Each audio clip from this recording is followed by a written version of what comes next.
pay just to do this shit. OBS. I tried to use OBS. That shit was complicated as a motherfucker. They were talking about stream key and technology and shit like that. I'm like, what the fuck is this? I just want to stream some YouTube shit. Fuck.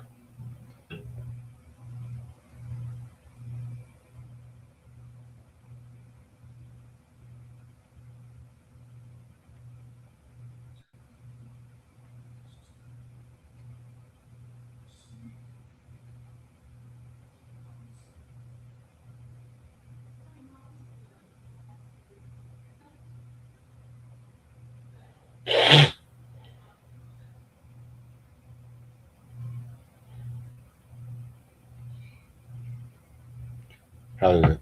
How's your lady doing? She's good. So, Deluxe, what's up? What's up, you two? How's everyone doing? I know everybody wants to hear our thoughts on the Rock and Roll Hall of Fame. I'm waiting to Try gets here. 'Cause I know Try has a lot to say. His New Edition is like his favorite group.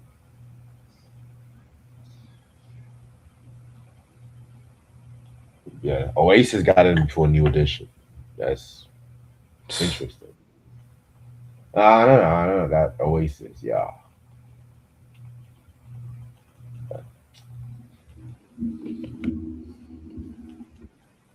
What's up, Sam? What's up, Q? Romeo? What's up? What's up?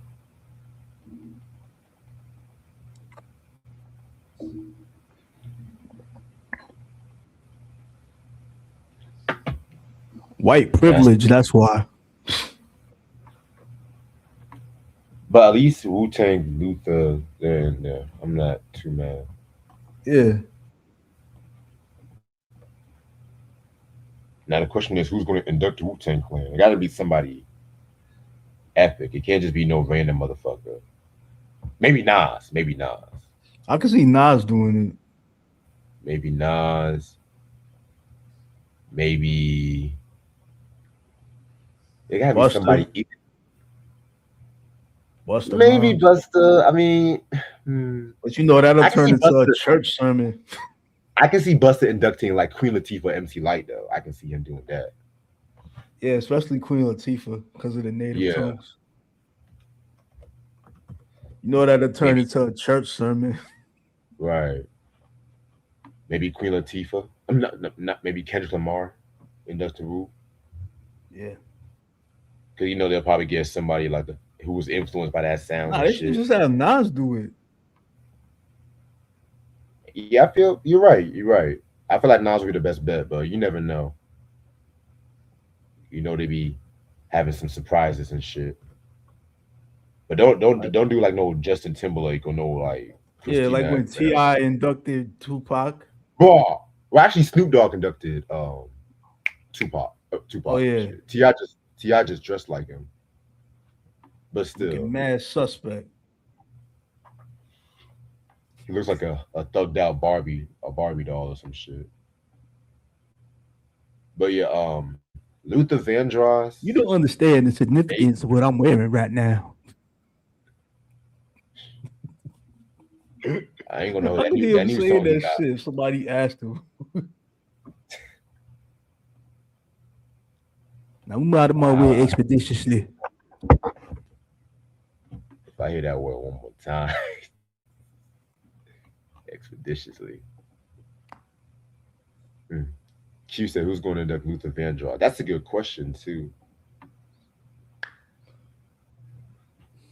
Maybe Marcus Mariah. Miller. Well, no, not Mariah because they didn't induct Mariah. Fuck that. No, Let Marcus Miller do it. that would be the logical choice. But these motherfuckers be like who and stuff like that because Bro, they who's want like a there? big maybe like Patti LaBelle, Yeah. Stevie Wonder possibly. Oh shit. Oh shit.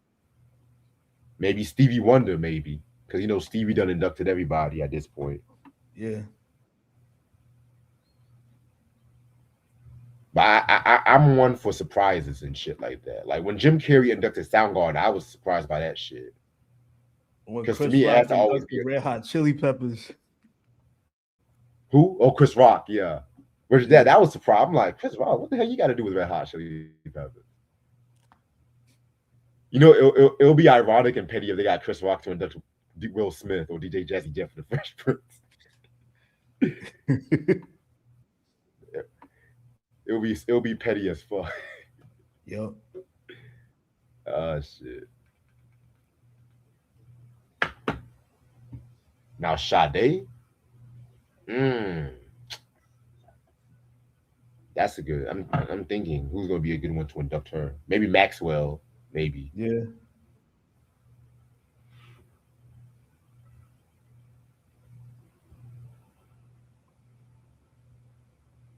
Or Busy Bone because he sampled her beat. I mean, Crazy Bone. true, true. Are you talking about Bone for Phil Collins? Huh? Wait, why you mention Bone Thugs? Cause Crazy Bone sampled one of her beats for his one of his albums. Oh, it's been a while since I heard them albums. Maybe Alicia Keys, maybe her. Yeah. Cause like it's like knowing the rock when they try to give somebody who's like still in that vein, influenced and shit. Yeah.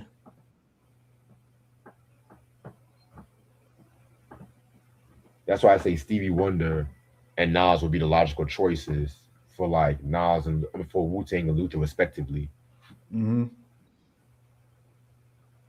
But again, it's the Rock and Roll Hall of Fame. You never know what they're gonna do. They're probably gonna have some motherfucker like um what's that stupid motherfucker's name? Justin Bieber.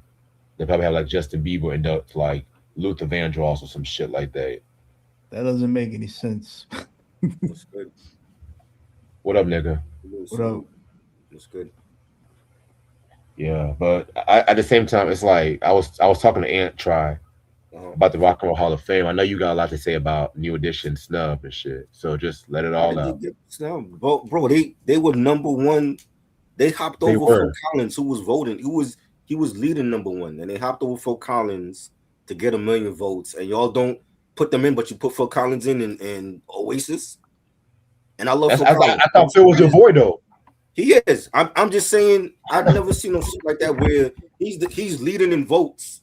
They skip over Phil Collins, but they don't get in. But he gets in. I don't understand that. Oasis gets in. Billy Idol, like, come on. Exactly. I So told you from the moment they announced the inductees that it was fucked up. The fact that they have Pink on the ballot. She's a millennial. Ain't no way in hell she should be on there before Mariah Carey. I told you all that. But on the bright side, she didn't get in, so Yeah, she didn't get, but she shouldn't have been on the ballot in the first place. Not right exactly. now. Not right now.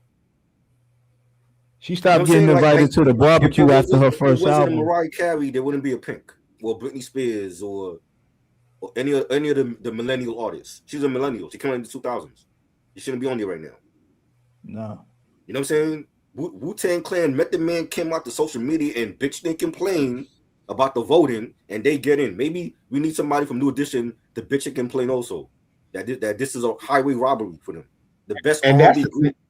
the best R&B group of the 80s, and they don't get in. That's crazy.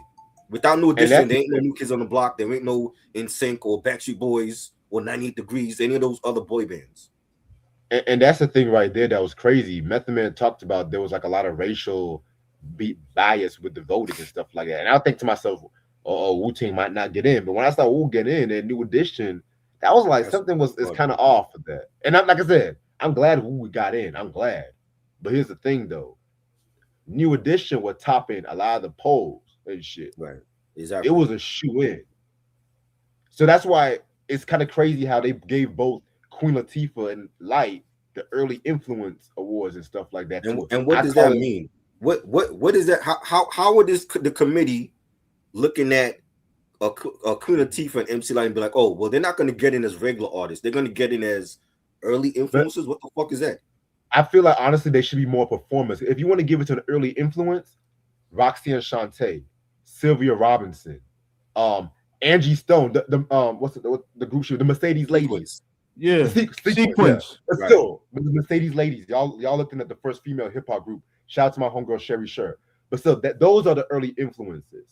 Latifah and Light should definitely been the perform. But I'm still grateful they got in. I love that they're getting in. But Yeah. what is early influence? If that's the case, how are they looking at Rakim or Dougie Fresh or the early influence Grandmaster like Flash or Grandmaster Caz and the Cold Crush Brothers? right? How are they looking at them? Curtis Blow, Houdini. They're more early influence. Yeah. But see, Flash is already in the Hall of Fame. He was the first hip hop artist with the Furious Five. Okay. But it's, like, it's still fucked up, bro. Like the committee is still Questlove is on that committee. He has no type of influence. Oh my god, are you serious? He has no type of influence to the committee. Wow. You know what I'm saying? Because when it's time for the Roots to get nominated, and if they don't get in, then what? Maybe Questlove saw New Edition perform and saw Bobby perform. And he was like, "Nah, we're not going to put him in." After, bro, ain't no way. New Edition is one of the best groups of all time. It's like I said, I think they're waiting until Bobby get in the damn wheelchair or something. You're gonna wait till somebody and that's the thing right there. Y'all wait until Collins is like senile as. And like I said, I'm not the biggest Phil Collins fan, but I'm not denying that he should have been in the Hall of Fame. I'm just saying, y'all wait till this motherfucker is in a wheelchair, can't perform, and y'all just—it's like he a nigga take it award and stuff like that. That's how I see it. My whole thing is not even that. Is that it could have been whoever was leading before them, right? I voted every day in the ballots. Mariah Carey was topping the things too. I don't mean to cut you off. I just say Mariah Carey didn't even get in. I voted every day for from the beginning and started till the end, and you pick your top 7 or whatever, right? Every day I saw it. Phil Collins at number 1, and then he started to drop off. New Edition took over the number 1 spot. They were way behind in voting, and they had their fans and all the promotion by the artists on social media, and that's what got them to number 1, and they got 1 million votes. And they don't get in, but everybody else does. It's a lot of and to keep it a buck, Wu-Tang, I saw when the voting with Wu-Tang, they were way below. Yeah. Way below. And they end up picking them anyway. I hate to say it. Hey, we ain't mad. We ain't mad, bro. But hey, they got it. They got it. That's why we need our own Hall of Fame. Fuck Rock and Roll Hall of Fame. We need our own shit. We need our own. They probably didn't want to put Gene Simmons in the hospital or something. That's probably why. We need our own to honor our own, because you see how they fuck him too. Yeah, I said it. You see how they doing Mariah Carey, Dirty, and New Edition. Imagine if that was our artists. And we gotta salute Mary J. Blige and our own artists and shit. An artist like EPMD, a group like EPMD will never get in here. They will never get in here. Mobb Deep will never get in here. We gotta have our own shit. We gotta have our own award show, our own museum. White people scared of Mobb Deep. Let's not jump the bush too much. Let's not jump them, because you never know sometimes. You never know. Nah, man. They bro, you see what they're doing right now, right? We need our own. We getting our own museum in the Bronx, but we need our own award show. We need our own rock Hall of Fame for our own artists. So we ain't got to depend on the white man to get our own artists in there. They don't want us in there anyway. They don't want us in there anyway. You know what I'm saying? Gene Simmons already came out and said, we don't want your kind in our hall. Yeah. He said that. Yeah, he hit us with the "we don't like your kind, boy." So Reg, when you're throwing stones at Phil Collins, just remember you're a Kiss fan. Remember what Gene Simmons said. You don't want our kind. I'm not the biggest Kiss fan. Let me. You got the albums though. You got the albums. You've done reviews on them.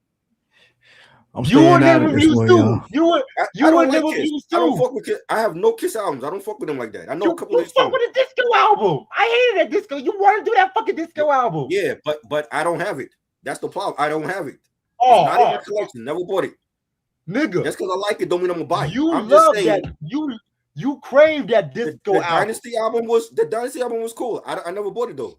It was cool. I never bought it. Nigga. The Dynasty album was I liked it. But again, I'm not a diehard Kiss fan. I'm saying you a Kiss fan. Remember what that nigga said. He said, we don't want your kind in the Rock and Roll Hall of Fame. I know. That's what I'm saying. So when it comes to our legends like Gangstar, Mobb Deep, EPMD, they ain't getting in there. They're not getting in there. I'm telling you all. Remember I said it. Kaveh trying to come on. Bring him on. Kaveh, salute. We need our own Hall of Fame for our own artists so that we can honor Dougie Fresh and Curtis Blow and Force MDs, Ice-T, the Ghetto Boys, Scarface. all of those artists that's never going to get in the Rock and Roll Hall of Fame. Kid and Play, MC Hammer. Kid and Play, exactly. Our own artists. We need our Take own the MC off of his name, please. He was never an MC. We need our own Hall of Fame. We get in our own museum in the Bronx. That's one part, but we need our own Hall of Fame, and we need our own award show. We ain't got to depend on Billboard Awards or American Music Awards or the Grammys. We got our own award show for our artists. That's all I'm saying. Hey, yo, Vase, I sent it to you, boss. Once Kaveh gets here, we're gonna start this Nas shit because we got hella Nas albums. We're gonna, like I said, this is gonna be a discography breakdown like no other and shit. Like, yeah, but it's funny too because it's just like I want to know. See this, and this is why voting to me it don't make no damn sense. Because what's the point of voting if y'all already gonna pick the winners in the first place? Like, exactly. So the voting, the fan vote don't mean shit, right? Just like when we go out and vote on election day, it didn't mean shit. Exactly. Because you know who's in office right now. I didn't vote for the nigga. I voted for Kamala. I didn't vote for Agent Orange. The black vote don't mean a damn thing. Y'all made Annoying Orange. Y'all made Annoying Orange have so much power it don't even make no fucking sense. And he got in the White House again, and a criminal at that with a criminal record, and he's a president. The black vote don't mean shit. He probably fucked up my stream last time. Listen, they lying to you. When they tell you rock the vote, it don't mean shit. Our vote don't count. It don't mean a damn thing. Grace, what up? What up, nigga? Yo. That's all I'm saying.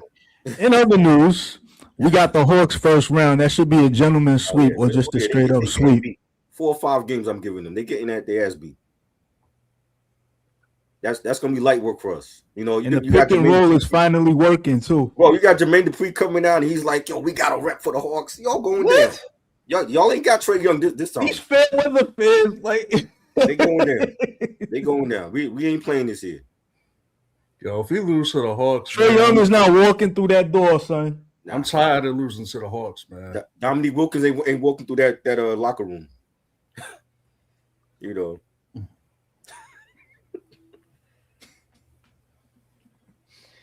Yeah, and fuck him and his damn biased commentary too. Bro.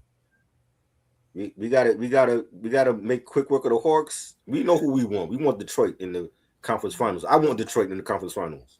Yes. Because they had our number the whole season. I'm like, bro, I want Bodega Cat to show up. Not Pussycat. I want Bodega Cat to show up. You know what I'm saying? 25 and 13. That's what we need every night from him. Bodega Cat in Harlem with some fresh Timbs. Right. You know what I'm saying? And I need Mikal Bridges to step up. Not the oh my God. Bridges got to step up because we paid him a lot of money last summer. He got to step up now. Any of y'all scared of the Hornets? No. I like the Hornets. They peaking. I'm not scared of them, but they looking good. They peaking at the right time. I like how they. I mean, much success to them. You know what I'm saying? But even them if we gotta face them, they gotta go down. But I like how they playing though. I like how they building a nucleus with LaMelo and what's the white kid, the shooter? And it's only been a couple of years, but he already surpassed his brother. Yeah, and they got Brandon Miller. Knipple. Just don't disrespect Nas because you know what happens. They're building a nice nucleus in Charlotte. I like how they building their team. Yo, just don't disrespect Nas because you saw what happened to everybody that disrespects Nas. They gotta get a veteran star on that team with LaMelo in them. I don't know who they could get, but they got to get somebody that can like be like the veteran and lead them. That has a playoff experience. Not James Harden, because James Harden, he don't show up in the playoffs. He don't play no defense. I know people are high on Cleveland. I remember a certain someone you said you wanted Harden to come to the Knicks. I wanted Harden because he would fit in with us, but because he don't have to depend on being the leader here. Like with Cleveland, he's gonna be the leader with D Mitch. They're not going far with James Harden. He don't play no defense. You know what I'm saying? Like he shows up to, and that's even if he does show up. He don't show up enough times in the postseason. You know what I'm saying? Like that when he was the Clippers, he was terrible. Yeah, it's because he's not in shape. You know what I'm saying? But the Hornets need like a veteran starter. But I like the young nucleus they building out there. So y'all The ready to Mets start need to this? snap out of this damn losing streak. We gonna be good, yo. All right. Yeah. What's up, you two? How y'all doing? It's your boy Reg in the building. We got a full house today. I got my boy Try in the building with me. Yo. I got my boy Ant in the building with me. Peace, I got baby. a new invite, Mr. Cavase in the Yo, building. yo, Yes. what's And goody? today, yes, today we're going to do a updated version of the Nas discography breakdown. And I'm gonna say updated because when Try and I originally did something like this, Nas didn't drop all these new albums and shit, and then I remember when we did the Nas and Primo collab and stuff. I said to myself, Try, we might I need to missed do that a. one. I was like, Try, we might need to do a part two because there's a lot of shit about some Nas albums I might have to say again. So this week is since it's the week of the Illmatic anniversary. Every video this week is going to be a Nas centered video and stuff like that too. You know what I'm saying? So later on this week, I do plan on doing a top Nas and Salam Remy beats, and then I want to also do like a ranking the best producers Nas, every producer that Nas worked with on the albums and stuff like that too. You know what I'm saying? It's not no unreleased shit and everything, which I know people mention Marley Marl, but every album that Nas worked with, we're gonna do like a tier linking. I'm trying to know how to do the tier thing. Do you know how to do the whole tier thing, Try? Tier maker. Yeah. Yeah. Uncle Freezy knows how to do that. I could hit him up because he's good at doing the graphics on the screen and all that. They got the there's a website you could just go on there and just download the pictures and just put it on. It's mad easy. Like a second grader could do it. Got you. Okay, I think I know which one you're talking about, but yeah, I'm thinking about doing that. But yeah, man. So this is gonna be a Nas-centered week and everything. We don't need to talk about who Nas is because at this point, y'all should know. You don't know who Nas is, then why the fuck are you here? Why are you here? Right. We've done reviews on we've done reviews on every Nas album on the channel, so y'all can go look. Even like the firm stuff, distant relatives. I think I did a review on QB's Finest, I think. But so with this discography breakdown, we're not just going to talk about the Nas studio albums. We're going to talk about every Nas centered thing from the firm album, QB's Finest, the distant relatives. I may mention. Okay, well, I guess they're trying Cavase. I'm going to have show and tell tonight, but Q said, does this include mixtape tracks too? If you're referring to the Nas mixtape, the nigga tape, I would mention that. He didn't do a lot of mixes though. Yeah, he only did one for the Untitled album. Yeah. So I would mention the nigga tape when we talk about Untitled. I would mention that, but this is going to be a good history lesson on arguably one of the most celebrated MCs in hip hop history. So I'm gonna wait until Try and Cavase gets back to. I think they're pulling out their CDs and stuff like that too. Which I would pull out my. You said what? I said Cavase is thinking the same thing I'm thinking.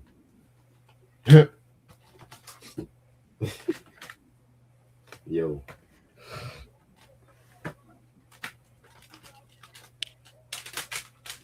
But yeah, like I said before, this is probably the first time on this channel that I'm actually updating a discography breakdown and stuff like that too. So that's interesting and whatnot. You know what I'm saying? Justin Luna said I like Nas over Jay-Z. I'm not mad about that. I'm not mad about that.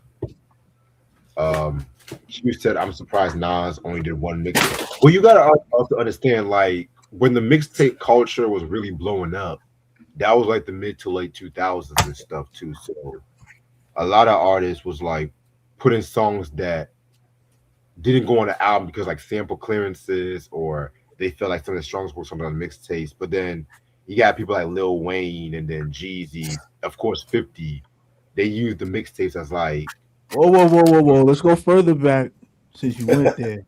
You got to salute Kid Capri, DJ yes, Doo-Wop, and yes, Clue. yes. You're right about that. I was preferring to like the 2000s because when the mixtape explosion, when everybody and their mamas was dropping the mixtape before the album or after the album because they knew the album was going to be trash and stuff like that. Let's keep it real. Well, some of them was good. Like Carter 3, that was classic. Carter 2, that was dope. But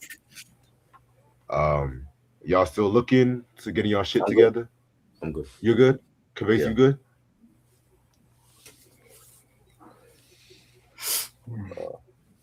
I guess Convince still, but we'll just start already. So we're gonna take it from the beginning. He was a young MC, 1994. He came out with his first album that originally. Oh, okay. Try got of course. Why am I going to show the album cover? I mean, Try originally was supposed to come out like 92, 93. It got bootlegged a lot, which not a lot of people know. It came out in 94. Illmatic.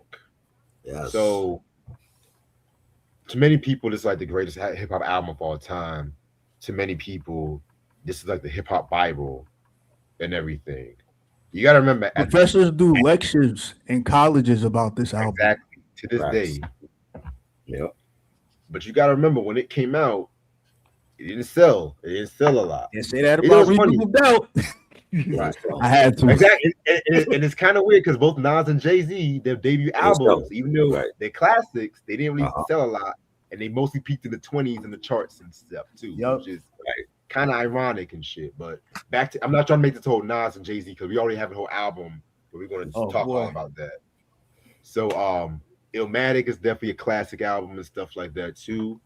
I mean, there's so much I can really say about this joint right here and stuff. It just screams Queensbridge at that time and everything like that too. You know what I'm saying? I mean, with this album right here, he just pretty much a dude this young was spitting like this and stuff like that too. Which he already proved himself on a Live at the Barbecue joint and everything like that too. And then of course Halftime was on the Zebrahead soundtrack. You know what I'm saying? People were calling him the second Rakim, and the second coming of Rakim and shit like that too. You know what I'm saying? I was just about to say that. And it's ironic too because Def Jam even passed on Nas because they said Nas sounded like Coogee Rap and shit like that. That was after Russell Simmons. You said what? It's wild, bro. That was after Russell Simmons.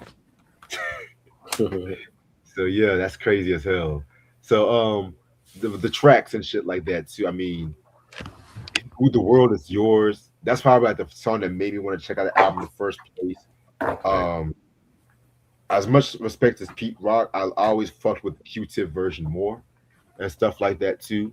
But ironically, that this is the only beat Pete Rock did for Nas and stuff. You know, we all know what happened with that. Well, the only one that was released.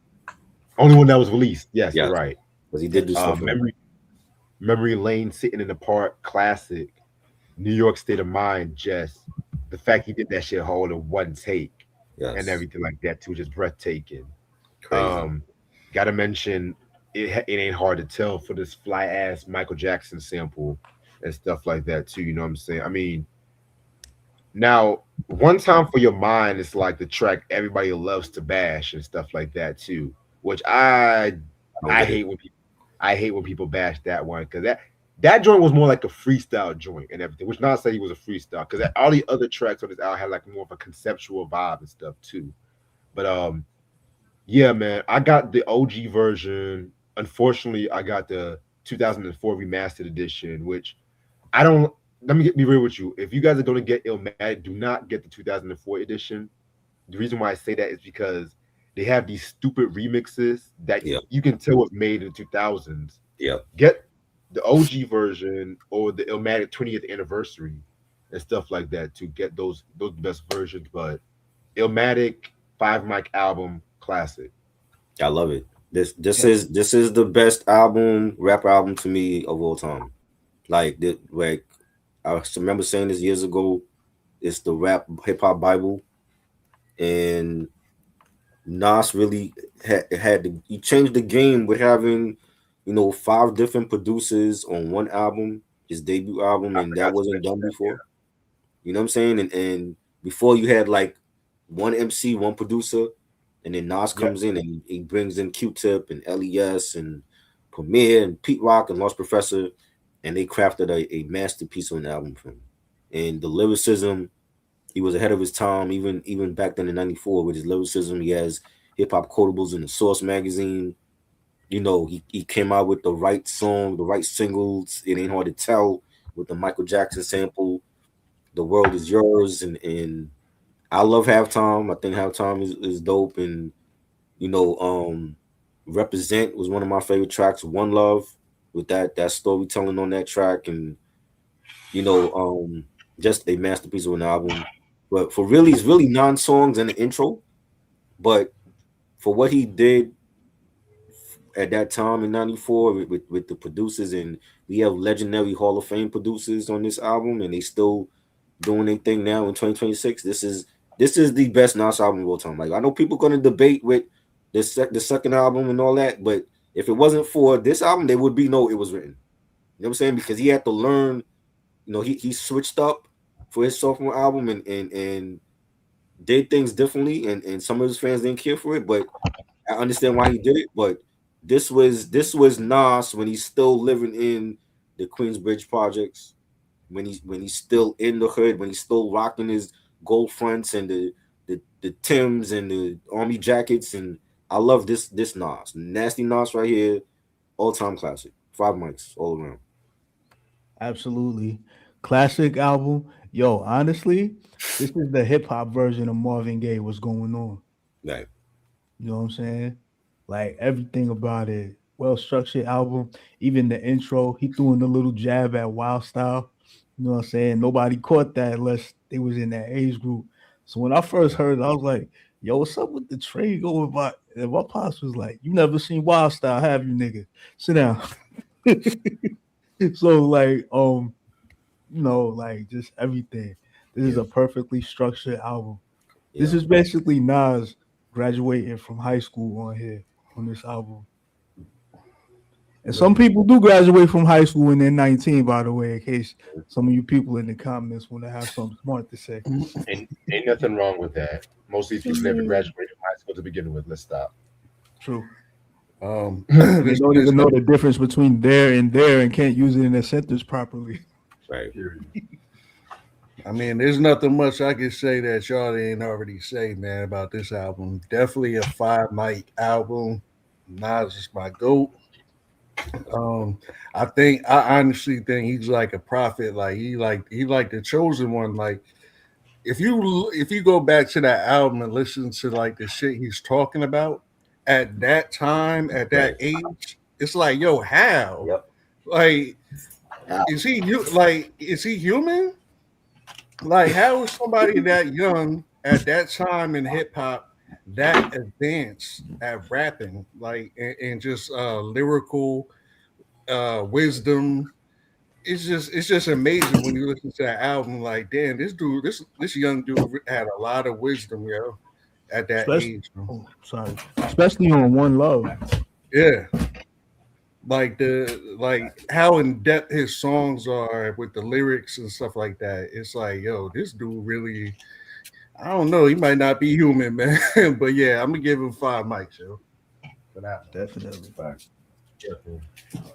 Um, quick shout out to Starship, by the way. So second album, we're gonna get 1996. It was written.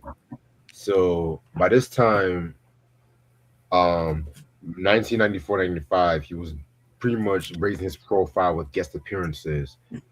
Most notably, Cool G Rap's Fast Life from the 456 album, which that's a dope album. It's crazy because Cool G Rap don't like that album because he felt like he rushed it. Which Crazy. I'm more for Roots of Evil God, but that's another story for a different day. And then of course Raekwon's Verbal Intercourse, which he became the first non-Wu member on a Wu solo album and That was stuff like basically that. when he made his return. Yes. Yes, that was the beginning of Nas Escobar, right Yup. there, which led us to this album. Now, And then Mob originally, Deep. You can't forget about Mob Deep. Give Up the Goods. Yes, I Hey, forgot about No, that. Well, Hey, Eye for an Eye. AZ too. Eye for an eye. Yeah, you're right. You're right about that. Yeah, Yeah, sorry. AZ. Um, yeah, AZ's more homicide. Yeah, so many guest appearances we can mention and stuff. Originally he was supposed to have been on Biggie's Machine. I think it was either "Give Me the Loot" or "Machine Gun Funk," one of That them would have been tracks. But crazy. Wow. he That would got have been so crazy. zooted, and he was originally supposed to have done a session with OC for the Word Life session, but they say he got He missed zooted it. and he fell asleep Damn. and shit. You know, man. But it was written originally. He was supposed to have. He wanted to have the same lineup from Illmatic, but at the same time too, he had Steve Stout as his new manager, and Steve Stout pretty much wanted him to go a more commercial route and whatnot. Originally, he wanted Marley Marl to be on this record too, but Stout thought Marley was a bit too street and stuff like that for the album, which I don't know. But again, we're getting into Nas Escobar right here. This was released at the height of the whole mafioso period and whatnot. Honestly, the people that bash this album don't know their dick from their ass because I fucking love it. I love it. Or like my grandfather used to say, "You so stupid, you don't know your ass from your elbow."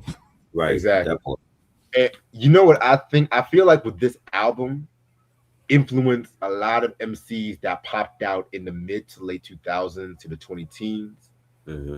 And while Illmatic influenced a lot of cats that came out in the mid to late 90s and shit, because a lot of people definitely was trying to make their own It Was Written at around that time too, you know what I'm saying? But the songs itself, which was a lot of them was produced by the Track Masters, which they get a lot of shit, which I don't fucking like because they actually has been down since like the late 80s, early 90s and shit, when they were rock with like Chubb Rock, the real Roxanne and stuff like that too, you know what I'm saying?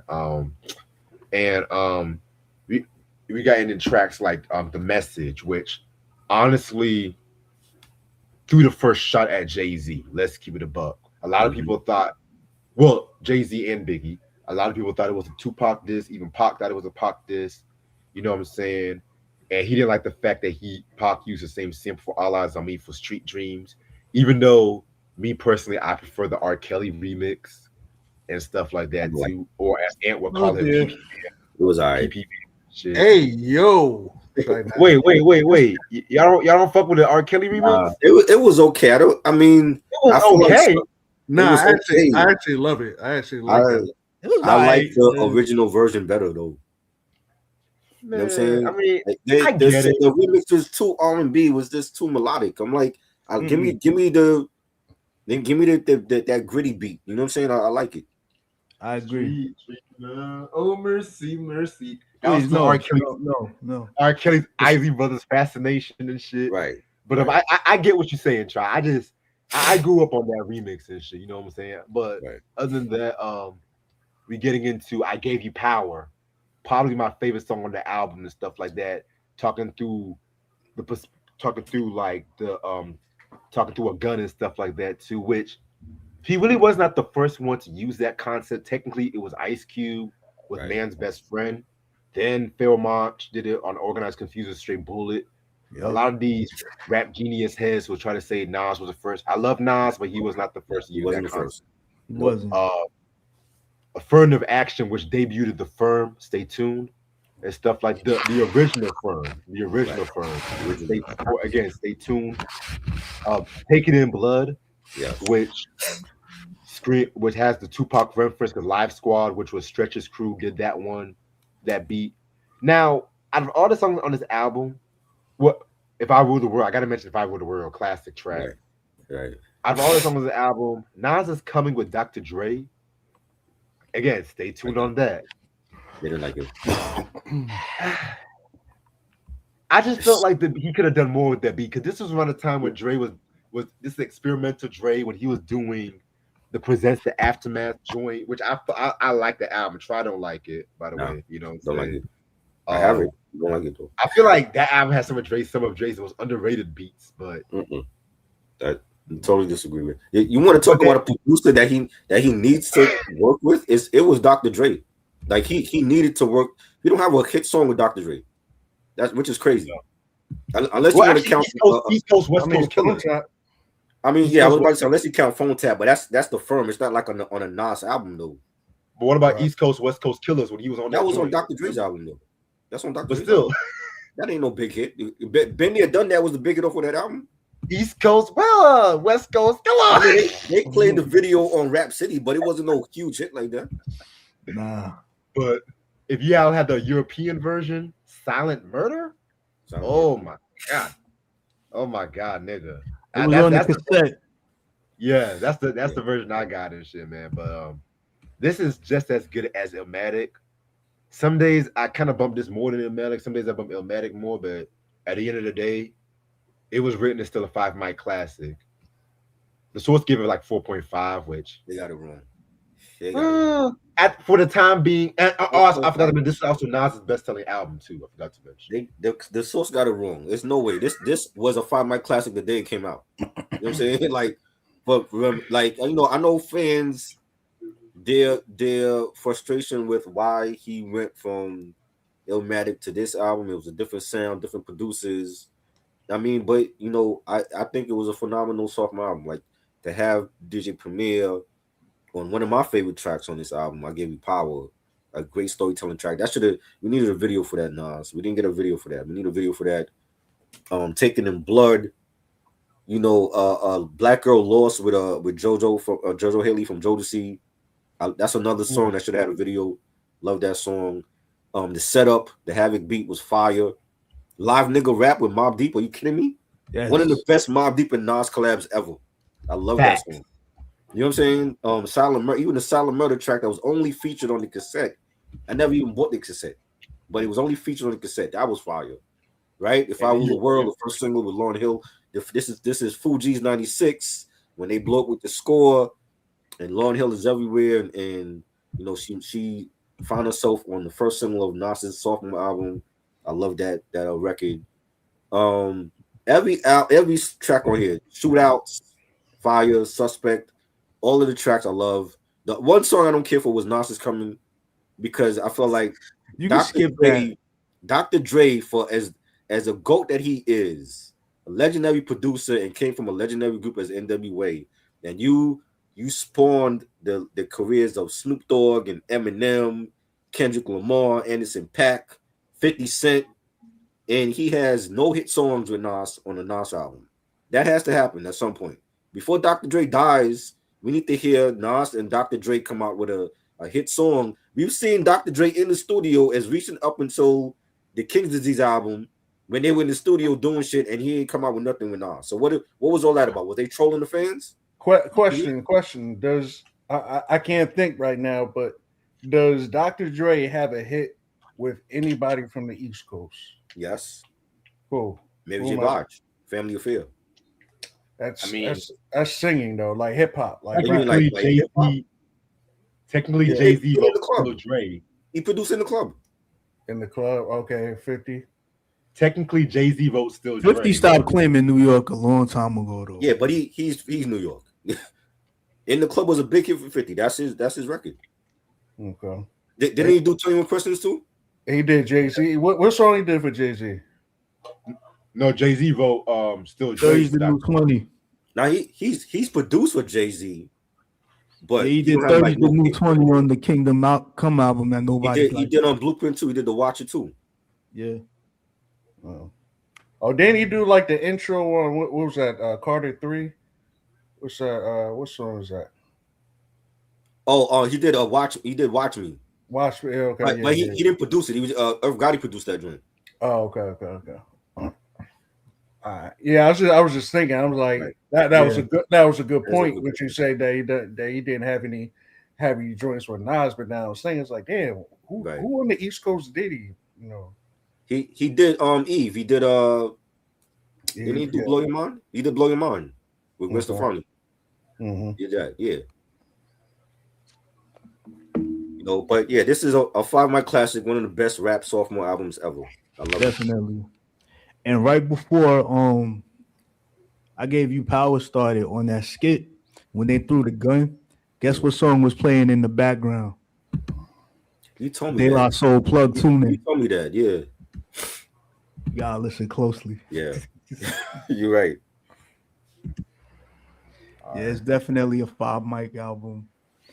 And then, like, lo and behold, guess what came out on the same day as this album? De La Soul, Stakes is High. Right, exactly. 96. And I still got both of them too. Yes. You know? Well, as far as me, you win already. Yeah. Yeah. Okay.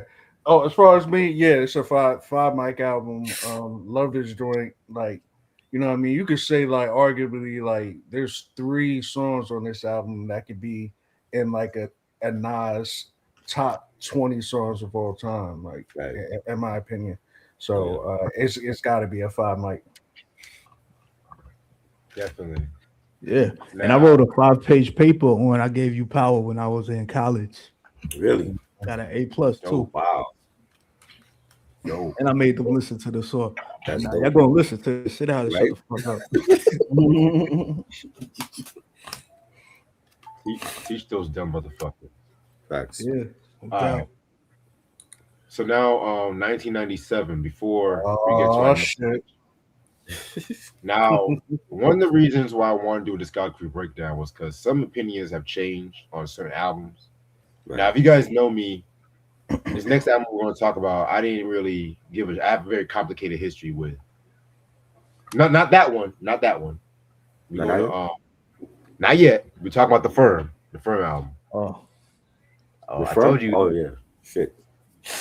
I told you this is not going to be. This is Firm. going to be Okay. a breakdown like no other. We're going to do. Yes. My bad. You're going to chronological order. I didn't know that. Okay. Chronological order. So yes, I forgot I came with before. You guys know that when I reviewed this album years ago, I kind of shitted on this album. To this day, I kind of Lord. actually it's okay. But you Here's like the thing. China Go Doll. on. Was it sponsored by Grey Goose or were you just like But you like China Doll though? I don't understand that. Yeah, China Doll's underrated. It's not the best album, but that album's not better than this shit. it has China Doll has some joints. It has some joints. No. I didn't realize people hated this album until Foxy was going through puberty on China Doll. I didn't realize people hated this album until like recently. I'm like, what? People don't like the Firm? That's I don't crazy. understand that, bro. Here's the thing. It's like a lot of shit happened between It Was Written and this album. For one, Cormac and Steve Stout, they didn't like each other because Steve Stout wanted Cormac to be had this flashy suit, shiny suit motherfucker. Cormac this. Nas cut the waves off. Yeah. Yeah, Cormac was like, nah, fuck that shit. I ain't doing this shit. So he bounced and he got replaced by Nature, who was okay and stuff like that too. He was okay. All He Seasons okay. was dope, man. We'll get. I didn't care for that song. Yeah, to this day, I still like don't care. It was like Wow. Yeah. But when it comes to the album, it was mostly produced by Dre and Trackmaster. And this is the thing that struck me because you have 2 different styles. Trackmasters had more of that feel good, sunshiny, grown up kind of thing. I'm never gonna call Trackmaster shiny suit, but then Dre was going through his gangster orchestral classical vibe and stuff like that too. You put those 2 together and you get like a lot of different kind of things and shit, you know what I'm saying? But production aside, this album is actually pretty dope and everything. It's actually pretty dope. I like it. I don't love it. Phone Tap, classic. I can fuck with Phone Tap. Firm Family, ironically, probably my favorite song on the album. Ironically, Really? Wow. Yes. And they had Dre and Nature again, and they had a classic beat of. I love the way how Dre. I think Dre flipped that moment sample and stuff like that. That sexy mama sample. Come on. That shit. Firm All Stars, that was okay and stuff like that. You know, this album still had its trash though. I didn't care for 5 minutes to flush. That beat was horrible. The beat was horrible. Yeah. It sounded like some shit Houdini left off in like Escape from 1984 and stuff like that. What was the other song?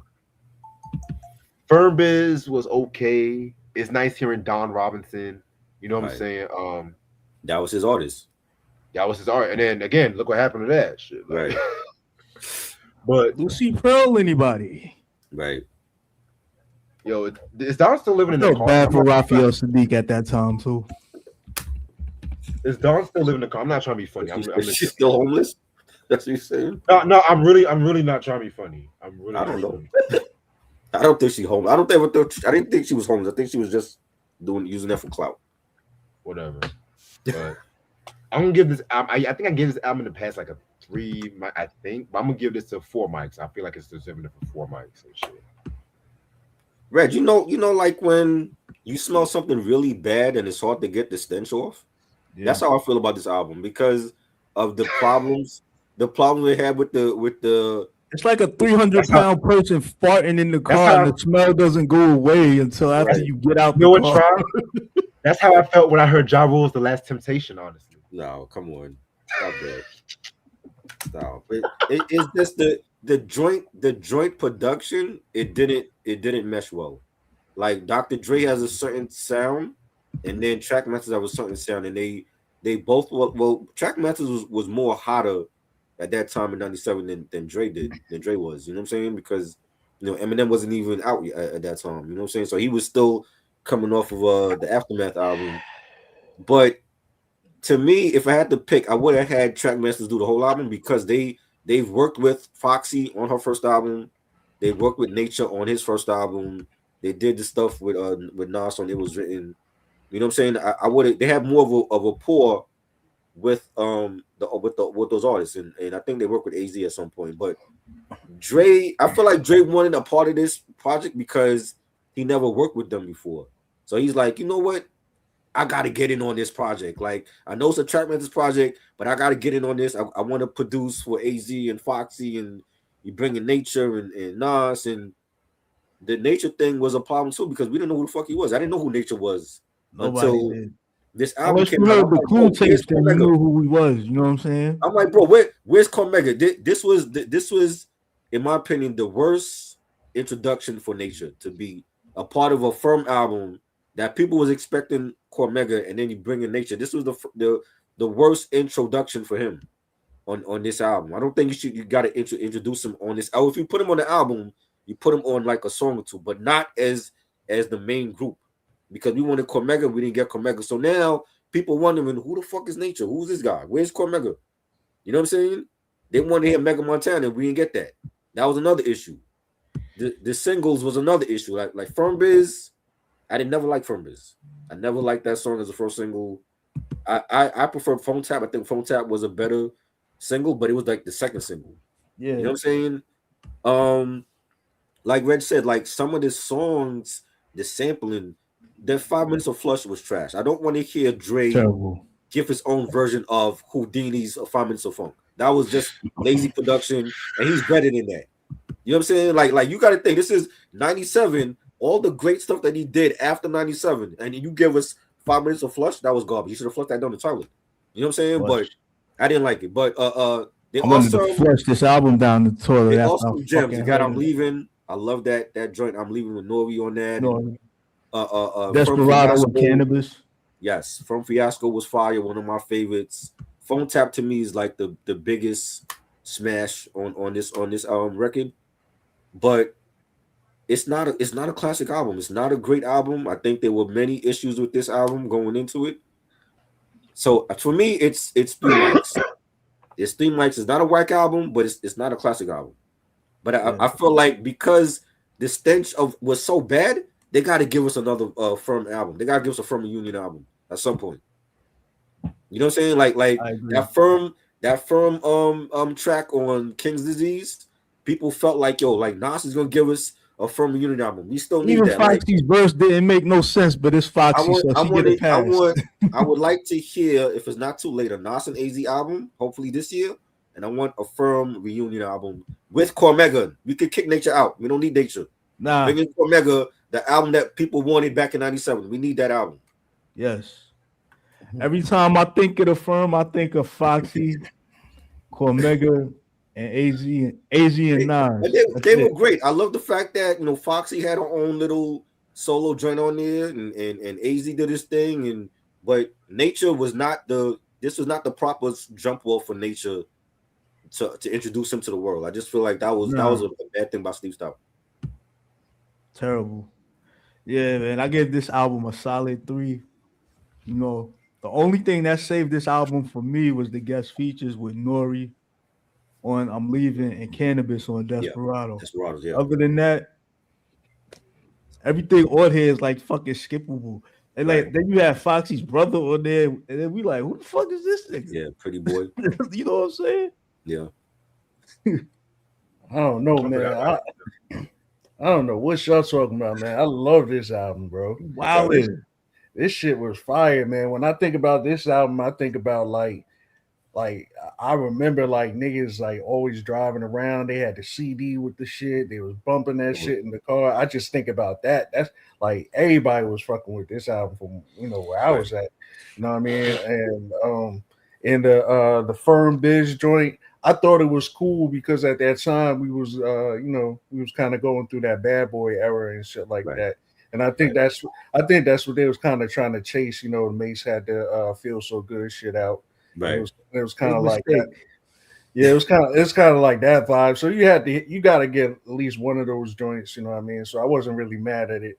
Right. But overall, when I heard the album, man, the whole mafioso shit, the beats, the Italian samples, and all that shit on there. Then the introduction, well, not really introduction, but just hearing Cannabis, go crazy.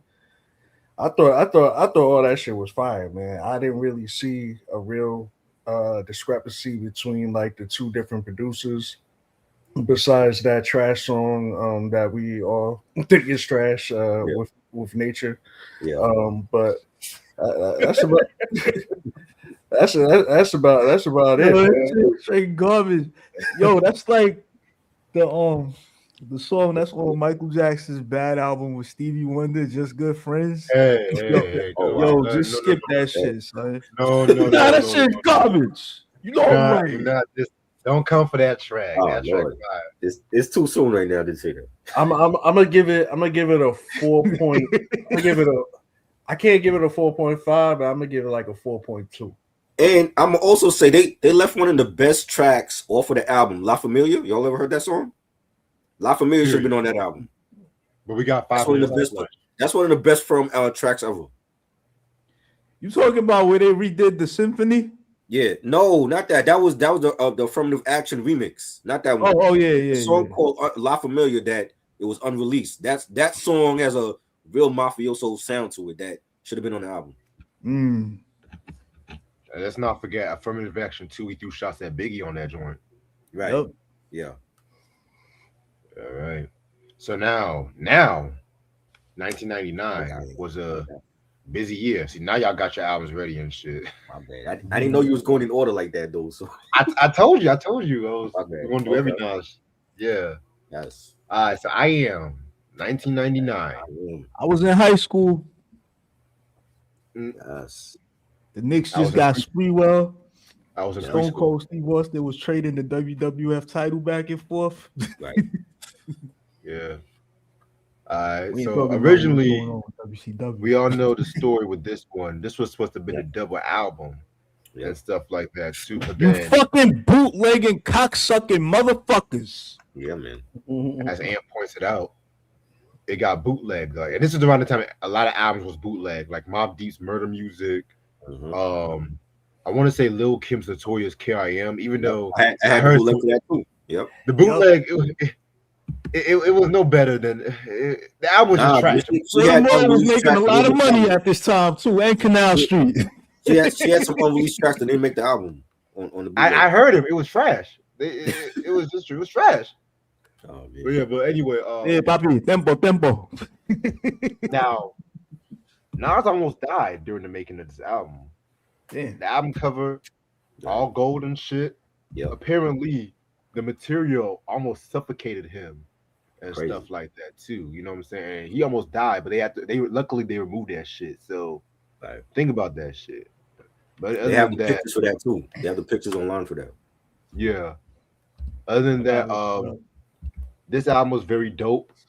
This album was very dope and everything like that too. I call it his third classic because there's many motherfuckers that be like, oh, this album was the beginning of his commercials. I'm like, kiss my black ass and whatnot. You know what I'm saying? Said all that. Thank you, MC Ren. Right. Well, mostly thank you, Richard Pryor, but hey, fuck it. Yeah. New York State of Mind Part 2. Is it crazy? I kind of like that a little bit better than Part 1. No. That is crazy, but I know it's you, so that's what you do. I'll say it's crazy. That is A crazy. little bit. It's the way the beat was. The beat was. Add that extra piano loop, that piano riff that was so sexy at the same time too. Like picture you watching a black movie back in the 2000s. You see the sexy ass chick walk and enter into this fucking track right here. Right. That'll be some iconic shit. You know what I'm saying? Not trying to diss New York State of Mind Part 1, but these days I kind of listen to Part 2 a little bit more. I'm gonna say my thoughts on Part 3 later on, though. Oh boy. Hate Me Now, featuring hip hop's favorite rapist, Puff Daddy. Yo. Hey, I'm going in. Hey, try. You said what? You're getting banned tonight over here. Hey, try. I sent you that text, man. I'm gonna say. Yo, they came for us last week. Be careful, man. I'm just saying, these hip hop's favorite rapists. Well, how was that a bad thing? How was that a bad? It's not. Anyway, we didn't know he was that back then. So. Hate Me Now. I still fuck with that song. I still fuck, and I'm not making fun of rape. Chill out. I'm not making fun of rape. Chill out. We don't need the FCC coming after us, Reg. Speaking of rape, Dr. Knockboot, where you was talking about, yeah, was accusing pretty much. of rape. Speaking of rape, anyway, favorite with Scarface. In my opinion, LES's best beat he's done for Nas. In my opinion, really, yes, yeah. You Won't See Me Tonight with Aaliyah. Now I'm gonna be real with you. At first, I did not like this song at first. Nah, I fucks with this. Over the years, it feels it should be more on the self-titled album and stuff like that too. I don't know why it feels more a self-titled album for Aaliyah, but this is around the time when Timbaland was still doing them Galaxy Space Invaders kind of beats and shit like that too. but Nas is like, oh my God. Fire. The fact that people diss this album, crazy. But at the same time, people that diss this album love this song. That should tell you something, right? And what not to. Classic album, classic song. This is a 4.5. I'm gonna tell you, you know why? To me, this is the most underrated Nas album in his discography, but it doesn't get the same respect because of the bootlegging. And I had the bootleg double album on cassette back then, and the joints that was on this album originally, when you had joints like Fetus was gonna open the album, and you had joints like Papa Was a Player, you had Drunk by Myself, you know what I'm saying? You had You Gotta Love It, like all of those joints on the Lost Tapes was on this album, and Nostradamus. And if he had released that original double album, that would have been a classic double album, like one of the best of all time. He would have got a Grammy. But he released it later on, like what, a year ago or 2 years ago? Yeah. You know what I'm saying? But if he had originally released it as a double album the way it was intended, that would have been a great double. That would have been the best album of 99. You know what I'm saying? And I think that's part of the reason why people that was there that remember it, that's part of the reason of why they shit on this album. But even though like he does have songs on this album that was on the double album, Money's My Bitch, that was a part of the double album. I love that song with the steel pan drums on it. He had Dr. Knock Boots, that was part of the double album. I love that song as well. They actually played that. That should have been a single that was played on the radio back then. Yo. I didn't like New York State of Mind Part 2 when it first came out, and it took me years. I didn't like it. Because I was so because after hearing Part 1, I was like, nothing will top Part 1. And Part 2, when I heard it, it was like, it's okay. It took me years to really enjoy it now. Like I like it now. When it first came out, I didn't like it. I just felt like he didn't need a Part 2 for that. You know what I'm saying? But it's a dope sequel now. We Will Survive, another one that was a part of the double album, that should have been a single. He needed a video for that. He's telling this the story of Tupac and Biggie and the aftermath after they both die, and I always loved that song. That was great with the Dewey And he Brothers was talking sample. about Jay on there too. Yeah, he had the Dewey Brothers sample on that. Love that song. Life In that Willie Esco commercial. That's right. Life is what you make it with DMX. Love that should have been a single too. I think DMX killed it. Love that song. Rest in peace to DMX. Love that. And they both were in Belly. Classic hood film. I like the Scarface joint. Favorite for a favorite. That was fire. KISSING with the R. Kelly sample. Like that song as well. PP Man. Undying Love. Supposedly, I read this years ago on, I think it was Reddit. Undying Love supposedly was like that was going to end the first part of the double album, and then he was going to when you start part 2, it was going to go into Nostradamus, and supposedly like he died for his girlfriend or whatever, and then he resurrected himself as Nostradamus or whatever. He came back from the dead, and supposedly that was like a whole story with the double album. But Undying Love was a great song, and I Hate Me Now with all the drama with Diddy and with Steve Stout, and Steve Stout getting assaulted because of the video and all that. That video was on TRL every day on the countdown. Remember, we in the TRL era now. That video was on TRL, the countdown, every day. You know what I'm saying? But I still love it. I think you got Nas with the leather outfit, the explosions in the back. They on top of the bodega. You know what I'm saying? It's a dope song. Like Nas and Diddy at that time, I think that was like the big hit that he needed. And Nas's Life to me was like the best first single that he could put out for this album with Primo, and Primo was in his bag on this joint. And I think it's a classic album. I don't like the Aaliyah song though. The Aaliyah song, rest in peace to Aaliyah. I think Timbaland could have did better. That's another producer that he don't have no. I mean, other than You Owe Me, there's nothing that Nas did other than the joint he did on Timbaland's first album, To My with Mad Skills. Yeah, that was dope. But I don't. After that, I don't like nothing that Timbaland has done for Nas. I don't like You See Me Tonight. I think the beat was whack. The You Owe Me joint, we're gonna get to that. But Dre and Timbaland owe Nas some really big hits.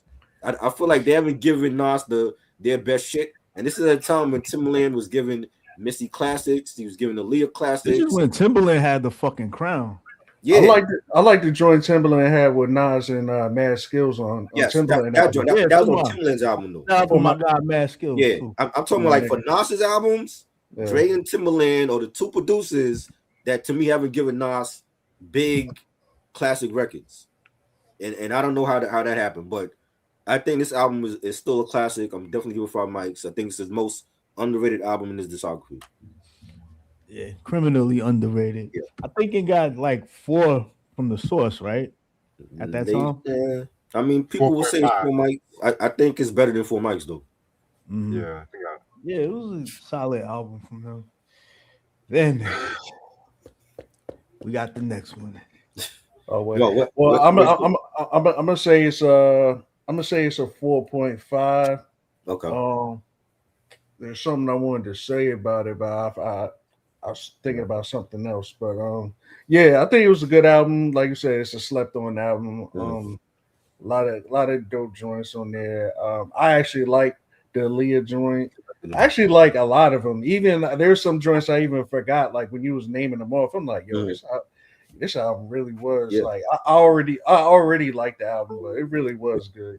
And this is just like confirmation about like, how Jay-Z like brainwashed all you niggas just because he said, you got 2 albums in what a year? I can divide, man. Fuck out of here. That's a 1 album every 10-year average. Ever since Jay-Z said that, everybody's like, you know what? Yeah, Nas only has 1 album. Like, fuck out of here. Keep in mind, those are the same people that didn't hear the original version of Stillmatic from the Flex mixtape. Right. So yeah, Nas got like, cause I'm looking at all the shits I gave so far, man. Nothing is under a 4 yet. Like, he has multiple classics. Just that if for the culture vultures and the people that's not real hip hop heads, they're gonna say, "Oh, well, Illmatic is his only good album." Like they said that about Snoop Dogg and Doggy Style. Meanwhile, Snoop has, in my opinion, Snoop has more than one classic album besides Doggy Style. Fact. You know what I'm saying? But when we look at Nas, I don't know about that. Huh? I said I don't know about that. I'm gonna have to think about that one. Hey, when we did the Snoop breakdown for all his albums, he got other classics and he got some shit and he got some mid albums. But I don't feel like Doggy Style is just his only classic though. All right. Now, late 1999. In my opinion, oh dear, the most overhated hip hop album in history. Oh my god, overhated? Are you serious? Too overhated. Slightly agree. And mind you, you're talking to somebody that heard all of Nas's albums. I remember when I first heard his album. Was it touching the first three? No. Was it a bad album? Absolutely not. Not the title track, but he was rapping on the EPMD joint. Come on, man. I like that.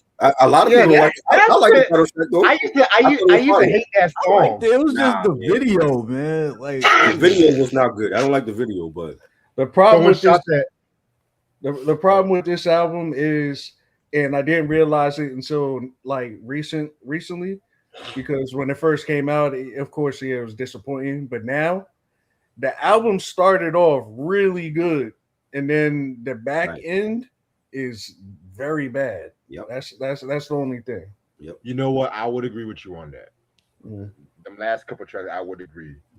But yeah, I forgot a title track. He threw shots at Memphis Bleak on that one and stuff like that too. What else? Project Windows is my favorite joint, but I mostly prefer the original version. Yes, with that joint. I like the one that was supposed to be on a double album. Yep. Yeah. Come Get Me. Yeah. Classic underrated diss track. He was dissing Cormega, Bleak, and Jay-Z. Now, y'all motherfuckers only think Ether and Takeover. No niggas. These niggas been going ham at each other for years and shit before that. Family with Mobb Deep was cool. That might be my least favorite Mobb Deep collaboration, but it's mostly because of the beat. I felt like the beat by David Reed, it didn't fit them. Yeah. Now, if it was given to like somebody like X, maybe even Fat Joe, maybe we could have done something. Anyway. No, I'm being dead ass. I'm being dead ass though. Like Joe at that time, like Don Cartagena, Terror Squad, he was still dope. His last great album, really. Yes. Yeah. But then, like Kavase mentioned, like when I really listened to this album, Big Girl is kind of laughable. Quiet Niggas, I never cared for the Bravehearts. I feel like those was weed carriers. And Dear God on Broadway, I never. Yo, did you say those were his weed carriers? Yeah. Like Jay was the water boy. Okay, I see what you did there. And Dear God on Broadway, I never liked You Owe Me with Genuine. Like that sounds like Timberland was listening to way too much early Prince, and they just made that track. Like Timberland and this Buzz Lightyear music. I love Timberland at this time, but he was too Galaxy Invaders. This whole Buzz Lightyear, Star Fox kind of shit he got going on. If it was Aaliyah, Missy, Genuine, Static Major, yes, I said Static. Yeah. If it was that Basement Crew, okay. Mm-hmm. Yeah. Someone's wife was in this video. You said what? Someone's wife was in the video. But even Jay, I ain't gonna hold you. Some Jay Timberland tracks. But when he try to give it to other people and they try to rap like Timberland or Missy and stuff like that, it just gets laughable and shit. Like you know how Timberland do them weird sound effects like sound like fucking whatever happened to the bus around Eminem and Missy. Yeah. Y'all remember that Cartoon Network show, Whatever Happened to Robot Jones? That's what he sounded like.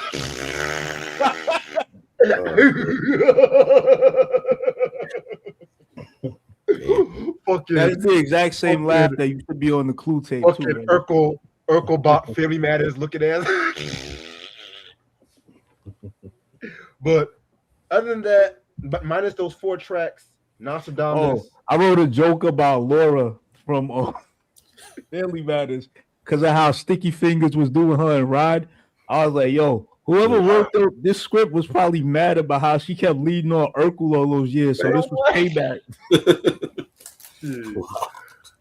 I'm gonna give Nostradamus a 3.5 out of 5. You know, sometimes I don't know why I bought this album on vinyl at that. But it was only you get mad at me when I buy Canada, right? You get mad at me when I buy Canada. How much was it? Right? Nas was having a pop-up event. He was celebrating 25 years for Illmatic, right? It was in Manhattan. I went to the pop-up event. And this was like the only album that they had at the event that they were selling that I didn't have. And I'm like, you know what? Let me just get this just to remind myself of the happy moment I had going to the pop-up event. This was $30, bro. And you get mad at me when I buy $5 for China Doll, right? This was $30. Oh, and I only bought it to remind myself of being at the event. You know what I'm saying? In case I ever lose the pictures or the video, let me remind myself by looking at this album cover and be like, oh yeah, I went to a t-shirt, pop-up event for the 25th anniversary, right? Speaking of vinyl, when I was in Miami for the Art Basel pre-shutdown era, Static Selector was DJing, and he had Trill Static on vinyl. Like, you know how they hold up the vinyl and put it by there when they're DJing, and something else too. And then I went over to pick it up. I was like, here you go. He's like, nah, you can have it. Oh shit, for free? Yup. That's wild. The best thing about this album is the album cover. Like not the underrated album too, by the way. With the whole story with him coming back from the dead and he has the shroud over his face. That's the best thing about this album. This album was not good. There's about maybe 3 tracks at best that I love.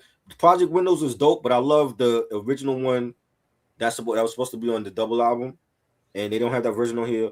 I do like Nostradamus, the title track. That was the first single. Again, we in the TRL era.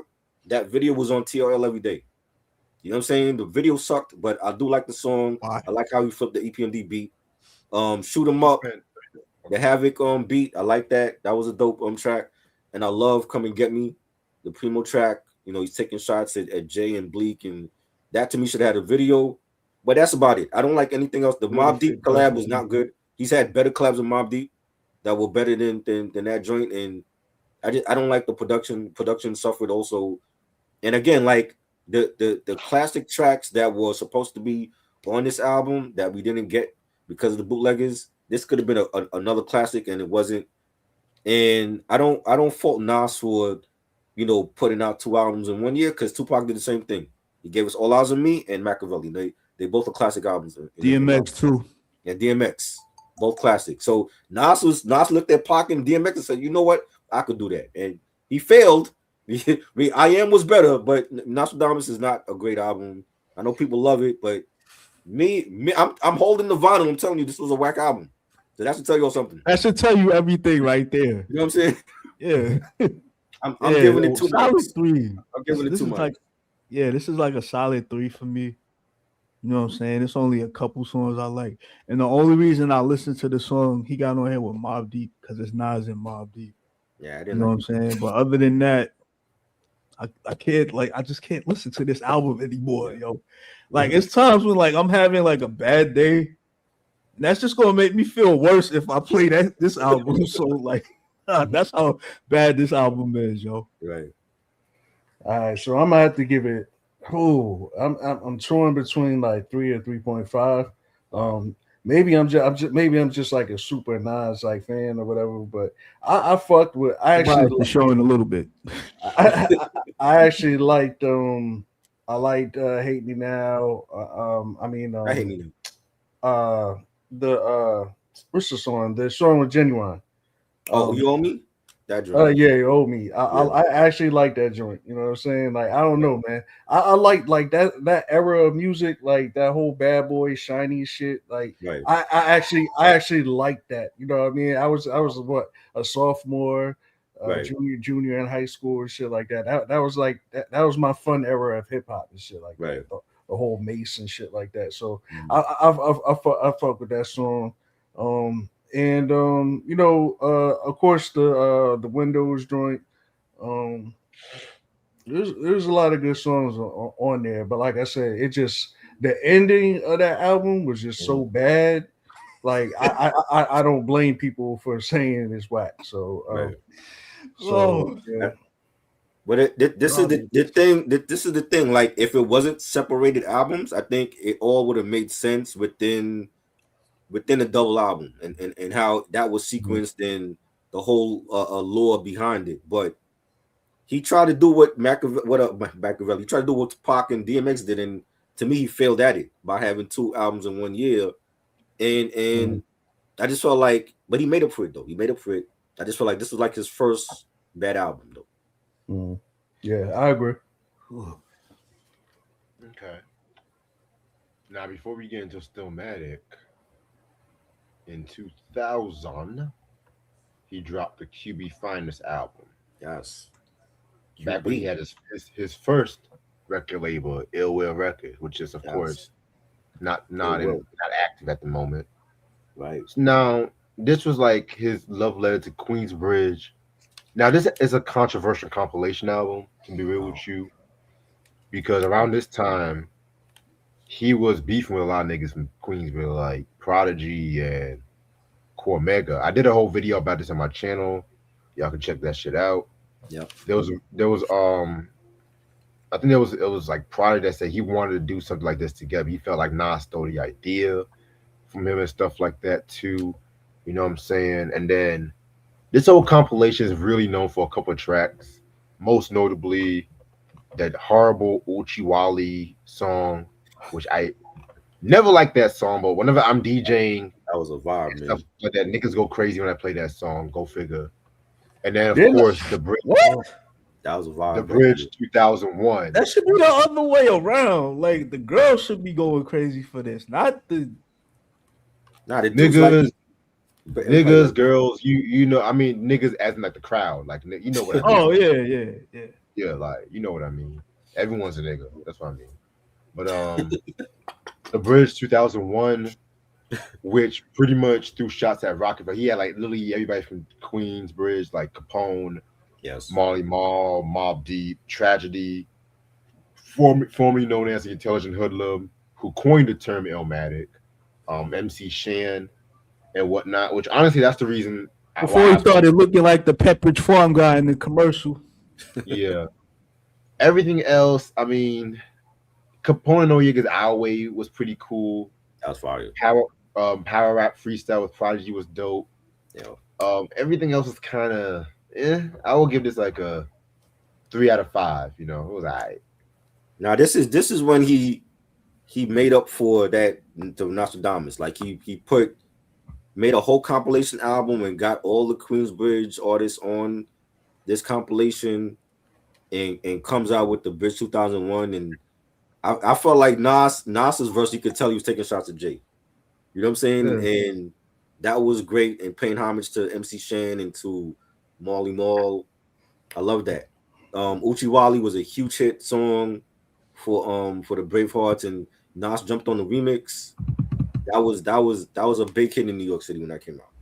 Yep. You know, and I love the fact that he had your legends of Queensbridge, and then you had like some of the new up and coming artists. You know, you had Roxanne Shante on here, you had Mobb Deep, CNN, Nature, the Prodigy freestyle was fire. The joint with Prodigy and Nas, Self-Conscious, that was fire.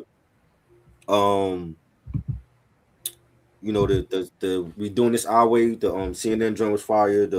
We Live This with Roxanne Shante and Havoc killed that joint. You know, Alchemist is on this album.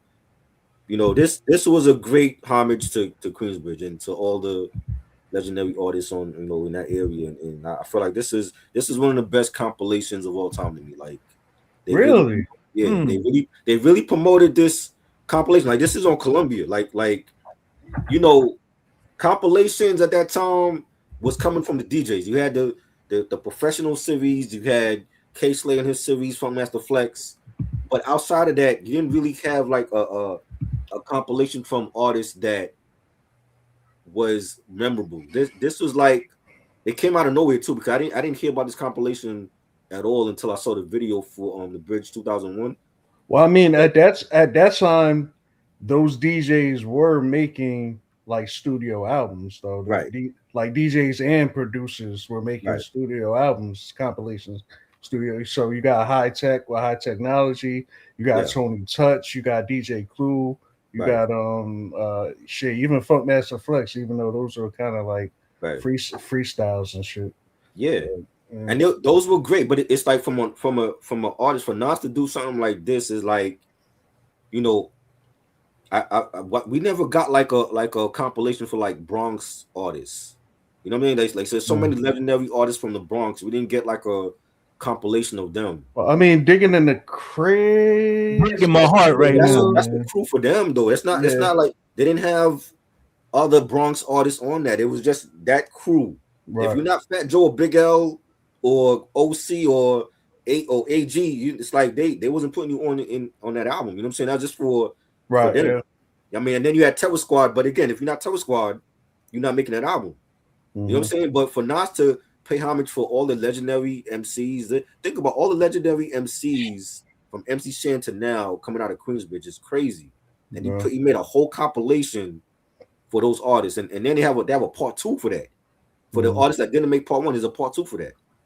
You know what I'm saying? And I feel like you got to give Nas's props for even doing something like that and putting it on a major label and getting the promotion from Columbia Records.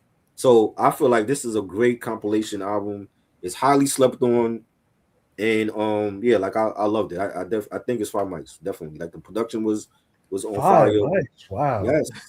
I think remember, and it's not all like artists on here. When you got like, you have artists like I don't want to say like they not all underground. Like people know who CNN is and Mobb Deep, Roxanne Shante, but he had like a Poet. There's an artist named Poet, right?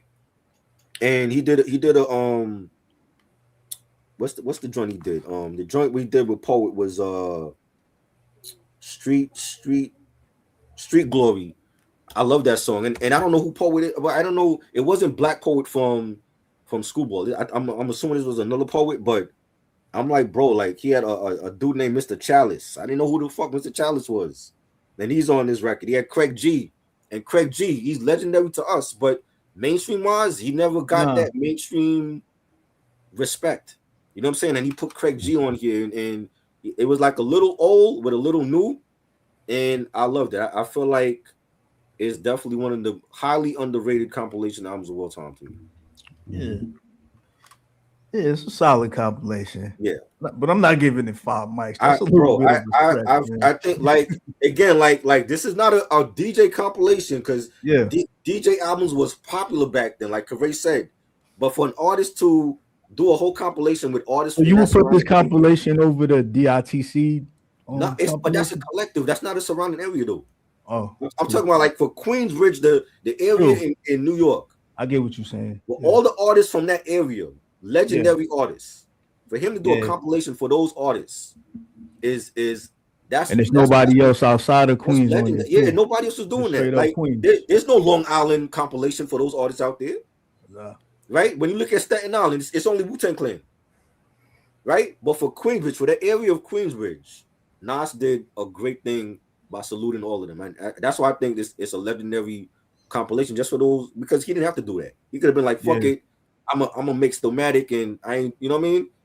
But he did. He said, before Stillmatic, I'm gonna pay homage to Queensbridge and the area I grew up in, my home, and I'm gonna put all of the legendary artists all in one compilation. And I think we gotta put personal issues aside too. Right, exactly, right. Because he was beefing with Prodigy, right? He had a joint Prodigy on there that was fire. Yup, and Cormega too. And Cormega's on the compilation. You know what I'm saying? He had an issue with Noriega. CNN is on the album. When are they not having issues though?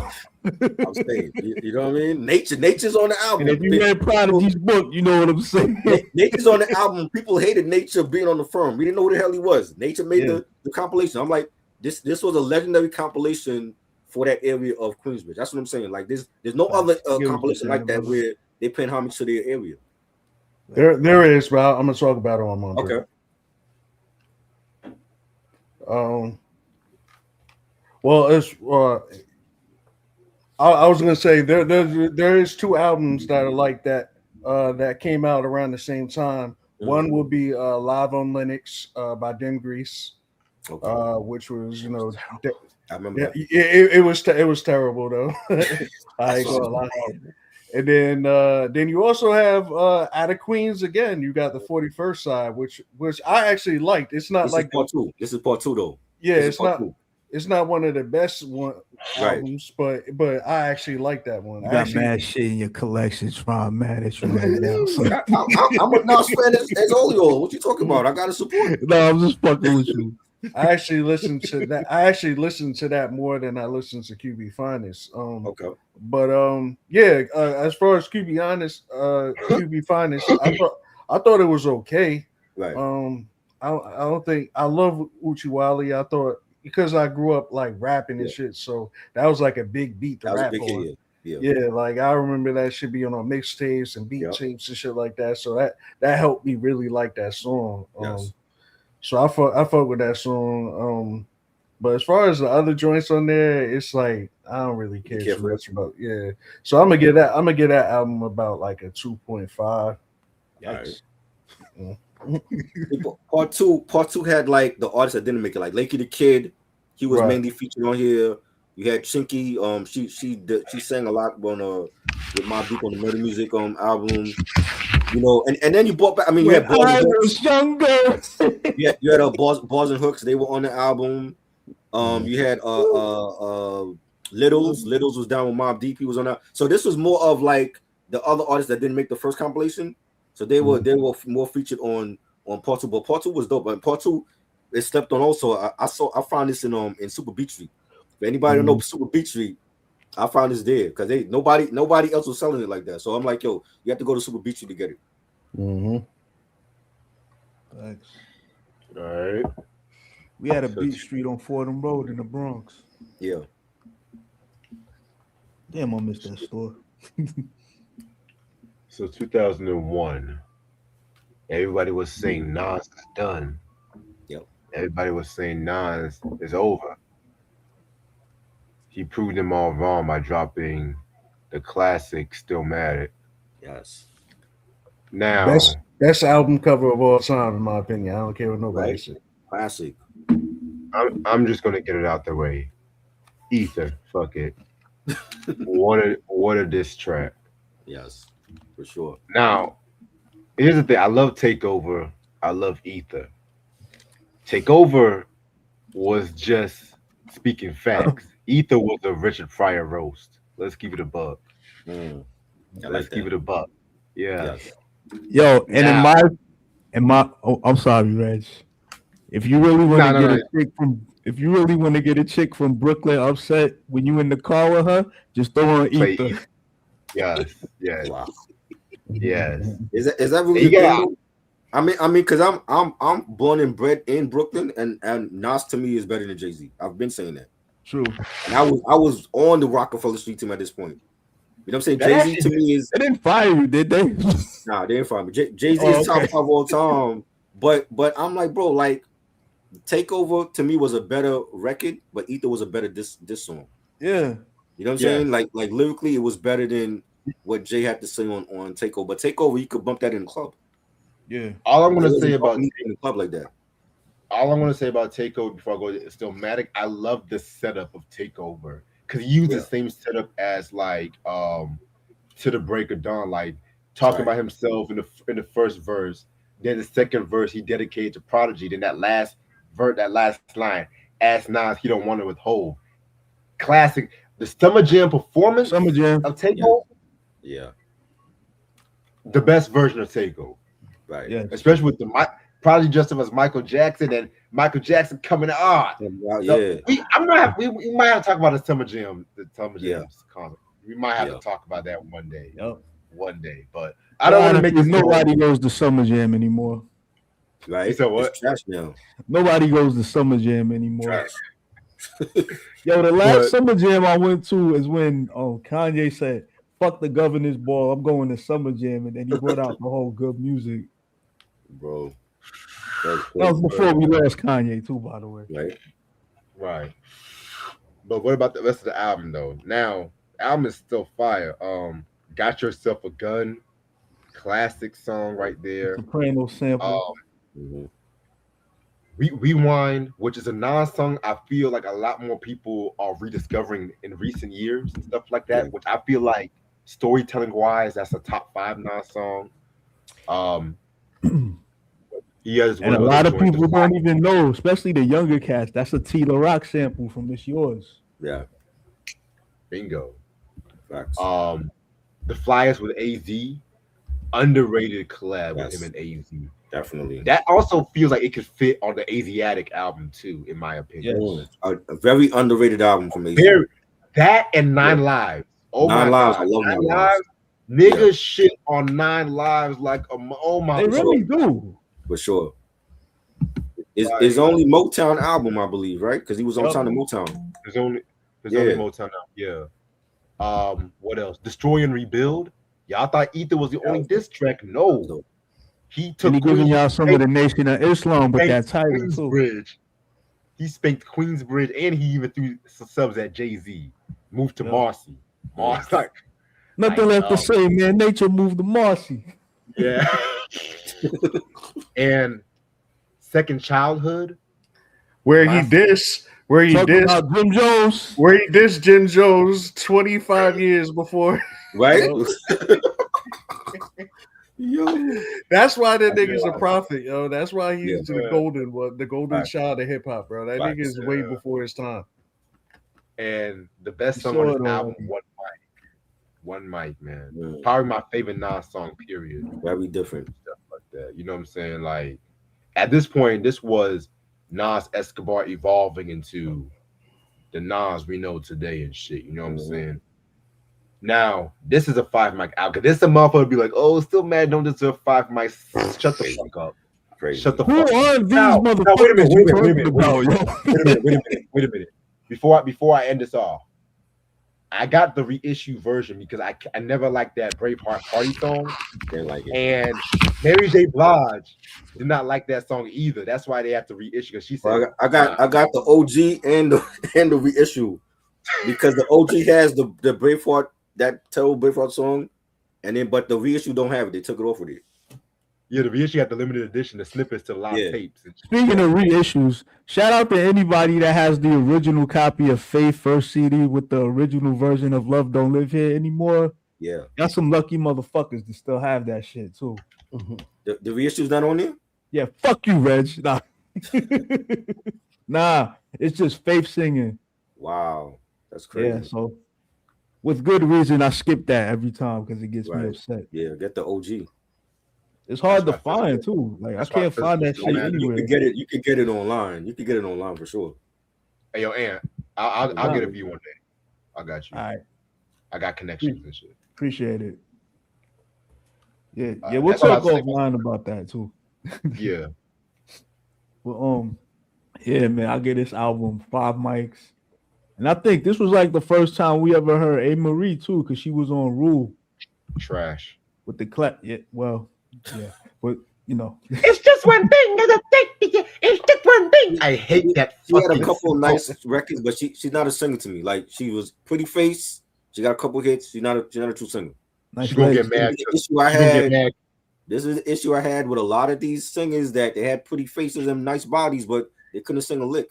We know Try. We know you don't like. We know you don't like Maya. Try. Olivia. Who else? I mean, take a pick. Olivia. All of them. Oh God. Olivia was pretty. And we all remember what Prodigy said about her in his book. Right. That part. I'm sorry, but when was Olivia pretty, boo? I'm sorry. I'm just saying, like, it was more about them promoting how sexy they are, and they have no talent. And she had a big forehead too. Like singing in the shower is not the same as singing on stage at the Garden. It's different. Singing while you're cleaning is not the same. You know, I love this album. This to me is Nas's comeback album after that horrendous Nostradamus, and Jay-Z woke him up. After Jay-Z came out with the Takeover and the public dismantling of Nas and Prodigy at Summer Jam, and then you bring out the best artist of all time, Michael Jackson, on stage with you, that's the most embarrassing thing ever. And I think Jay-Z woke him up, and Nas said, you know what, I gotta really go hard with this shit now. I got these niggas, they gotta take me seriously now. And he gave us a phenomenal comeback album. When we talk about comeback albums, this has to be number one. Yes. You know what I'm saying? Like he went on a run. Because it's rare that you see a good comeback album in hip hop. And I feel like that's because of Jay. Jay really woke him up. When Jay was accustomed to dropping shit every summer, and Nas was like, fuck that. I gotta slay the dragon. And he did that with Ether. And to me, he beat Jay-Z. And I'm from Brooklyn saying that. Nas beat Jay-Z. Everything that he said in Ether is how we felt. And Takeover was great. It's a record that you could bump in the club, and even though it's a diss record, you know, but Ether lyrically, he slayed Jay-Z on this diss record. Best diss record of all time to me. Better than Not Like Us was great, but this is better than Not Like Us. Exactly. You know what I'm saying? And for you kids that don't know Ether, go back and listen to Stillmatic. And we won't even bring up the other beef that came out of this, State Property and D Block. And you could tell that Ether like really startled Jay-Z, because Jay-Z for the first time got out of character with that Super Ugly. Exactly. Yep. That was his rebuttal, and Super Ugly was trash. Had him up against the wall like he was playing corners in the elevator. That was his rebuttal, and when I heard that on Hot 97, I'm like, bro, this is not even fucking with Ether. Like, you can like even see the emotions, like even just listening to the track, you can see the emotions Jay-Z had, because I was like, damn, Nas really pressed your buttons hard as hell. Nobody battled him. Like he went at J.O. Felony. I don't remember a memorable diss song from J.O. Felony. No. You know what I'm saying? This was like the first time that an MC on his level went at him and he beat him. You know what I'm saying? And now he wants to be like, oh, we shouldn't have battling no more. No, it's easy for you to say that now. Yeah. 25 years later, after you got your ass kicked by Nas. He battling. And then he went up to Hot 97, sounded like he was about to burst into tears when Angie was interviewing him. His mother told him, don't do that. So he had to apologize to Nas. So J. Cole and Jay, you got something in common. Y'all both apologize. You know what I'm saying? Yeah. So we could actually say he really did let Nas down. People forget about that. Yeah, his mother told him, like, yo, you need to apologize to Nas. Yeah, that's what he did. And like I just said, now him and Nas are like best buds. I'm like, yeah, I wish we went back to like this time when Nas was giving Ether to fucking Jay and fucking State Property and Dipset. Yeah, they wasn't fucking with him. So Stillmatic, yo, that shit was 5 mic. Yo, definitely 5. If I could give it 6, man, I give it 6. Also, I think like enough people don't say this, but they always say like Illmatic is written. Man, I think it's a close Stillmatic, Illmatic. I think it's like a 1A, 1B kind of situation right there. Right. Yo. That's how good Stillmatic is, in my opinion, bro. Like I like Got Yourself a Gun. I don't think that should have been the first single though. I think that should have been like second or third single. One Mic to me is like one of his most best produced songs, and creative was very different from him. You know, with the highs and lows of the switches of the track. I love You're the Man. You know, Large Pro classic. Marvin Gaye sample. Yeah, it's the Smoking Joint. Second Childhood by Primo. Again, Primo was in his bag. One of his best collabs with Nas that doesn't get talked about. We always talk about Nip State of Mind. We talk about I Gave You Power. Second Childhood is right up there, the top 3 best Nas Primo collabs ever. Love that. I love the subject matter on that record. The Flies with AZ, that should have been a single. Really enjoyed that collab with him and AZ. Very smooth beat. You know, they flows mesh well together. I love that. The only bad song to me was the Braveheart joint. That was garbage. But this is a 5 mic classic. This is his comeback album, and the best comeback album in rap history to me. Yo, Jogo should just stick to being like Nas tough guy. Nas little brother. Like he can't rap. Wiz can't rap either. Not to mention Not to mention the flyest cover rap cover of all time. Yeah, that shit was fly as hell. Definitely. Yes, With the velour yes, suit, indeed. you got the pigeon next to him and shit, bro. Like, come on. That shit We fly. still rocking velour joggers and shit. Come on. Y'all, Ahead I of his thought those time. went out of This is style. Nostradamus right here. That's how you know I don't be outside like that. I didn't even know people still wear velour suits still. Yeah, we still rock the jogger sets, man. You know what I'm saying? I got a Puma one. Word. But yo, I definitely get this album 5 mics, man. Oh yeah, for for real. sure. Got you. If you give it anything under than 5, you're a hater. Are we skipping the Brickfalls album? Because I don't got that, and that was trash. Skip it. I said Nas related. Okay, well, he's on the album though. He's on the album. Yeah, let's skip that. We just gonna move to last. We just Nas gonna on the forget. Little John beat should never ever happen ever again. We just gonna forget that ever happened. Okay, back. All right. So before we get into Godson, Columbia Records wanted to campaign on the comeback of Nas, so they dropped 2 compilations. Now I could talk about From Illmatic to Stillmatic, but I'm gonna be real with you. I didn't care a lot. I don't care a lot about them because we talked about a lot of those remixes.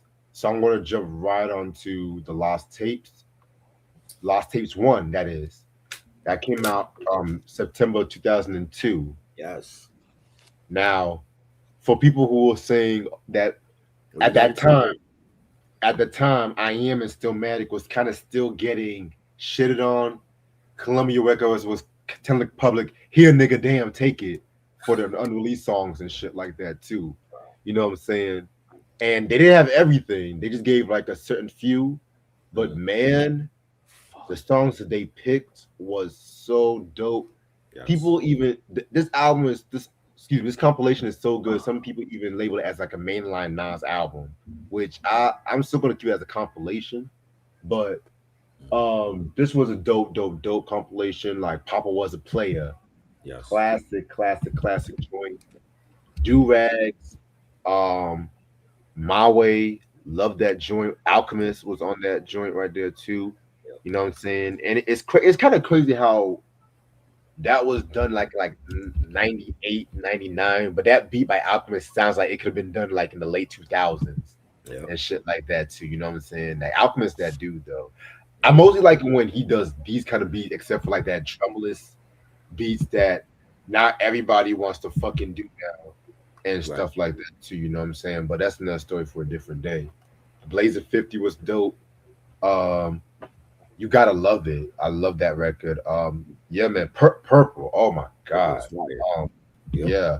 Like try mention Fetus too. You know what I'm saying? That was pretty dope. So yeah, this whole compilation was very great.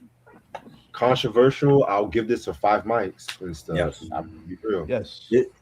This is like when in conversation now, I've heard people say like, even though it's a compilation, this is like a Nas, considered a Nas album. It's that great, and definitely not too many artists that can do a compilation of lost tapes, unreleased tracks, and still be all fire. And again, these are like the songs from both I Am and Nostradamus double album. That if that album that came out, it would have been a classic double album, and we got it all on one album. And I just feel like this is a great collection of unreleased songs. Definitely 5 mics. I love Jump by Myself is my favorite one. Just the story of him like driving and he's having these different thoughts and visions, and You Gotta Love It was fire. Purple was great. Fetus was we all great. remember that P. Diddy line, don't we? Right. In the Purple track, right. The Sean and Diddy had 2 different lawyers, and that was fire. Like and everything about it, Black Zombie and No Ideas original, classic compilation album, classic album in general. So maybe Puffy shelved that I Am because of that line. You never know. Yep. That nigga had too much power back in that time. You never know. Right. Yeah. Bootleg my ass. Again, Do-Rag was one of my favorites too. Yeah, Do-Rag was fire. Yeah, definitely a classic. 5 mics. Yeah. And like you said, that could be considered a Nas album instead of like Yeah. you know, an unreleased joint. You know what I'm saying? Definitely. Yeah. Um, I don't know. I love this project, but Uh-huh. I have a hard time like trying to rank it like a five, giving it five mics. Right. Just because it's not like an official album. Right. I don't want to put it next to like Illmatic and shit like that. I do like my favorite songs on the joint is of course Blazer 50, Yeah. Love It, and Purple. Those are my favorite joints on that joint. So you know, just because only reason why I can't give it five is because it's not like a real album. Like Right. there's no real structure. It's just loose songs just thrown anywhere. You know what I'm saying? So I'm gonna have to get. I'll give it a four though. But I But would say like sometimes the best stuff is like when it comes together like that, because you never right. know what you're gonna get. But I You know mean, what I'm saying? just for Columbia Records, allowing Columbia Records to let Nas put out the collection of unreleased tracks, and they promoting it like it's a real album. Like Mhm. there's not a lot of artists that can say that. Like yo, like my label let me put out these collection of unreleased tracks, and they promoted it. They promoted it like it was like a album. So you know, shout out to Columbia Records for allowing him to do Now, that. I might be wrong about this, but I remember when it did come out, I Yeah, always seen it as a mixtape. I never saw like a nah, official. it was a full album. It was released in the I ne- stores. yeah, I never saw it in the stores. Like I only saw it like in mixtape spots, like just as a bootleg. Right, Like that's why I never really considered it a really an album. It's like right. okay, it's like a mixtape more Yeah, so. they had it in the stores, and it's like you don't see that. Like they think of Mm. like so many artists that have like Pac. Like Pac to me had like some of the best unreleased ever. We still waiting for those unreleased records. Now it came out in stores when they Like officially that One Yes, Nation album. yes, it came out in the store. or was it after? Because I always felt like it was after, like after Lost Tapes got buzz on the streets. I felt like then they Nah, pressed it it came out. It came out in stores when it was supposed to come out, and yeah, like the bootleggers had it too. Like they had it like it was a mixtape, but it actually Maybe came out. that's what it was. Maybe I just had the bootleg way too Yeah, early, and then it looked like yeah, they crushed it it up. actually came out in stores. Okay, okay. Yeah. You know what I'm saying? And like, yeah, like we still waiting for someone that Tupac stuff to come out, and it may never come out. But Hmm. like for his label to actually let him come out with it and they promoting it, that says a lot about Nas's influence at that time. See, one thing I'll give Columbia, they gave him creative control. Right. That Now, is also bad too though, because they should have stopped him at some shit too. you know, You hey, know what I hey, mean? Like, no, you can't do this. once we get to the Def Jam era, I'm gonna have some Yo, shit. and you know about that date when the album came out, September 24th. You know what else came out on that date? What day? Tribe Called Quest, Low End Theory. I Oh don't yeah, remember, but that's a great album. that's I don't the remember same all the day. dates. I remember certain dates, not all the dates though. And you know what, Ant? That same day, Blood Sugar Sex Magic and Mm. Nevermind came out that same day too. Oh wow. Historic Yeah, date. Legendary. historic day in music. Yeah. Yes. Now Rest in to peace. conclude the Columbia Records run of Nas's discography, we're getting into a somber chapter. Around the time Still Mad was having Let us pray. his mama, God rest her soul, succumbed to Ooh, breast cancer. yeah, yeah. And Nas was rethinking a lot about his life around that time. And at that time too, he was dating Khalees at that time too. So this was a transitional album. Well, yeah, you can call it transitional. And it came out as God's Son. Now, this is an album that has some of his best albums, that has some of his best songs, but has some of his worst songs. But the Really? Mm. good overshadows the bad. The bad is slim margin. I'm gonna get to the bad because it's like I two agree. songs I agree. three songs I just do not like. But Yep. And if it's what I'm thinking, we're definitely I on the think it is same too. page. Yeah. okay, now this is a very essential album because this was the first album he's done with Salam Remy, who gets a lot of hate from Right. Nas hands, but Yeah. Salam did Made You Look. Mm. I Yes. Can. Those two songs alone Hell, Get Down. He co-produced that with Nas. Yeah. Those 3 songs alone are 3 of the best songs on this album. Facts. I'm not even done. We have speaking of reflection, Last Real Nigga Alive, where he finally explained what happened between him and Pop, him and Big, because not a lot of people knew at that time. Him and Biggie kind of had some issues and stuff like that too, because at the time it was more subliminal and stuff like that. That was basically his therapy session. Yeah, definitely. That's to me is my favorite song on the album. Well, next to another song, but we'll get to that. Book of Rhymes, where he dissed Rascat on that track, because they had a situation and stuff like that too. But the bad song, my favorite from the West Coast. Same. And a lot of people who ironically called the West Coast Nas, ironically, which that's a bit of, that's a bit of a stretch though, but those first 2. So if that's the case, you think, since we on that subject, so if that's the case, you think Planet Asia is the West Coast version of GZA? I don't know. Not lyrically though. Not lyrically. Yeah.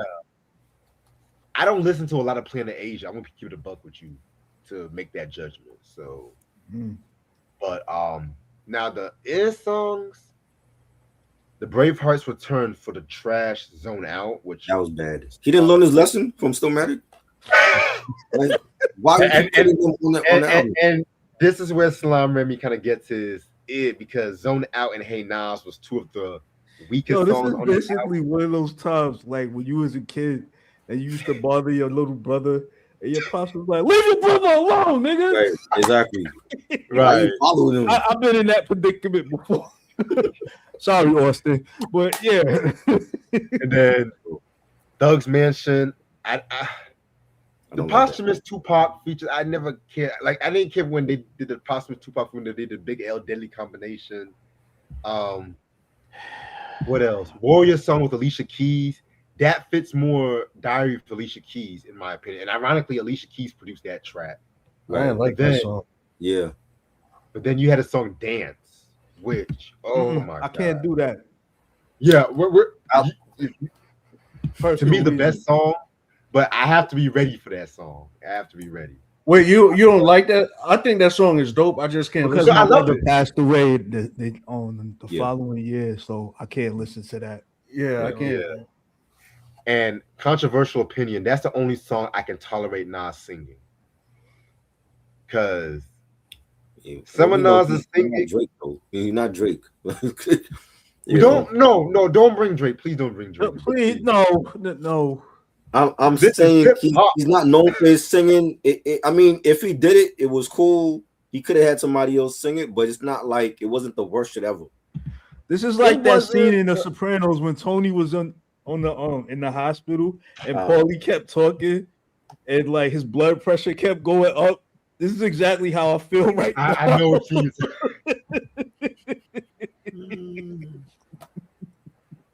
But yeah, I'm gonna definitely give Godson. I'm gonna give it a solid 4 out of 5. It is definitely a solid 4 out of 5. Like what Kaveh said about Nostradamus, how it started off good and then it tailed off. That's how I felt about Godson. It started off strong, and then like the last couple of songs it tailed off. Yeah, but it was definitely solid, and he was already awoken. Like Jay-Z awoken the beast. He was awoken. He gave us Get Down, fire track, The Cross, produced by Eminem. I love that track. And I don't even think Eminem was a great producer, but he gave Nas a dope beat. Made You Look, great first single. The remix with Ludacris and Jadakiss on that was fire. I love Last Real Nigga Alive was fire, and he said a lot of things in that song that a lot of people didn't know or they forgot about. You know, him going that big. I didn't even know about that until that record came out. Mastermind, really enjoyed that song. That's a song that I didn't like in the beginning, and I like it now. What's the joint with was it my rhyme book or some shit? I forgot the name of that joint. Book of Rhymes. Book of Rhymes was what? Alchemist. Yes, Alchemist. Yeah, and he's like, you hear him like tearing up the page, Yup. and he's crumbling up. Yeah. I love that. That was fire. And shout out to any girl named Tina. Yeah, the dance record, it was dope because, like, you know, that at that time is his mom is passed, and he's talking about like having one more dance with his mama, and I like that. It is a sad record, and especially like you said, like your mom had passed away after that. Yeah, Like you're not no, gonna want to please. hear that record no more. You know what I'm saying? Because it's gonna make you Yeah. it's gonna make you think. But I give him props for doing a record like that and missing his mom And it's another song too, but we'll get to that one right. later. But you know the Warriors song that should have been on Alicia Keys album. That should have been on Alicia Keys album. The Heaven song, You know, was Clive okay. Davis wasn't having that shit. Right. The Heaven song was okay. I don't feel like we needed two records about his mother. I'll pick one. I'll pick Heaven or you pick Dance. Everyone's in the place. Yeah, we didn't need both of them on the album. That's my shit. But I think the album is strong. I feel like this definitely is four mics or 4.5 mics. I think it was a solid album. And this was this DVD was Nas at Webster Hall, right? He performed 6 songs from Godson on this at Webster Hall. Available? And he did Ether. He I've did been looking for Ether. that for a minute. Bro, when he did Ether, the whole Webster Hall went crazy. I remember that. Yo, the DJ had to keep swinging it back. Like he did it like, you know, like how Kendrick did Not Like Us like 6 times. Yeah, like he did Ether again and again. Like that's how crazy it was. wow. Right? And when he did Made You Look, he brought out Ludacris and Jadakiss and DMC from Run DMC. DMC was there too. He came out also. Like I said, the wax song on there is Zone Out. Yeah, he actually performed Zone Out on this DVD with the Bravehearts. But what's the name of the DVD? Huh? What's the name of the DVD? The DVD is Made You Look, Godson Live. Nas. This came out in 2000. Was it 2002? Came out. It came out the same time as the Godson album. Oh, okay. You know what I'm saying? It might be out of print now. You're but pulling out gems, man. Pause. out gems, bro. Like I think it's definitely on YouTube now. I think it's on YouTube. Okay. Yeah. This is the color of the DVD. Like this is a real DVD. This is not in the bootleg. This was in stores too. It's not the Fordham Road version. No, not the Fordham Road version. But he did 6 songs from Godson on here, and he did stuff. Of course, he did. You know, New York State of Mind. He ran through his hits. He did. Like I said, when he did Ether, you got to see. Because he killed it. When he did Ether. Mm-hmm. He's not supposed to sing. It's a song for his mom. What you expect? Nah, but I'm saying like, no, yeah, but about people in I don't comments, listen. I don't have no problem with him singing on the record. It was dope. You know what I'm saying? He could have easily gotten a R&B chick to sing for it. You know what I'm saying? But he did it himself. But I'm just saying, I don't think we needed 2 records dedicated to his mom on there. I think you had to pick one. Either you pick Dance or you pick Heaven. I don't think we needed 2. Yo, my least favorite song on this album is Hey Nas. Huh? My least favorite song on this album is Hey Nas, yo. Hey Nas? Yeah, the one with Khalees and Shorty from City High. No, it's not on Tubi. It's not on Tubi. Yo, he's asking if it's on Tubi. That shit every time. It's on YouTube. It's on YouTube. I didn't even know it was on YouTube. It's on YouTube. Yeah. Nas Made You Look, Godson Live. Yeah. Put the link in the chat for them. All right. So we all said our thoughts on Godson. Cavase, what you think about Cavase? Godson was dope, man. I mean, you got Made You Look on there, which is one of my favorite Nas songs ever.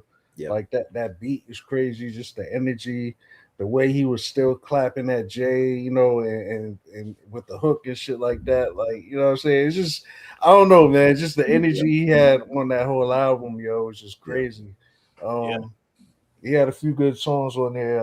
I was not feeling that Alicia Keys shit. That shit trash.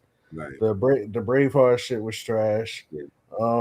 But the Hey Nas shit was too, like, kind of like I could skip that. But everything else though was solid on that joint. Yeah. I really fuck with that album. So I'm gonna give that a 4 as well. Okay. Got you. Solid 4. So by the time we now getting in 2004, oh boy, Nas was This was actually his last album on Columbia, excuse me. And after 10 years, he wanted to have to do a little something different. So he got a bit too much creative control. That's what I'm telling you. But He had this the is Hulk Hogan. I got creative control, brother. Right? but out of all the albums in Nas discography, this is one that's very middle of the road. And now we're going to get into Streets Disciple. Yuck. This is an album where it had a lot of Why? ideas that he just threw on walls, and he just didn't know. He didn't give a fuck Got it. what stuck.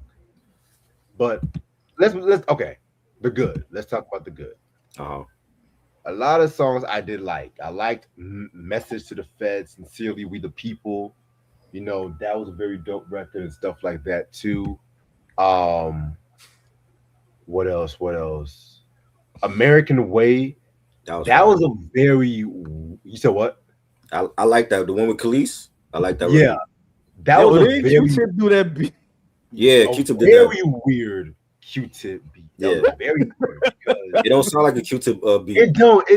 And that's and you know what? Mm. I fuck with it. That's actually my favorite song that Nas and Khalees ever did together too. And I don't have That's a not lot. saying much.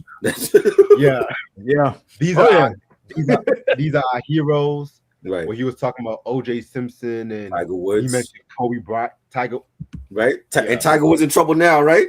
Nostradamus. He predicted the future, bro. Nostradamus. You know what I mean? Charlotte Hornets won. They won. Just Yeah. a moment with Quan was decent. That was dope. That's dope. Yeah. But to me, the second disc is where Yeah, that's another song real- I skipped. Just a moment. the second disc is where I feel is the real shine. Really? Virgo with Dougie Fresh and Ludacris, fire. Bridging the Gap with his father, the best song on this album. Yes. Controversial, unauthorized biography of Rakim. That's a very controversial song because that I'm was still his waiting way for the of- KRS-One. Chaos was saying, hell no, you ain't gonna do this shit. So the story with that was Nas's tribute to Rakim. But the thing was that he actually revealed a lot of stuff about Rakim's personal life that not a lot of people knew. And if you know about Rakim, he's very private and everything like Yes. that too. You know what I'm saying? So Nas kind of had an issue with that. Not a beef, but just a little slight issue with that too. So Right. that's why we never got a KRS-One version, unfortunately. Yeah. But now you guys are gonna look at the album. Sounded though. You guys are wondering who is this Scarlet person on this album? Well, Oh God. Scarlet is actually Nas, but it's Nas's female alter ego. What?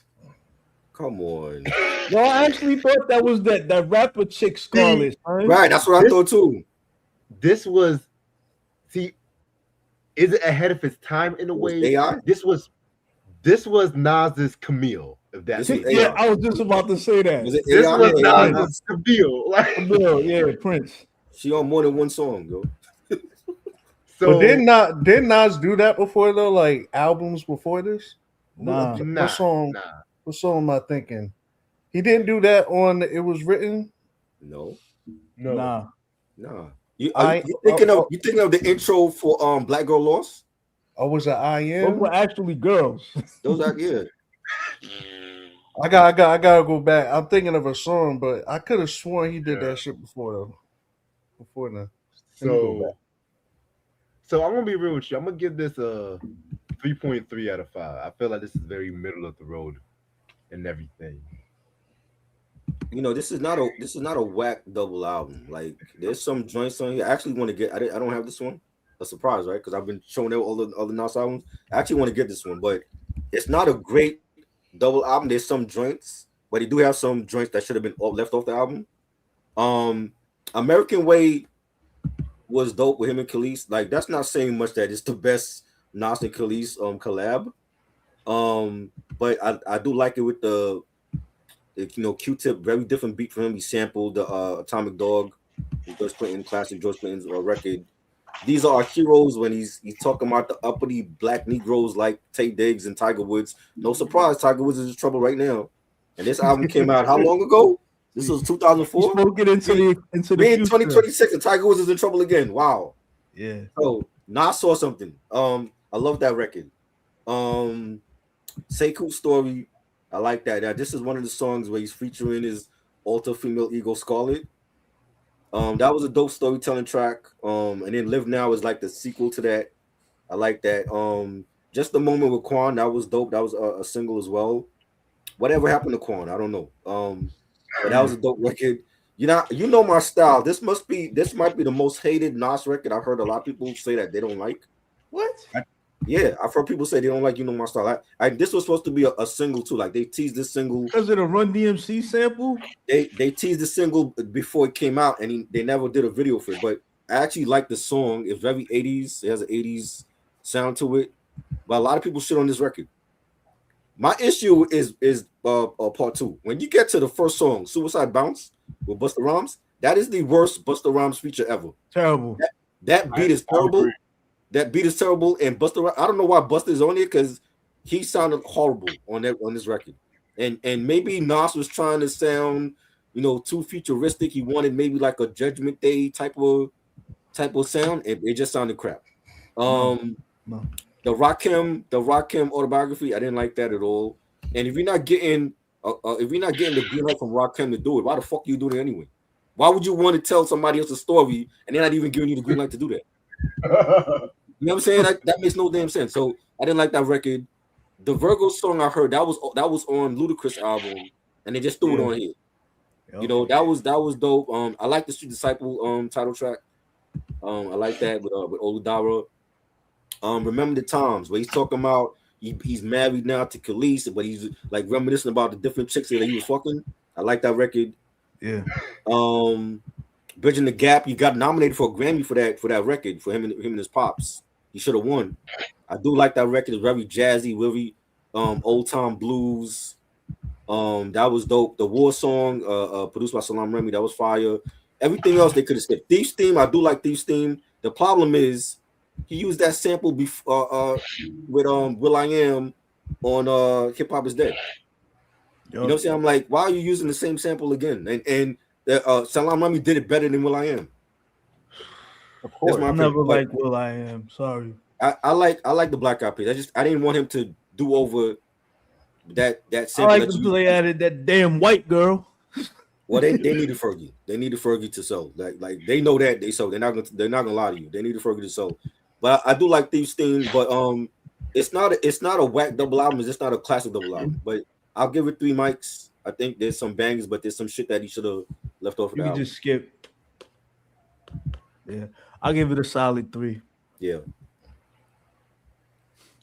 Especially when I first heard Scarlet. I'm like, yo, this is you now. Moon Flowy said War with Keon Bryce is their favorite on it. Yeah, like War was dope. That was a dope record. And what was the other one on here? With that girl, Emily? Emily? Yeah, Emily King. Oh, Reason. That's Reason. Yeah, that was Emily is. Emily, Scarlett, Sinclair, Khadijah, all these damn girl names. Emily. Yo, and it's because like she actually came out with an album like a couple years after this. Is it good? It was okay. But yeah, it was alright. And then she came out with another one. I don't know what the hell. Moon Flowy said the album has too much filler. In my opinion, they could have took some. Yeah, definitely. He should have shortened the double album. If you can do a double album, then shorten it to like maybe 10 tracks a piece or something. Maybe I'm right, man, because maybe I fuck with Nas so much, man. I may have had a dream that he had did that shit before, yo, because I could have sworn. I'm like, wait, when you said that was the first time he did, I'm like, nah, he did some shit like that, but I just looked and I don't see it. Is it unreleased? Is it an unreleased song? It might be. I don't know. Maybe, like I said, maybe it was a dream or some shit. Right. I don't know, but I can't find that shit right now. But I could have sworn he did that shit. That's gonna be the future Kavase production with Nas and his alter ego Scarlet. Yeah, I felt like he was rapping from a female's perspective on a story that he was telling. I could have sworn that would be dope. That would be a dope record if you do that. I don't know, but yeah. As far as this album, I didn't like this album at all. Right. Like, but I did actually like the single. You know what I'm saying? The Will I Am, even though I don't like Will I Am, I did No, like. that was for Hip Hop Is Dead though. Oh, Steve. who made the other one? Salam Remy. Remy. Salam Remy. Yeah, Yeah. well, it's same beat and shit, but I did like that song. That Right. Yeah, that was fine. That's right. That he did for that shit. But Yeah. and he had a song with Busta Rhymes on there too, right? Suicide Bounce. I didn't, bro. Yeah. That song is terrible. It's bad. That song is Oh, bad. you know what? I'm thinking about that. Suicide. I'm thinking about the Busta Rhymes song that he had on the N album. Okay. Oh, yeah, on the Untitled. Yeah. Okay. Yeah. We're gonna get to that. That's the shit. That's the shit that I actually like. Okay. That song makes me hungry every time I think. Yes. Oh yeah. But You know how many? Well, we'll get to that. But yeah, I'm gonna give this album. I'm gonna give it a 2.5. Okay. All right. So now he signed to Def Jam Records when Jay-Z was president and shit. But by the time he signed to Def A lot of Jam, people was mad at Jay. when he signed to Def Jam, hip hop was in a weird place. We were wearing long white t-shirts and doing Soldier Boys and we were rocking True Religion jeans and Nike ACG boots. So Nas didn't like where hip hop was going, and This was the birth of the skinny jean era. Yeah. He called his next album "Hip Hop Is Dead." Now, here's the thing. Oh boy, And the South was in their feelings. yeah, especially Andre 3000, who at that time didn't drop And an Young album. Jeezy. And then Miss Jones embarrassed him. Yep. So here's the thing. Gucci and Soldier Boy too. Right. This album. Moving on. This album. I like this. I like the concept, but this might be one of his worst albums. I agree. What? I definitely agree with him. Now, here's the thing. It's not his worst. I'm gonna get into that one. Oh yeah, that's coming up. That's not even his worst. Y'all thought Nostradamus was bad. Now, let me talk about the good. The singles. Can't Forget About You featuring Chrisette Michele. Yes. Classic. I love the song, the video. Before she switched over to the other side. Moving on, like you always say, moving on. Yeah. Hip Hop Is Dead, the classic track right there too. Wow, two of my favorite tracks that will.i.am produced. What the hell is going on? Wow. Jesus Something Christ. in the water does not compute. Jesus Christ. That was a Prince reference if y'all didn't get that, by the way. Of course. Now, where are they now? I like that he did like 8,000 remixes to that song and shit. Is it for real? There's a remix for that? There's a remix. Yeah, there's like an East Coast remix, a West Coast remix, South remix. Like I gotta look that my up. hat. Like, yeah, there's like 8,000 remixes to that song. It's like, damn, these rappers were the ghosts and shit. Like, Black Republican. That's a historic song with Jay-Z. Yes, that joint. It's not as good as Success from American Gangster. That one right there. Whew. That joint was dope. When are we gonna review that? I think we can do a review with you. Said I'll review that with me and Tribe, but we can. I definitely want to get your thoughts on that. I don't, because I did say that shit. But I might have to wear my suit for that occasion. But the bad in this album, the bad. Who killed it? Yes. Oh my fucking God! Who told Nas to do an old? Who told Nas to sound like Al Sharpton? Yeah, she. Who told Nas? Who told Nas to sound like Cedric the Entertainer's character from Barbershop? Who told she? No. Again, good idea. Okay, you bad execution. I didn't care for not going back with Khalees. What is Stargate doing on this album? Yeah, like that. No. Hope with Chrisette Michele. Chrisette Michelle's all over this fucking album. Like, God damn. Right. Like, was he fucking? Was he fucking? That's why the marriage went bad. You was fucking Chrisette Michele over Khalees. I knew it. That was his side piece. right? The Trumpster, Maybe Yeah. maybe if she was on Nas's next album, she can get back in the black community's good graces and right? shit. Trumpster ass. Not happening.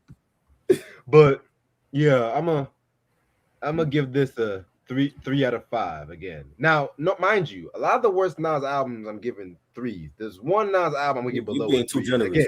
You being way We too we generous. go I'm gonna jump that. We're gonna get to that bridge. You Because the being bridge is generous. over. The bridge is over. But about Hey, hey. This album should have been called Dead on Arrival. This album was trash. I do not like this album. I do not like this album. I'm sorry. This is why, and I didn't buy this album, so you know what? I ain't show it because I don't have it. This is when I started to notice the cracks again. You know what I'm saying? I'm like, maybe Jay-Z should have come out with a Takeover Part 2 to wake him up again, because you was doing so good with Stillmatic and Godson, and something happened with this album. And I remember when he came out with it, and people was mad that how could he say hip hop is dead? What are you talking about? Maybe New York rap is dead. That was a big thing back then.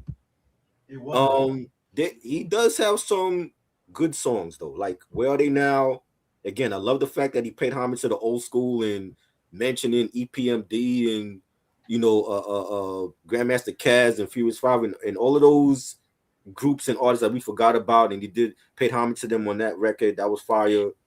I like Black Republican should have had a video. That should have been a single when we actually. You know what a fucking statement that would have been if they actually made it. Exactly. They made a statement. Remember when they had the show and Nas came out on stage and they did it at the show. Everybody saw, okay, the beef was over. We needed a video for Black Republican.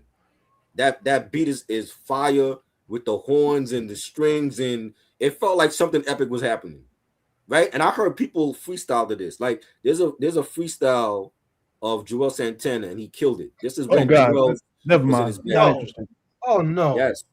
Yes.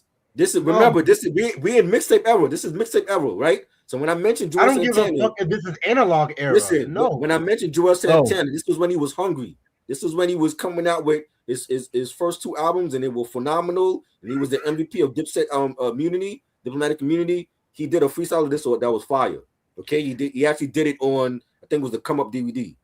Right? This beat was fire. They needed a video for this because it was a monumental moment for hip hop where you had 2 of the biggest MCs of all time squash their beef and they came together. And maybe at some point, maybe we'll see Kendrick and Drake do that. Maybe we won't. But for hip hop at that point, that was a big moment. And I remember that when they had that was on the news, bro. When they had Nas come out on the stage at the Jay-Z show, and they were standing side by side, that was a moment in history. So I love that record. We needed more we got more later on with them, but that should have been a single. I do like the Still Dreaming with Kanye West and the Chris Evans. That was a fire track. Before we lost them. I like that beat from Kanye. The game joint with Hustlers featuring Marshall Ambrosius. Dr. Dre actually gave him something that was fire. I'm surprised because all the Dre shit that we had with Nas was garbage. But Dr. Dre did that beat that was fire. But everything else, I don't like everything else. I think everything else was trash. I'm giving this 2 mics. I don't think it was a good album. Man, I agree. Damn. It got to a point when I was listening to it so much when it was, because this came out during my sophomore year at college, and y'all might believe me, y'all won't, but Nas did hit me up on MySpace. Did he? and he let me know when the album was coming out and shit. Right. I was like, all right, and I was like, is this really you? He's like, yeah, peace, brother. This is me. I was like, oh, all right, man. I mean, it's possible because they had artists at that time that was promoting themselves on MySpace. So yeah. So and then but after a while, like I just got tired of this album. I'm like, all right, I gotta listen to something else. I'm gonna order some mixtapes off Mix Unit or something. Right. Yo, this was my shit. Okay.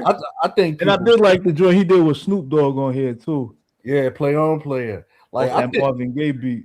I think this album is probably one of the most slept on albums of him. Like, yo, off the rip, Money Over Bullshit. Like, like that shit that just starts off like it sets the tone. That shit is just My hard. own strength, nigga. That's what I'm afraid of. And then you can't kill me, carry on tradition, hip hop is dead, Black Republican. Yo, I remember when I bought this album, I used to work for DHL, Right. and my route was inside of a mall. Mhm. So I went to a mall, and at the time I think it was what was it, coconuts or whatever shit. Like they had coconuts. So I went there and I bought that album. I think I bought this album, and if I'm not mistaken, did late registration came out around the same time? Nah, that was the year before. Oh, okay. But yeah, so I remember copping this album. I may have copped something else with it, but I remember when I was driving home listening to this album because I got off like around 12 o'clock in the morning. So I'm driving home listening to this album. I got into the parking lot, and that's in my complex. And at that time, I used to smoke, so I was still like I was smoking weed and shit. Right. I was rolling up in the car just listening to it. Yo, when Black Republican came on, yeah, man, that long ass intro with the beat, yes, yo, I remember sitting there and I literally cried, my nigga. Nigga cried. That was a moment for hip hop. Yo, a nigga like really shed tears. Like, yo, this shit. Is, I don't know if it was the weed or if it was just the excitement. It felt monumental though. It felt like something big was happening. Right. Yeah. So I remember like playing that shit, and then you got Still Dreaming, yo, with Kanye, and that's like my favorite era of Kanye. That's why I mentioned Late Registration because. That's my favorite album of Kanye, and that era of Kanye, his beats and his style at that time was just so great. So yeah, I fuck with that song. Yo, this album is dope. Like there is some songs on there that you know it's like kind of silly and shit, but you know the Snoop Dogg shit, like you said, Play On Play It, that shit was hard. Then you got the Dr. Dre and Game shit that shit was fire. So. I think this album is super slept on just off the strength. You know, I think it's slept on because you know the name and shit. Right. But yeah, I'm gonna give this a 4.5. Yeah. I'm sorry, y'all. People love it. There's a lot of heads I know that they love this album. I'm like, it's kind of like mixed. Some people don't like it, some people love it. So it's an acquired taste like scotch. Right. Now, 2 years later. He caused some controversy with his next album, which he calls it Nigger. But he call it Untitled. It was definitely not sold in Walmart.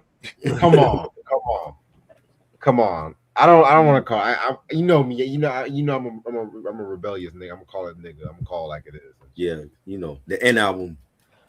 It's called N, just like Nexus. Yeah, at least I consider it. Shit. But so everybody was all up in arms talking about why he's gonna call this album Nigger. Why? Right. I was like, because he wants to, because the album is shit. You know what I'm saying? But he actually dropped a mixtape called The Nigga Tape. The Nigga Tape. That shit was fire. Yeah. He had the original version of Surviving the Times. Cops Keep Firing. Be a Nigga 2. That was dope. You know what I'm saying? And he dropped the album a few weeks later, which he had to call it Untitled and stuff like that too because of marketing reasons and shit. Right. But yeah, this might be, in my opinion, Nas's most underrated album. Can you imagine that conversation with him and Jay? This might be his most underrated album he's ever came out with, because a lot of motherfuckers love to say that he was losing it with the production, cough cough Vlad, with this album and stuff like that too. But he had some. Vlad might have a point though. Vlad might have a point. He did some of the production himself on this album, right? If I'm not mistaken. Nah. He didn't. Not in this one. But I thought didn't you do Queens Get the Money? He did that shit with Jay Electronica, whatever his fucking name is. Yeah, Jay Electronica. He did the beat to that one. Yeah. He tried to say, "Oh, I co-wrote that," but no, he did not. Stop it. Stop it. You can't even come up with your own fucking album without Jay-Z. Exactly. Stop it. All right, but let me talk about the songs, because Queens Get the Money classic song. The way he started that shit off with that piano loop. I remember he did that song in the BET Hip Hop Awards in '08 before he did Hero. Which, speaking of Hero, that was a big single that was produced by Polo the Don. Yep. I'm kind of burnt out by that song. Carrie Hilson talking about Hero. I get it. Hilson, that's your girl. That's your girl, though. I hated that said song. what? That's your girl, though. Carrie Hilson. She alright. She alright. Another one that can't sing. Pretty face. She can't sing though. She's a dope songwriter. She's a dope songwriter. But she need to stick to doing Not that. a song she wrote. One album and that was it. Yeah, one good album and that was it. Actually, 2 albums. I didn't hear the second one. I heard the one that had Timbaland all over that shit. Shit, but Fried Chicken with Busta Rhymes, one of my favorite songs on this album. That shit makes me so fucking hungry. Yo, but it's crazy how Busta's verse was about pork. Right. Of course. Like, yo, ain't you Muslim, nigga? Sly Fox. But that was the point of the song. Like, yo, you know the gods is gonna hear this and they gonna have a conversation with you. But isn't that the point of the song? It wasn't meant to like talk about like food in a good way. It was meant to tell you like, yo, we need this. Like, this is the bullshit that we eating. Right. You know what I'm saying? That's what they make us eat. That was the name. That was why. Goody Mob, when Goody Mob did soul food, they talking about not eating the processed shit and fast food and having the home cooked meals and all that. Yeah. Facts. Yeah. Forget about seeing Tamika and Tiffany at the damn restaurant. You ain't gonna see them all the time. All right. Sly Fox, where he dissed Bill O'Reilly's bitch ass nigga and stuff like that. I got dirt on you, doggy.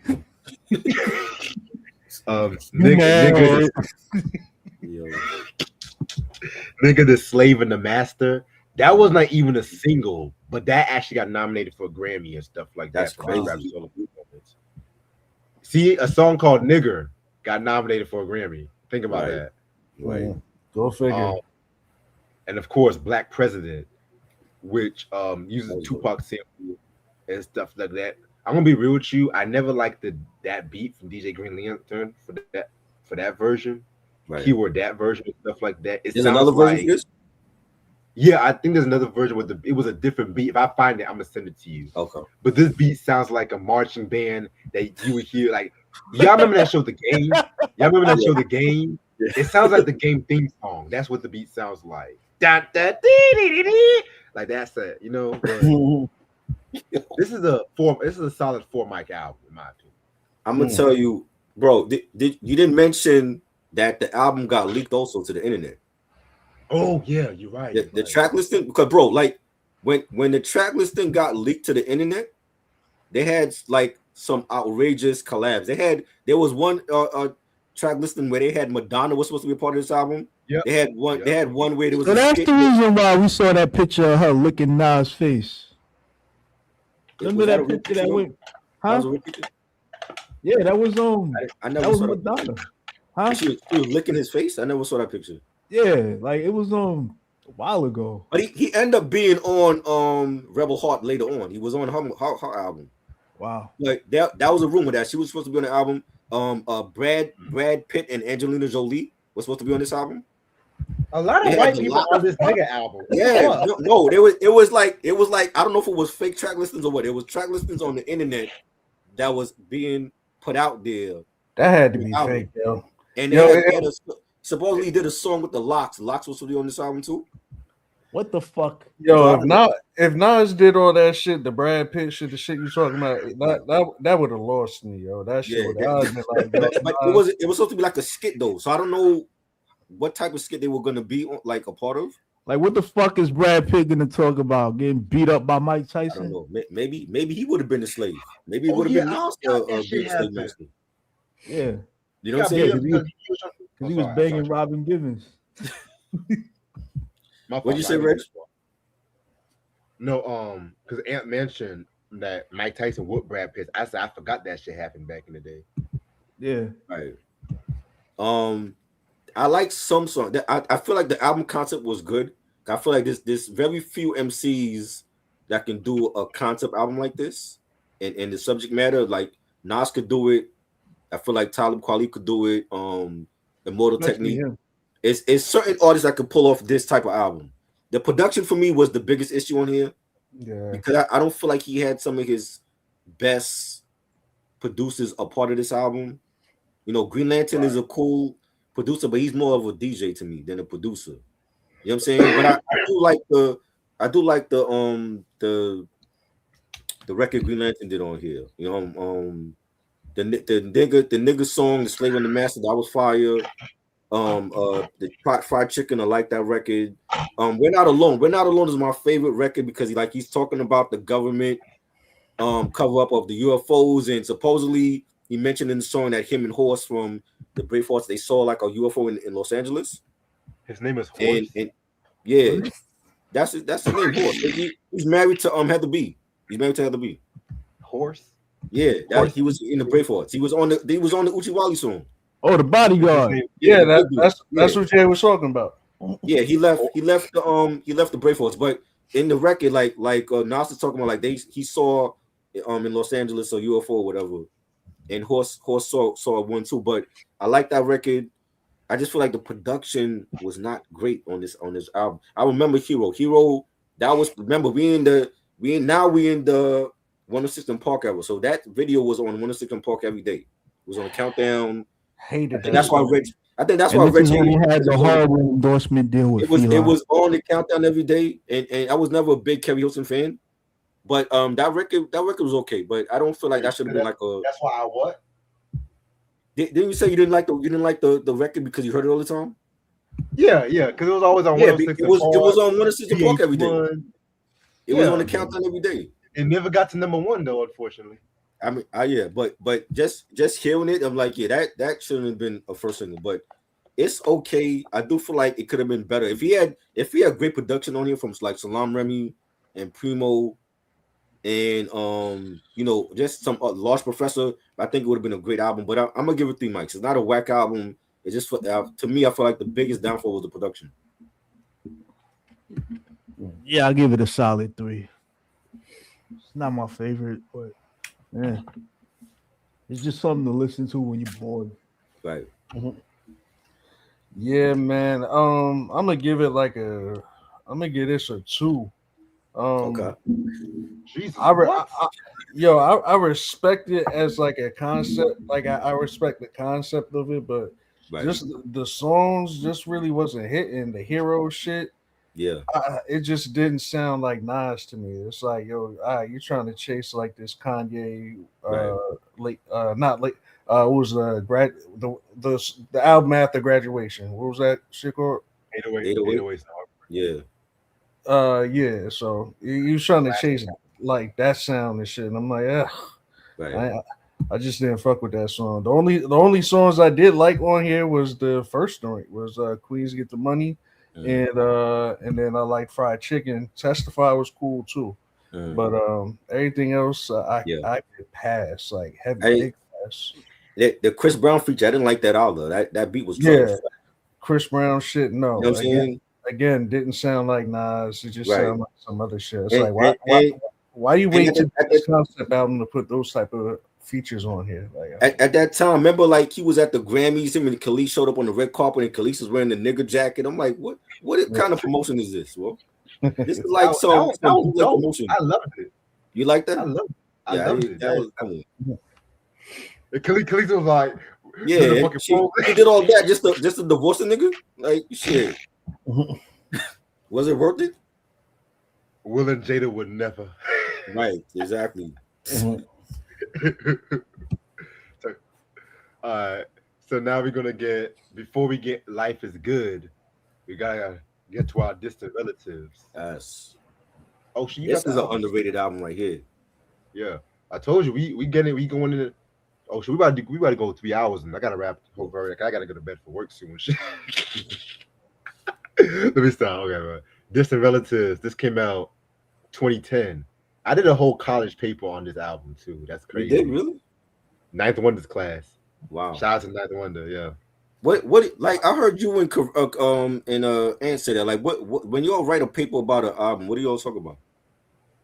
Well, I can't speak for Amber. I had to write about the song, what they were going through with the album, my introspect, like pretty much how I do a review. That's Okay. pretty much. I had to be professional. I can't curse and stuff like that. Right. You know.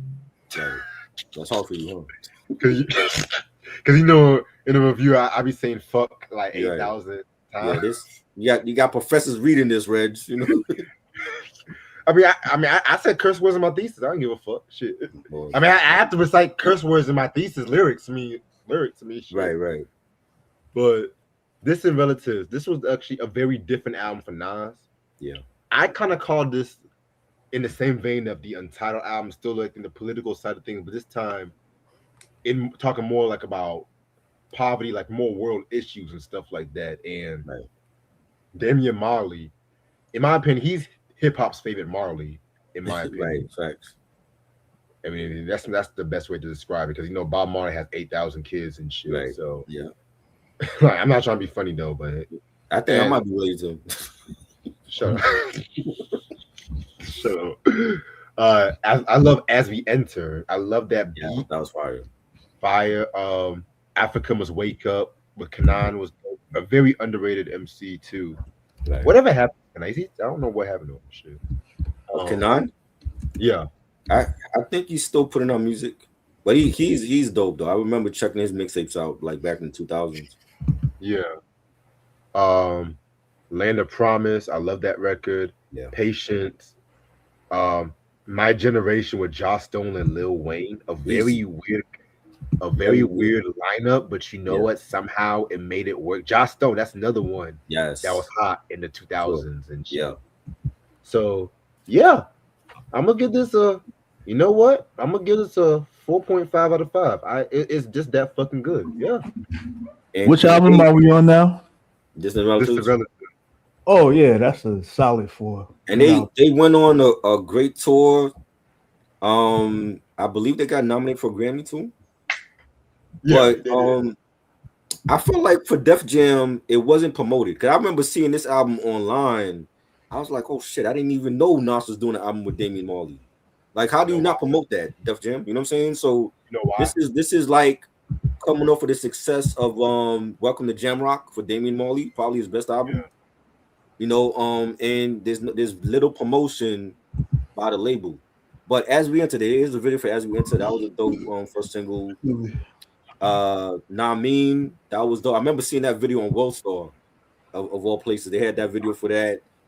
Patience is a video for that. Oh, I like Patience, man. Yeah, Patience was fire. That song always calms me down when I'm stressed. Yeah. Land of Promise with Dennis Brown, legendary reggae artist. That was fire. I love the production from. They kept it in house. You got Stephen Marley doing the production. You got Damian Marley doing the production, and you have Nas just spitting heat over some dancehall reggae beats, and it was very different for him. And he went left, and nobody was expecting. He went left, right? And nobody was keeping their hip hop. There was no promo, there was no build up. It was just like they just threw it out there, and that was just so. Either you heard it or you didn't hear it. Yeah, and like I actually bought this album right before I went to Amsterdam and Paris that summer, because it came out like right around that time too. Right. So that was my soundtrack while I was overseas. Right. And having I saw the posters too when I was like, my bad, I didn't mean to cut you off. That's so good. Like, I saw the posters and shit. I was trying to like get one off the wall. They was like, come on, we gotta go. Right. Well, you know that the album comes with like a mini poster though. Yeah, I got it. It's right here in my man cave. Yeah, you know what I'm saying? And just having a collab with Joss Stone and Lil Wayne on My Generation was fire. So I'm giving this 4.5. I think it's this is one of his slept on albums, even though it's a collab album. Did you like the Snoop Dogg feature? The Snoop Dogg feature? Is he on here? Yeah, I think Snoop Dogg is on here. I'm tripping. What? No. Damn, I'm thinking of something else. Then. You think of something else? The bonus track was Ancient People with Junior Reid. That was fire too. Oh, okay. You know what I'm saying? But yeah, this is 4.5. I know they were supposed to do a sequel. I don't know if we ever gonna get it, but I think for an album that wasn't promoted by Def Jam and it was like a different genre for Nas, he killed it. Like he definitely sound good on dancehall reggae beats. Well, Oh, sidebar. Francisco Lindor just hit his first home run of the year. Oh, finally. After what, like 3 weeks? Wow, Finally. wow, wow, wow, wow. Kavase, what you think about this album? I actually was like a late bloomer on this album. I didn't pay it no mind when that shit first came out. Right. I was already like kind of turned off by the end album. The end album, yeah. And I'm like, all right, Nas. Even though I still like, it'll forever be my favorite, it'll forever be my GOAT. But I guess I had other shit going on around that time, so I really wasn't paying attention to Nas. And then I went back and I circled back to that album years later. I'm like, yo, this shit was fire. Like, you know what I'm saying? This shit is really dope. My shit is Count Your Blessings. That's probably one of my favorite joints. That was dope. Yeah. Sure. So I'm gonna give it. I'm gonna give that album. I'm gonna give it a weird number. I'm gonna give it like just because I was kind of late to it, so I didn't really get to appreciate it when it first came out. So I'm gonna give it like a 3.8. Right. Yeah, it was a weird time because I remember when it came out, I was like already listening to like Currency and when Jay Elect was coming out with his mixtapes and shit. And then they just put that album out there. I'm like, yo, I got it. I ain't see no promo for this. I'm like, I gotta check this out because I've always been a fan of Junior Gong. So I'm like, yeah, I gotta hear the Nas and over reggae beats. That's gonna sound fire. Definitely. Yeah, I just moved up in my chair. So what? I'm a weed. Yeah, you hilarious, bro. All right. So now, 2012, one of my favorite years growing up, low key, despite Whitney Houston passing away and stuff like that. Nas dropped a dope out. 2012 was just a good year in hip hop, period. But next to Good Kid, Mad City, Nas dropped a masterpiece. Life is Good. After his divorce. Y'all remember that night at the Grammys? Shit. If y'all don't remember, I'm gonna take it back for y'all. All right. So Nas is on stage promoting a Grammy with somebody, and Jay's in the crowd, and he goes, Nas! And then Jay goes, peace, God. Yep. I forgot who it was though he was presenting the Grammy with though. Right. I remember that, yeah. I remember that. I forgot who it was too, but I know which one you're talking about. Right. But so and you know it's Jay, because who doesn't know Jay's voice even without a mic? You know what I'm saying? Exactly. Scared the shit out of the white people. So this was his last album on Def Jam and whatnot. At this time, he was going through tax issues and divorce from Khalees and stuff like that too. So he was listening to, in my opinion, the greatest R&B album of all time, "Hear My Dear" by Marvin Gaye. And he was like, I'm just gonna make. You heard it right there from him. Exactly. He said you know, I'm not like any other nigga though. But yeah, he said he's gonna make his own version of that, but in the hip hop side of things. So he actually got with a lot of people, some old, some new, and he came out with a dope song, a dope album. Now, granted, the first single that came out was Nasty, which that was a dope ass track. When I heard this record, I said to myself, yeah, he's coming. Nas is coming. If he called this Nas is coming, he should have called this one Nas is coming, because he was really coming on this track. What? Or Nas is coming, the album. Right.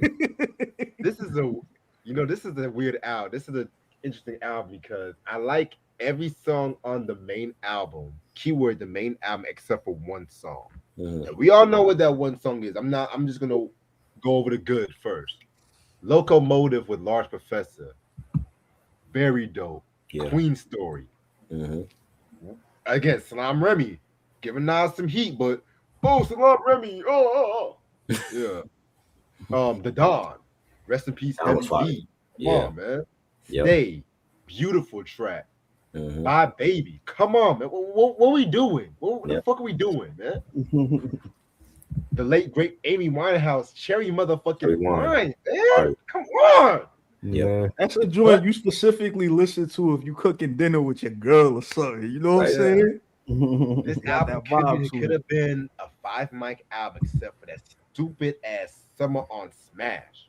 Mm. Why the fuck is that song on this album? Huh? Swiss Beats. One of Swiss Beats' worst beats he's ever. I got the Summer on Smash, Summer on Smash. Like what the fuck we doing?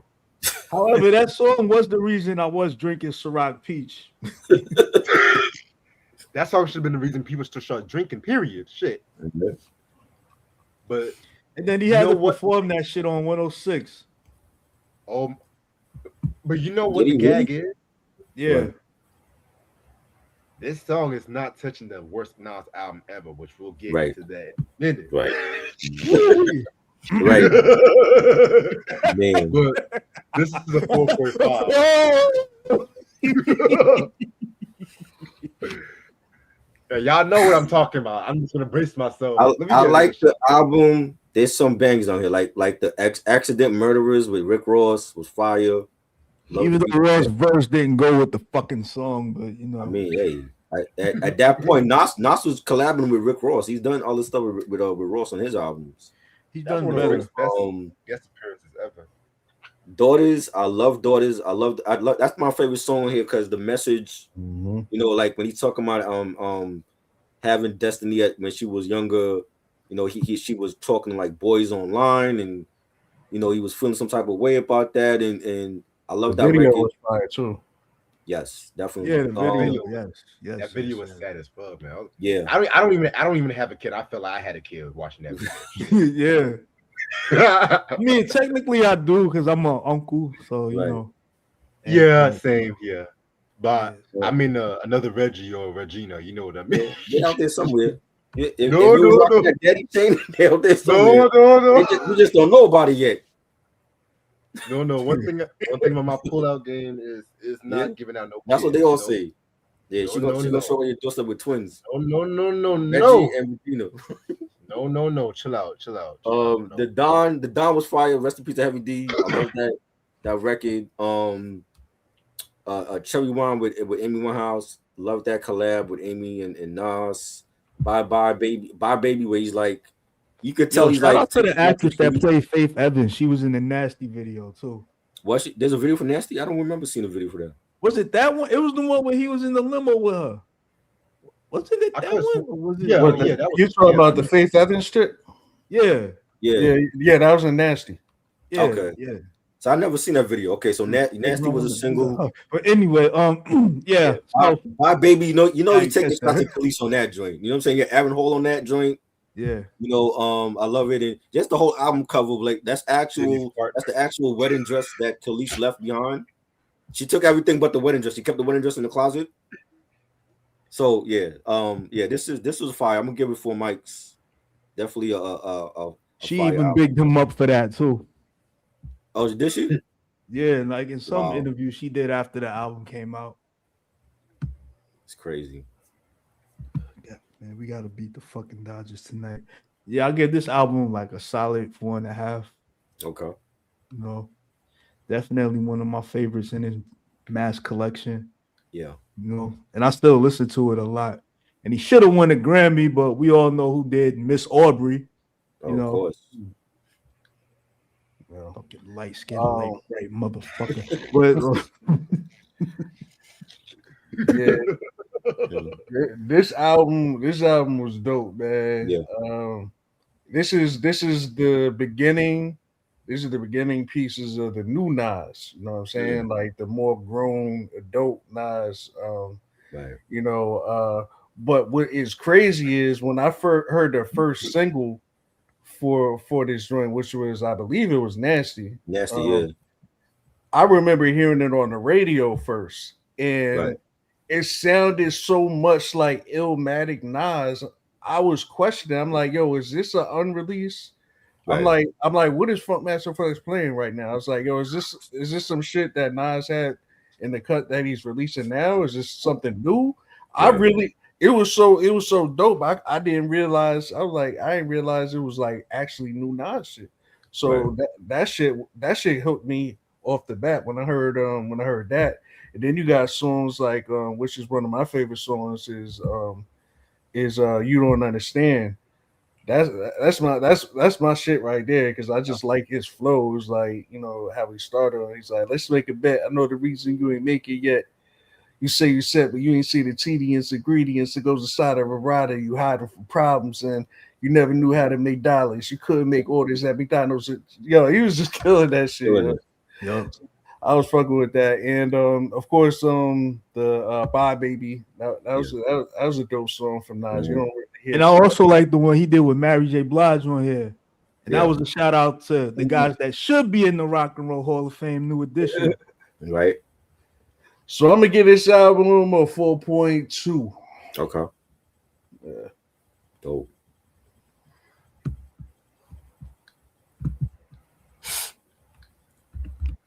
All right, so we all said our thoughts. Yep. Mm-hmm. Yeah, because I had to brace myself for what's coming next. Wow. What's next? So, yeah. Nas was on a streak. Then a little tyrant by the name of Kanye West decided to do Jesus Almighty. a 5-album run. So I remember I'm gonna tell a story. I remember when I was in my 20s and stuff, I was in my 20s. Believe it or not, I'm young, but whatever. You got an old soul, right? You got an old soul. Yeah, man. Yeah. I may be young, but I lived. That's the best way to say it. Oh, so I heard Pusha T. Yo, since y'all my brothers, and welcome to the crew, okay? I'm 62 days sober. Congrats. You're no longer no scotch, no wine. Nah. Good. Don't make me turn back into the old me. You mentioned scotch earlier. That's why I was just asking. Nah. Okay. I Ever kind of since feel the bad. surgery, like I cut it out. Dope. That's good. We want to see you live long, bro. Appreciate it. That's ironic because I'm drinking some Hennessy right now. Of course he was. Nah, it's cool. Hey, but anyway, I remember I heard Daytona by Pusha T, and to this day, I'm gonna be with that's a classic album. Yes. And I said to myself, okay, yeah, minus the album cover, right? Then Kanye West dropped the Ye album, which I felt like that was abortion music and everything. So I was thinking to myself, okay, Nas, you got to come right with Nas and stuff. So Did you like Kids See Ghosts? I love that one. Oh yeah, that was dope. Next to Push. That was the best one next to Pusha T. Yeah. We even got an appearance from Yasim on that album, right? Of course, and Pusha was on that album. Yes, sir. So then I heard this album, and this is actually his worst album. The fact that you have the audacity to call this Nasir is what blows my mind. Right. Like, there's only like 2 songs I liked from this album. Bonjour, which is a beautiful track. That beat, that dun dun dun. It sounds like something that should be played at a wine festival, yo. It sounds like he saved that beat. He made the beat around 06, 07. Because that beat definitely. Listen to that Kanye around that time. He sounds like he saved that beat because he was doing some weird ritual kind of shit around that time. I don't know what he was doing. He was doing some weird shit around that time. But that Bonjour beat, oh my, that's a beautiful record. Adam and Eve was dope. Everything else, oh my God. Not for radio with Puffy and 070 Shake. I mean, you gotta have really Puffy on the to recreate fucking Hate Me Now with that shit, man. Yeah. I'm like, Cop shot the kid. Like, I love Slick Rick, but Slick Rick hated that shit. Shut the fuck up. Like, shut the fuck up. Like, it wasn't even a beat. It was a vocal snippet. Cop shot the kid. Cop shot the kid. Cop shot the kid. And then, in my opinion, the worst song on the album, there's 2 actually. Everything. It's not that many on here, right? Hey. That's how crazy it is. It's 7 songs, but it's easy to pick the bad songs and the good songs. To this day, I don't know what I think about White Label to this day, to be real with you, but that simple things in life. I was like, what are we doing? Nas, what we singing again now? What is this? Like, no. Like, when I heard it, I said to Kanye, you know what, Kanye, this was the day I was officially. Hey, yo, time out. What? Wasn't this when Kanye was in Wyoming with Dave Chappelle? The Wyoming sessions, Oh, Jesus. He did 5 albums out there. This was the day I said Kanye no. This some new Kanye. I don't know that new nigga. I don't know that new nigga. That's that new shit. I don't know that new nigga though. I don't know this KKK new nigga. I don't know him. No. I'm gonna give this damn, I can't believe I'm doing this. The 2 out of 5. Okay, I can't believe I'm doing this. Bro, the fact that he had the album listening party was out. You remember the listening party? Outside, the listening party was across from the Queensbridge. Yeah, it was outside, and I'm everybody showed up for this shit. I'm like, bro, it was like 12 o'clock in the morning. Yeah, it was at night. Let me tell you how bad this fucking album is. I would rather watch that horrible steel cage match in WCW with the Mega Powers versus the Four Horsemen versus Zeus versus Lex Luger, like all of them, instead of listening to this album. That's how bad this fucking album is. Bro, and that's one of the worst steel cage matches of all time. This is when Kanye West like retreated to Wyoming, and he did an album for Tiana Taylor that was better than this shit. I never thought I would say a Tiana Taylor album was better than Nas album. And that album was bad. And that album was a peculiar album too. I've never listened to Tiana Taylor until that album, and I was like, yo, just after listening to this, I was like, yo, let me hear the other shit that Kanye did. I heard the Tiana Taylor album. I'm like, yo, fucked everybody's album. He did a good job on SNL too. This shit sound better than this. You know what I'm saying? The Kid See Ghost album, an album with Kid Cudi that sound better than Nas album. I never thought I would say that. And Kid Cudi's in the quiet taste. He's not for everybody. Funky Head Hunter sounds better than this. You know what I'm saying? I'm like, bro, what the fuck was Kanye West smoking in Wyoming that you gave? That's that new shit. Pusha T a classic album, and you gave Nas some shit? There's no way. And Nas had a better album than Pusha, bro. And did you see when they was promoting this? I think they was like under like the Brooklyn Bridge or something promoting it, and it was Kanye. Were you there that night or no? I saw it. They streamed it online. Because I didn't go to that shit. It was free. I would have went. You know what I'm saying? I was like, bro, not for this album. Fuck no. I'm staying my ass in Brooklyn. I'm not going away to Queensbridge. For this album, I would have been 100%. Oh, it was in Queensbridge. Bro. Yeah, it was. The bridge was right there. Like that. They're like a park or whatever over there. Oh, I'm like, bro, there's no way in hell you gave Pusha T a classic and you gave Nas some trash. I don't even have no score for this album. It's a 0 for me, bro.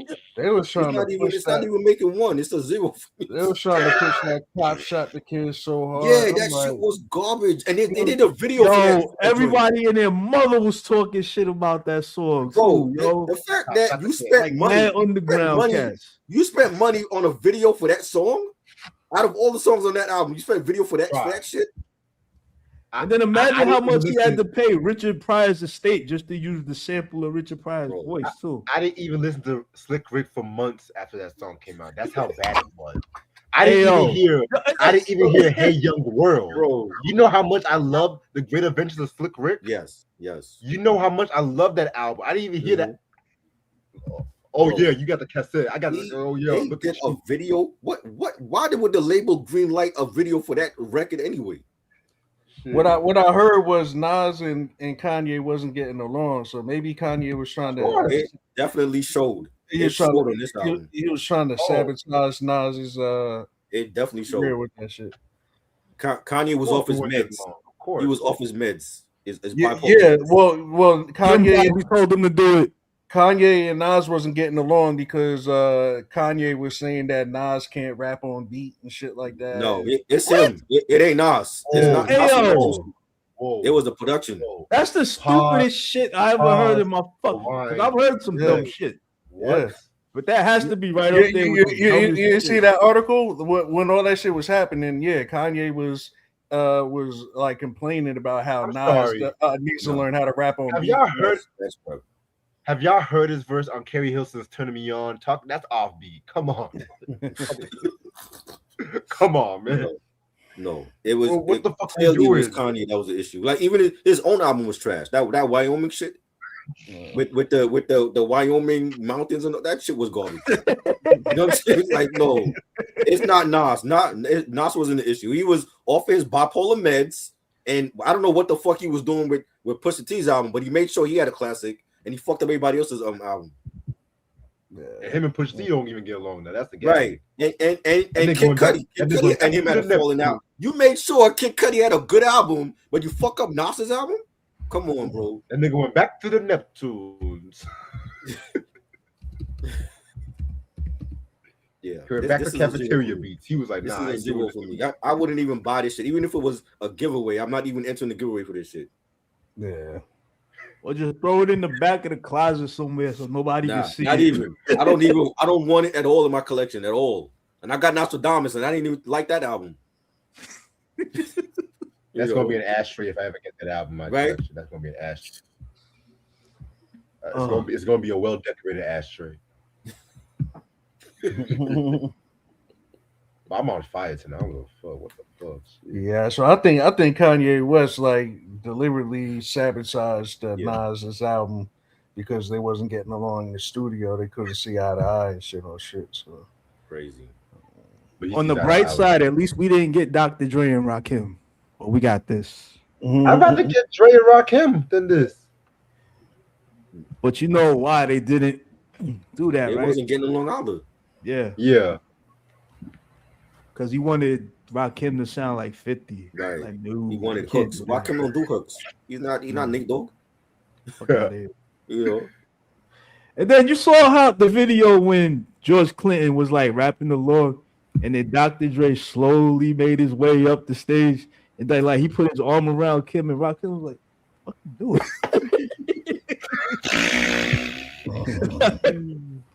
I remember that shit. Then I think I just wrote my next joke. That's like seeing somebody you don't like and he show up at a venue and you gotta be professional. Why you here? And he's like, what the fuck you doing? You know we don't like each other. Get the fuck away from me, man. That's like Cameron and Jay-Z in that 106 Park interview back in 2002. The awkwardness. When Jay-Z just crashed that. Yep. Yeah, I'm your boss, motherfucker. Right. Oh God. So we all said our thoughts on Nasir. Yes. Yeah, I don't have any rating for that shit. 0. Yeah, it's a 0. A goose egg. That's a -5 stars. Right. All right. So now we're gonna get into Lost Tapes 2.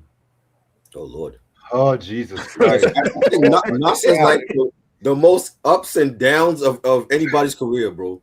Hey yo. But this album really did make me want to get Prodigy's book. So that's I didn't like this album at all, or the album. Yeah. He picked the worst album, like Hip Hop is Dead.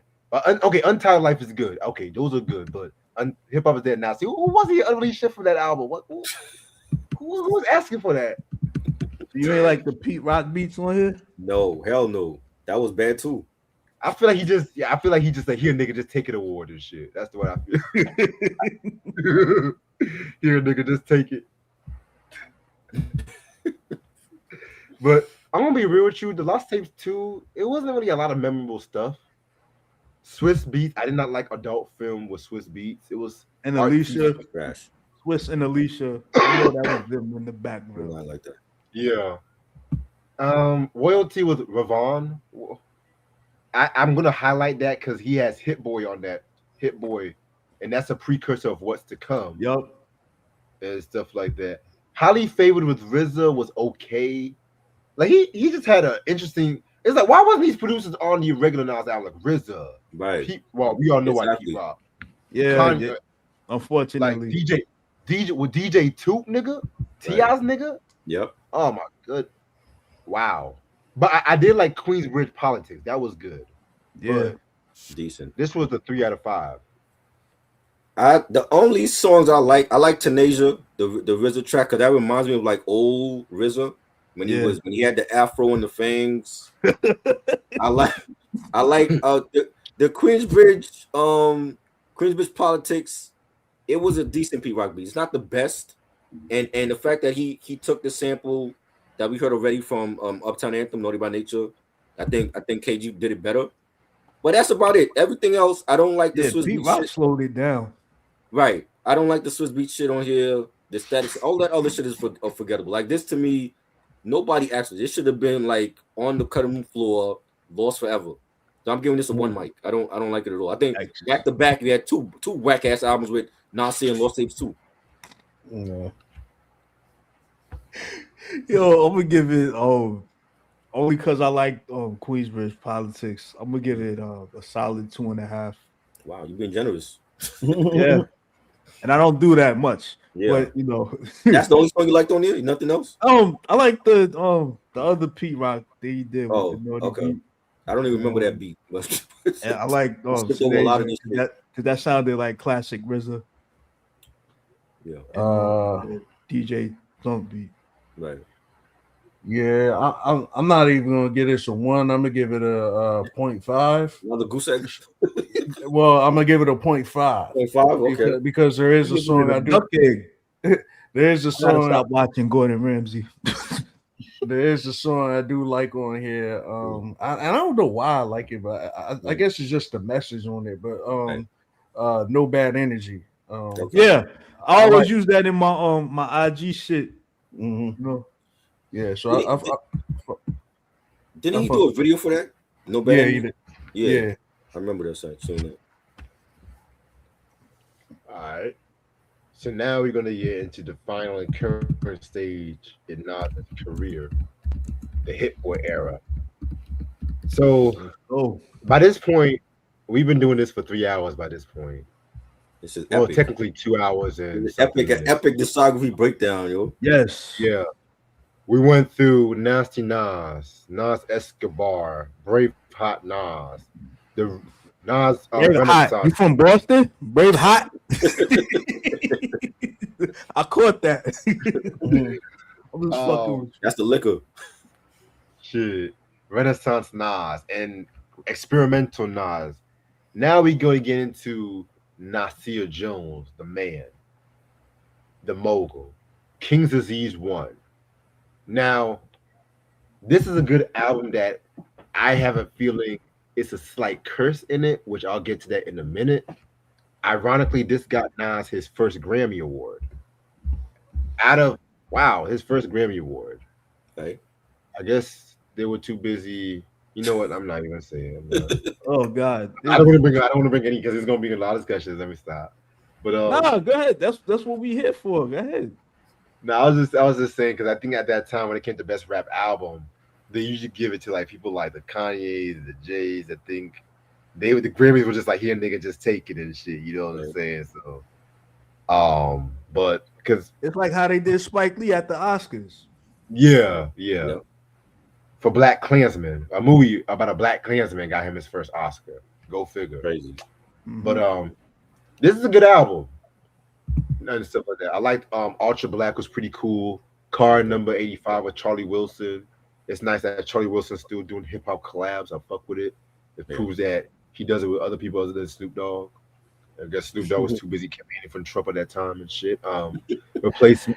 I didn't care for Place Me with Big Sean and Don Toliver. I didn't care for that one. Right. Lil Durk. Big Sean's voice puts me to sleep, yo. Never liked it. I never liked him. Yeah. Never liked him. But this album was notable too because the reunion of the original firm. Yes, the original firm. Cormega coming back and everything. Without Nature. Right. Notice he said the original firm. Yes. Nature went back to the woods, you know what I'm saying? Now, the only bad thing about this album was the albums that followed, if that makes sense. Because everything else that came out, I hate to say it, shits on this album. Not saying that this album is bad. I don't want y'all to say, oh, I'm dissing this album. It's just that from what followed, yeah, it's like when Michael came out with Thrillin' Bad after Off the Wall, or when Prince came out with Sign of the Times after Parade and shit. You know what I'm saying? So you're saying Off the Wall is better than Thriller and Bad? I'm not saying no. Don't start sounding like I don't like that analogy. I don't like that analogy, Rich. No. What I'm trying to say was that artistic. He's basically saying Thriller was for the white people and Off the Wall was for us. No. I'm saying artistically. I'm just playing. He grew and stuff like that, and I feel like artistically, Nas grew with the King's Disease and the Magic series, which we're going to get Right. into that in a minute. So I'm gonna give King's Disease 1 4.2 out of 5. I like some of the songs on here. I don't like the whole album. Yeah. I don't know how to define Hit Boy sound. I don't think he has a signature sound. It's very different, like from different projects. Like if you listen to Burden of Proof with Benny, that was a great album. But I can't even on that album, I don't know what is Hit Boy sound. Right? You listen to the album he did with the game and Big Hit. That was a fire project. I don't know what his sound is. Like his sound is all over the place. I don't know. I don't know if he just like does that on purpose, like to fit the artist that he's working with. But I don't feel like he has a signature sound. Like even with this series, with the King's Disease series, with Magic, it's hard to really get a hold on his sound and what his sound actually sounds like. You know what I'm saying? I do like some records. I like Car 85 with Charlie Wilson. Ultra Black was a single. I like that joint. All Bad with Anderson .Paak. That should have been a single. Mhm. The Firm Reunion, I don't like the beat, but it was nice to hear them all back together the way it should be with Cormega. I like Spicy, but I don't like 5 Year Foreign or That A$AP sounded Ferg. so weird. Yo, I got was a something to big say hit about song. that too. Huh? Yeah, go ahead. I got something to say. That was when that song came out. That was a big hit song. There's a video for it and everything. Everybody was playing that record, especially here in New York. But I don't care for 5 Year Foreign and A$AP Ferg. Me neither. But I'm gonna give it 3 mics. But it's not one of my favorites. It's not one of my favorite in the series though. Yeah, and about that Fabio, remember when he went on that podcast with Jim Jones? They actually gave that illiterate motherfucker a podcast. Can you believe that? But everyone a pop. Yeah. He was like, I did a song with that nigga. I'm like, yo, you gonna talk about Nas like that? Right. And that's one of the He guys. didn't care about it. He didn't care about that. Like, who the fuck are you to be like, Oh, I did yeah, a I song with remember that that. nigga? Right. Like, who the fuck are you? Like, you know what I'm saying? Anyway, but yeah, I get this album like 3.5. Okay. You know, the Firm Reunion was dope. Yeah. And we love Foxy, but we all know her verse didn't make no damn sense. We can make a whole video on weird Foxy Brown verses, honestly. Right. We can make Especially China Doll Foxy when she was going through puberty. Facts. Yeah, like I like this Nas album. Like it reminded me of Esco Nas. You know what I'm saying? Definitely in his bag. All right, so I like this album. I think it's a dope album. I actually like the Spicy joint just because the beat to me is fire. Right. Like I thought it was a good beat. I think that's why it was really popular because the beat was very like it was like a fun beat. And just to hear like the new age rappers like 5 Year Foreign and A$AP Ferg on it with the OG like Nas.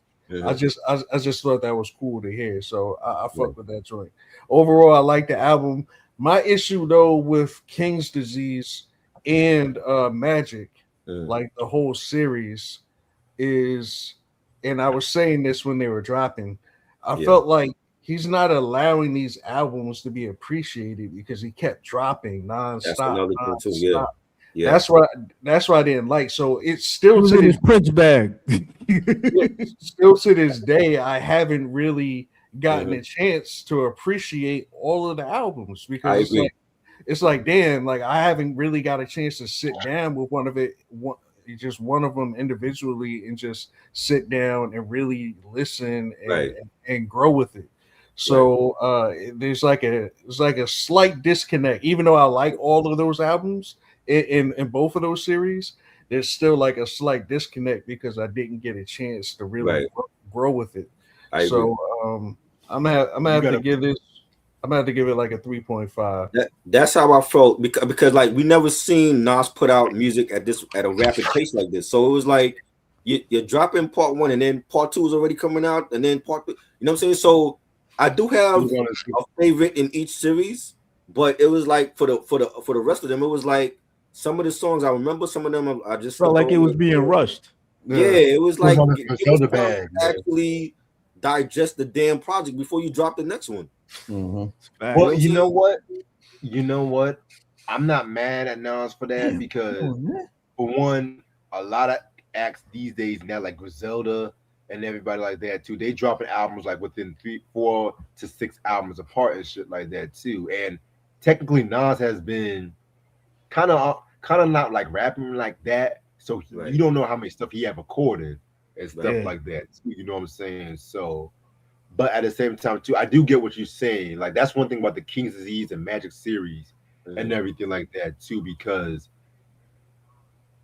digesting the album, I have to take a listen to it in a few listens and stuff like that too, you know what I'm saying?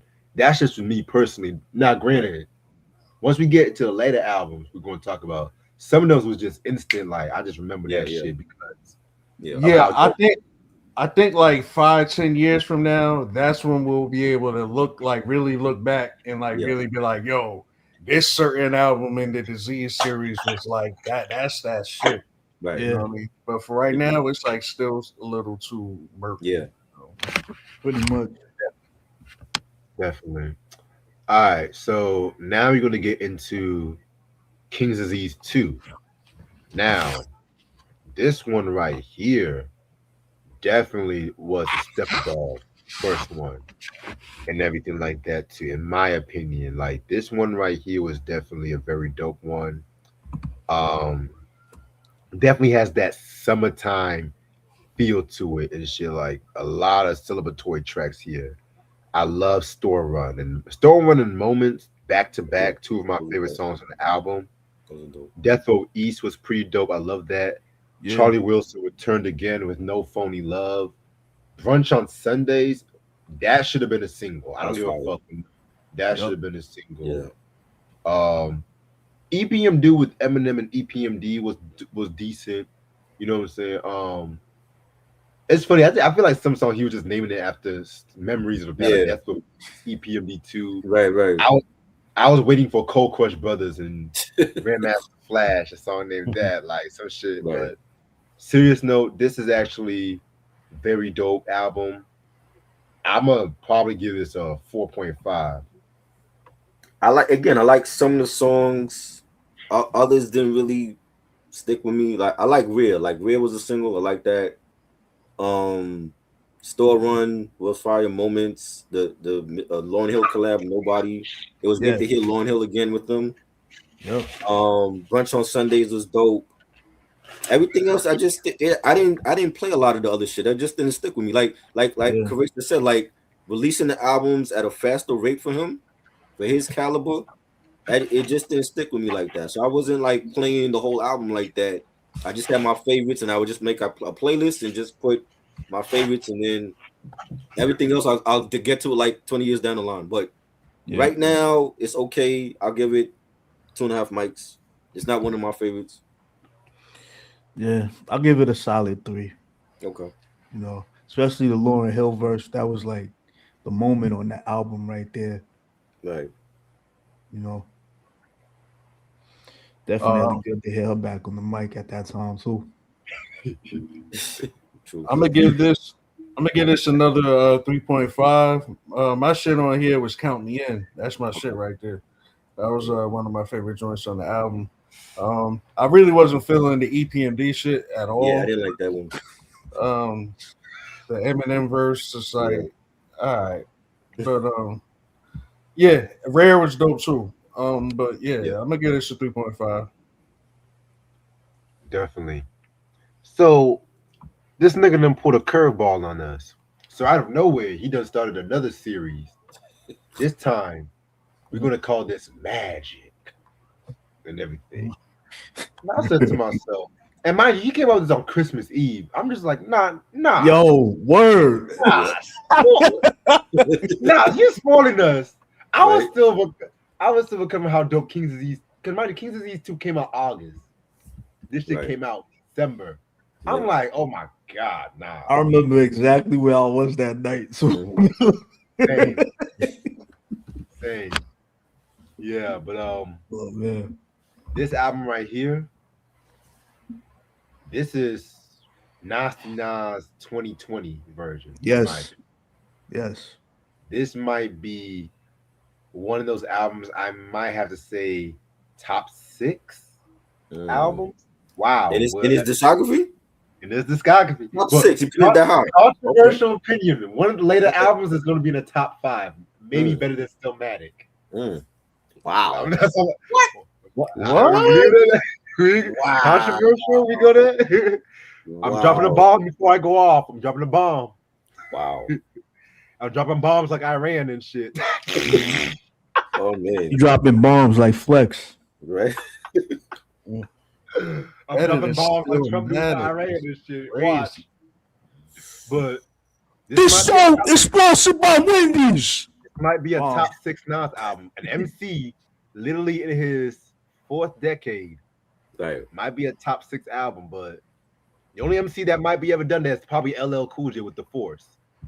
That was a good comeback album for LL. That was, and LL is the king of comebacks. If there's a rapper that knows something about comebacks, it's LL Cool J. Oh yeah. All right, but back to Magic. Damn it. This was a very dope track. He did not produce, but DJ Premier and Nas reunited and it feels so good on this one called Wave Gods with ASAP Rocky. That was dope. Yeah, ASAP, he was actually doing some Mr. Rihanna, excuse me. Let me stop. I fuck with ASAP, man. Mr. I couldn't wait the 6 weeks, so I'm gonna knock her up again. Right?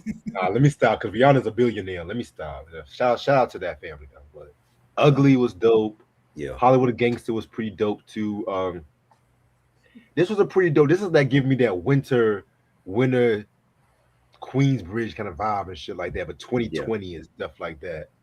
Post gentrification, if that makes sense. You know? But I'm gonna give this a peculiar number. I'm gonna give it a 4.4 out of 5. The beats on here, it sounded like Hit Boy was in Queensbridge. Like it's for whatever reason, it sounded really hard hitting compared to the first King's Disease album or that whole series, and starting another series with Hit Boy, and we get 2 albums from Nas in 1 year. Like this was, I'm like, shit, big. This was better than I Am and Nostradamus. You know what I'm saying? I do like this album. The Speechless was fire. Ugly. I think Ugly was a single. You had Woo for the Children. Love that record. Wave Gods, and that beat sounded like Primo did it. And I feel like Primo did it, and he just gave the credit to Hit Boy. Like, yo, like you take the credit, but I really Ghost did that beat. Meet Joe Black. I really like this one in the series, and for some reason, it felt like a different Hit Boy with the beats on this one, and we get like Nasty Nas. Like if I grew up in this era as a teenager, and I didn't know who Nas was, and I listened to this, I'll be like, yo, this is a classic album from Nas. Because it reminded me of like Nas from the Illmatic era, you know, and that's something that he didn't do on King's Disease, and that might have been done on purpose. He might have wanted to differentiate the 2 series, but for some reason with the Magic series, it's like he went back to his roots, and that's why I think a lot of people liked it, because we get like, not even with the album cover, like that's an old picture of Nas and Queensbridge. And we got the part in this here, you know what I'm saying? Like, so it just felt different, and I think maybe Hip Boy was like listening to like Illmatic every day when he did this album. He's like, yo, I got to give Nas some hard hitting shit. Like, I'm gonna tell you who he was listening to. Okay, but to me, this is one of the best in the series. I'm gonna give this 4 mics. Definitely 4 mics. Yeah, we got classic Nas in this album. Yeah. I mean, the ASAP feature came out of nowhere for me. Right. I was not expecting that. Then when I heard him, I'm like, okay, Mr. Rihanna, that's what I'm going here. Right. All right. Solid 4. All right. Now y'all might roll your eyes at me. You might be like, get the fuck out of here, Kavis. But I swear, Hit Boy was listening to me. I'm not lying, bro. I'm not. So? Yo, the beat, the truth is a beat that I fucking made already. It's almost the same fucking beat. I think it's on YouTube now. I can play. I uploaded it back in like the early 2020s. Right. like way before this album dropped, and I heard, I was like, "Yo, this beat sounds a lot like my shit," Mhm. and it wasn't a sample. So I'm like, "Where the fuck you get that?" So that was the first time, and then Right. on the very next Magic album, he Mhm. did another beat that sounded almost identical to my shit that I also uploaded. It's on my Bandcamp YouTube. right now. It's Right. this. It's the same damn. It's the same damn sample, and it was sampled the same exact way. And Wow. and when I heard that, I was like, okay, maybe Hit Boy seen some of my, because if you go to my YouTube, Right. I have some blends. So Mhm. I like make beats, and I'll find acapellas from rappers, and I'll throw it on my beats. And I have a few that I Shameless plug, ladies and gentlemen. so I have a few that I use Nas's acapella and threw it on my beat. So I'm like, Right. maybe he caught wind of that and was like checking me out Uh-huh. heard some shit, because it's so ironic that two of my beats are on Nas's album that Yeah. pretty much the same exact. You know what? There's producers that do that, because Muggs did an interview last night on Ambrosia for Heads, and he told them on the podcast that he goes on YouTube and listens to other producers' beats, and he gets inspired because he said he's very bored right now with hip hop. Yeah. So that So could have been it. Maybe Hip Boy heard your beats that you uploaded, and he was inspired to do that. the song on here I'm referencing is The Truth. That song, The Truth, that beat is I can if I could find the beat that I did, it's almost identical. And then there's another beat on a different one. But anyway, the Magic, that shit is fire. I'm gonna give it out a 4. Yeah. Definitely. Now, this might be a controversial take. What I'm about to do right now. How the fuck? So now we're gonna get into King Disease 3, and I'm gonna be real with you guys. This might be a 5 mic album off the gate. I think this is the best one in the series. Really? Yeah. This might be up there with Illmatic. It was written I ain't saying Illmatic. all that now, though. You Yeah, I'm going there. I'm going there You tonight. lost your mind? I'm going there tonight. And you know why? You know why I say that? This album was definitely a synthesis of everything Nas has been through of his career up to this point. When I heard that 5 Heartbeat sample, I literally lost my fucking shit. Yo, In the car, I was ill. You said what? That shit was ill. Boy, and I said to myself, Kanye, this is how you sample a vocal snippet. This is how you sample a vocal snippet. This is how you do it. Because it made me want to watch 5 Heartbeats. I literally watched 5 Heartbeats after I heard this album. Like, right. What else? Done was fire. Oh my god. Michael and Quincy. Fucking I'm on fire. I'm on fire. Yes. What the fuck shaking my head? Like this is grown man hip hop right here. Like this is adult contemporary hip hop, if that's a term and shit. You know, I hate when people say grown man hip hop. I hate when people say that shit. I'm guilty of using that sometimes, but only when I should use it. Yeah, like albums like Jay-Z's 444. You know, when niggas want to be mature, like they use that term grown man hip hop. Right. But at the same time, too, you have people like The Roots with Illidub Half-Life and all them shit back in the day. So what was that? Toddler hip hop and shit. But I digress. But I might look at me like I'm crazy, but this is a 5 mic album. Might be my third or fourth. Universe at War, baby. I'm gonna tell you, this is out of the whole King's Disease series. This is the one I played the most. For some reason, I felt like the production sounded better on this album compared to 1 and 2. The songs to me were much better. Legit and Done. I'm on Fire. The Get Light was a club joint. That should have been a single. I like Get Light. The even the last track, to my Last Breath, was fire. I think it's the best one in the series, though. You know what I'm saying? Like I don't know. I just feel like for certain albums in these two series, Hit Boy just sounded different. I don't know what he was doing at this point with this one. Why he sounded so good on this one compared to the first two, but I like this one better. I like the beats sound, to me they sound better on this one. So I'm giving it 4 mics. definitely 4 mics. And I don't know what they did with the sound quality, Yeah. but every time I hear it done, Mm. it sounds louder in my headphones for some reason every Right. time I play that shit. I Right. don't know if y'all get that feeling too, but I don't know. Maybe it's just me. But oh, it sounds louder. I'm like, damn, what the fuck, Right. y'all? Every time I play that shit, I gotta take my headphones off for a Mm. second. But yeah, definitely 4 mics. You know, Yeah. Nas in rare form. What else could you expect? You know what I'm Right. saying? See, now this is when when I go what I said earlier, this is Mhm. when it like comes into effect.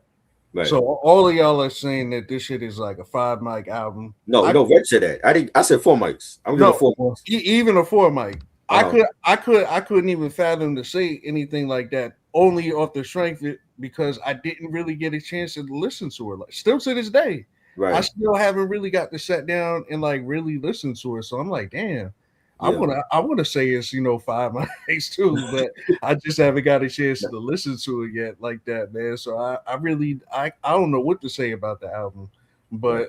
but from what everybody's saying, that shit sound like it's crazy. But Now you know what it is. I I've think only I've only really like just like breezed through it like that. I never right. really. I think yo, we might have to do another review for like this series and Magic, maybe like in like 5 years down the line. Because I feel like you said, Courageous, it's gonna once it ages to like 15, 20 years, then by that time, like we'll be able to like really assess those two series. Because Mhm. like for what like I listened to all the albums, but it was like KD3 hit me better. Like I really enjoyed KD3 more than 1 and 2, and Magic I really enjoyed 1 and 3 over compared to 2. And so it Mhm. was weird. You know what I'm saying? It was just like the production and the songs on those albums just sounded better than the other albums to me. Mm. Yeah, man. Like shit, man. I was still tripping off the Magic shit, Mhm. and then he hit us in the head with 3, Right. and I still was also still fucking with King's Disease 1 and 2. So it's Right. like that. I couldn't keep up. Yeah. Yeah. All right, Definitely. yeah. All right. Yeah, I definitely see what all of y'all saying about that. So next thing you know, we coming up with Magic 2 and everything like that too. He just like down with one series, let me finish this other series and shit. You know what I'm saying? He kind of had a little trap influences here and there with some tracks and stuff like that too. But I'm gonna be real with you, great album, but probably my least favorite in the Magic series Yeah. and stuff like that. I didn't. The Office Hours joint was cool. I didn't really care for 50's verse on that track though, like Me that. neither. It was better. I was So so what? mad. Yeah. I'm like, damn, man, you couldn't have spit 16 bars. Like, what the Right. fuck? I agree. Yeah, but again, I do like the fact because they used to beef back in the day and Yeah. stuff like that too. So I do like the fact that he squashed this shit because it's not all the time you see 50 Cent doing a song with one of his rivals, but Right. especially from the Piggy Bank song. But anyway, um, Irvin Magic Johnson was dope. Which is the song he copied me. That's the one. Yeah, that's the one you're talking about. Yeah. That's crazy. I'm gonna put my beat in the thing. I dropped it way before that shit. Right. Oh wow. The only song I didn't care for, and again, another song where this a certain young rapper says some shit. Right. One mic, one gun with 21 Why was Savage. he on there? Why was he on there? What? I think at that time, 21 Savage said some shit about Nas, but then him and Nas Bro. squashed it. So now it's like, let's just do a song. You're not even from this country. Like, why you even have the audacity in America and you're talking shit about the greatest rapper ever to live? And he sold out Madison Square Garden. Deport his ass. Where's Trump when we need him? Chill. He needs to go. It's like these young niggas just, oh man. And then people wonder why, like, I don't fuck with this era because, like, Right? Exactly. y'all don't got no fucking respect. Exactly. Little Yachty. Exactly. When did Magic 2 come out? Oh, you mean that southern sounding auntie? He Fuck him. hates old school rap is trash. Get out of here. 2023. All right, so I don't know if my link is gonna work in the chat, but here's my link. I dropped mine in 2022. It's the same fucking beat. That's crazy. Mm-hmm. But I'm gonna give Magic 2. I'll probably give it a 4 out of 5. Yeah, this was my least favorite. It just didn't hit for me. Like I like some songs. Abracadabra was dope. I liked Black Magic. I think Black Magic was a single, if I'm not mistaken. Yes. Urban Magic was fire. That's really about it. I didn't care for the whole album like that. Like you said, it was like very some trap elements. I'm like, I don't want to hear Nas doing trap. Yeah. Like you're not from that era. I don't want to hear you doing that. You know what I'm saying? And the Don't be like Buster. Exactly. Exactly. One of his worst albums, that blockbuster shit. Yeah. You know, the 50 Cent collab was disappointing because I wanted to hear 50 spit like a full 16 bars and he didn't. But yeah, I didn't care for it. I'm gonna give this 2 mics. Yeah, 2 mics. Next. You know what else is funny? I named my shit. I just peeped this. I named my shit Ron O'Neal. He named this shit Urban Magic Johnson. I'm telling you, That's Hit crazy. Boy, you been watching me, bro. Give me some props, man. I believe it. I ain't up there with I you believe yet, it. man, but you been watching me, bro. Shout out to you, Oh, man. He'll be there. He'll be there for sure. Yeah, man. All right, y'all. 2 more albums to go. We almost out of here. We almost out. Now, Magic 3. Oh, This might be my second favorite of the Magic series. Believe it or not. First of all, I want to give a quick shout out to my boy Eric Johnson for hooking me up with the Magic series and stuff like that. Shout out to Eric Johnson. He bought you all of them? Eric, where you at? Yeah, he did. They were like, I ain't seen Eric in months. They were like Asian. I mean, he probably suspended. I don't know. Asian imports. I don't know. what the Again? fuck? I haven't. Yo, what is he to Eric, doing, man? He be posting up guns and he be on some Trump shit. I don't know. Sometimes I don't know. He just, bro. He always be like, I'm out of YouTube jail. I don't know what he's doing. Shit. Yeah, you can't do that on YouTube, Eric. Right, but anyway, shout out to Eric because he hooked me up with a lot of dope rap albums. So shout out to him and shit. Yeah, Magic 3 again. If there was a term adult contemporary hip hop, this might be it.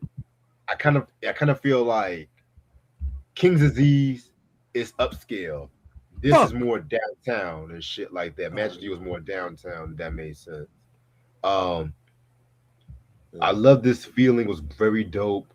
I love the Based on the True series, based on True Event series. I love that. Jodeci member again, naming shit after just random black artists and shit. You know, I think that's becoming his thing now, yo. Right. Where's that? Sean Carter, 80s, 89. Sean Carter Tech song. Wow. Kane and Scrap. Right. Yeah. But yeah. This might be a very dope album. I'm gonna give this a 4.5 out of 5. Yeah, this was very good. Like to end the series off again, like the production to me just hit better on this one than part 2, and you know joints like Fever was dope. I like Fever and TSK. Pretty Young Girl. I love this feeling. The Jodeci member track. I think he actually sampled a Jodeci song on that one, if I'm not mistaken. Yeah, I think he did. Yeah, that was dope. Speechless Part 2, I like that. The 1-800 Nas and Hit, that was like the last song, and it's like he's like telling rappers like, yo, if you want Nitty Hut, you gotta call us, and it was so funny, but it was dope at the same time. And like, this is the way to close out that series, yo. So I'm giving this 4 mics. Yo, 1-900 Nas kind of reminded me of like 1-900 LL Cool J. Yeah, on Walking with a Panther, that joint. Yeah, that was funny too.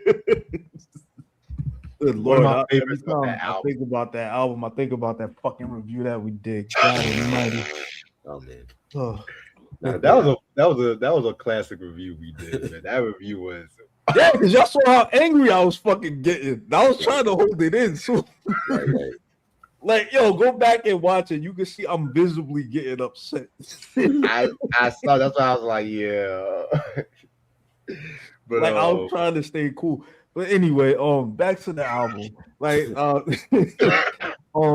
yeah, I'll give it like a solid 3.5. You know, All right. Cause like by this time I was already exhausted with the Magic series. Mhm. Like honestly, Right. Because at that Yeah, time, it's a everybody lot. was It's a waiting. lot. It was it a lot kind of he was seemed like giving. he was like phoning it in after this. It was a lot he was giving us at that time. I'm like 6 Yeah, albums. yeah. It was I all think he good. was like phoning it in. Yeah. Yeah, everybody Yeah, was waiting for that primo joint. That's what they were waiting on. Yes. Yes, we were. I really didn't get a chance Some of to. us with bated breath.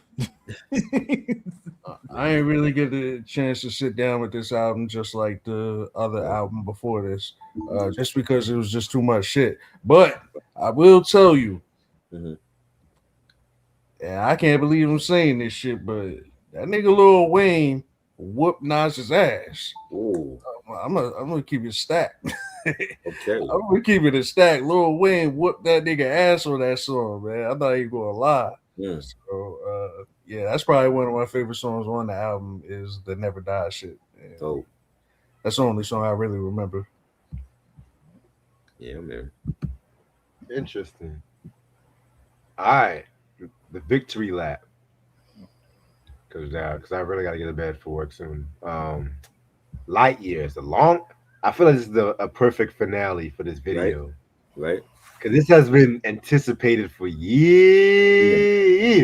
Yep. I didn't even think it was gonna They was come on the out. cover of that magazine together during my Mhm. in '06. Yeah, Right. Scratch magazine during my sophomore year in college. That's Yep. how long I've been waiting for this album, yo. for real.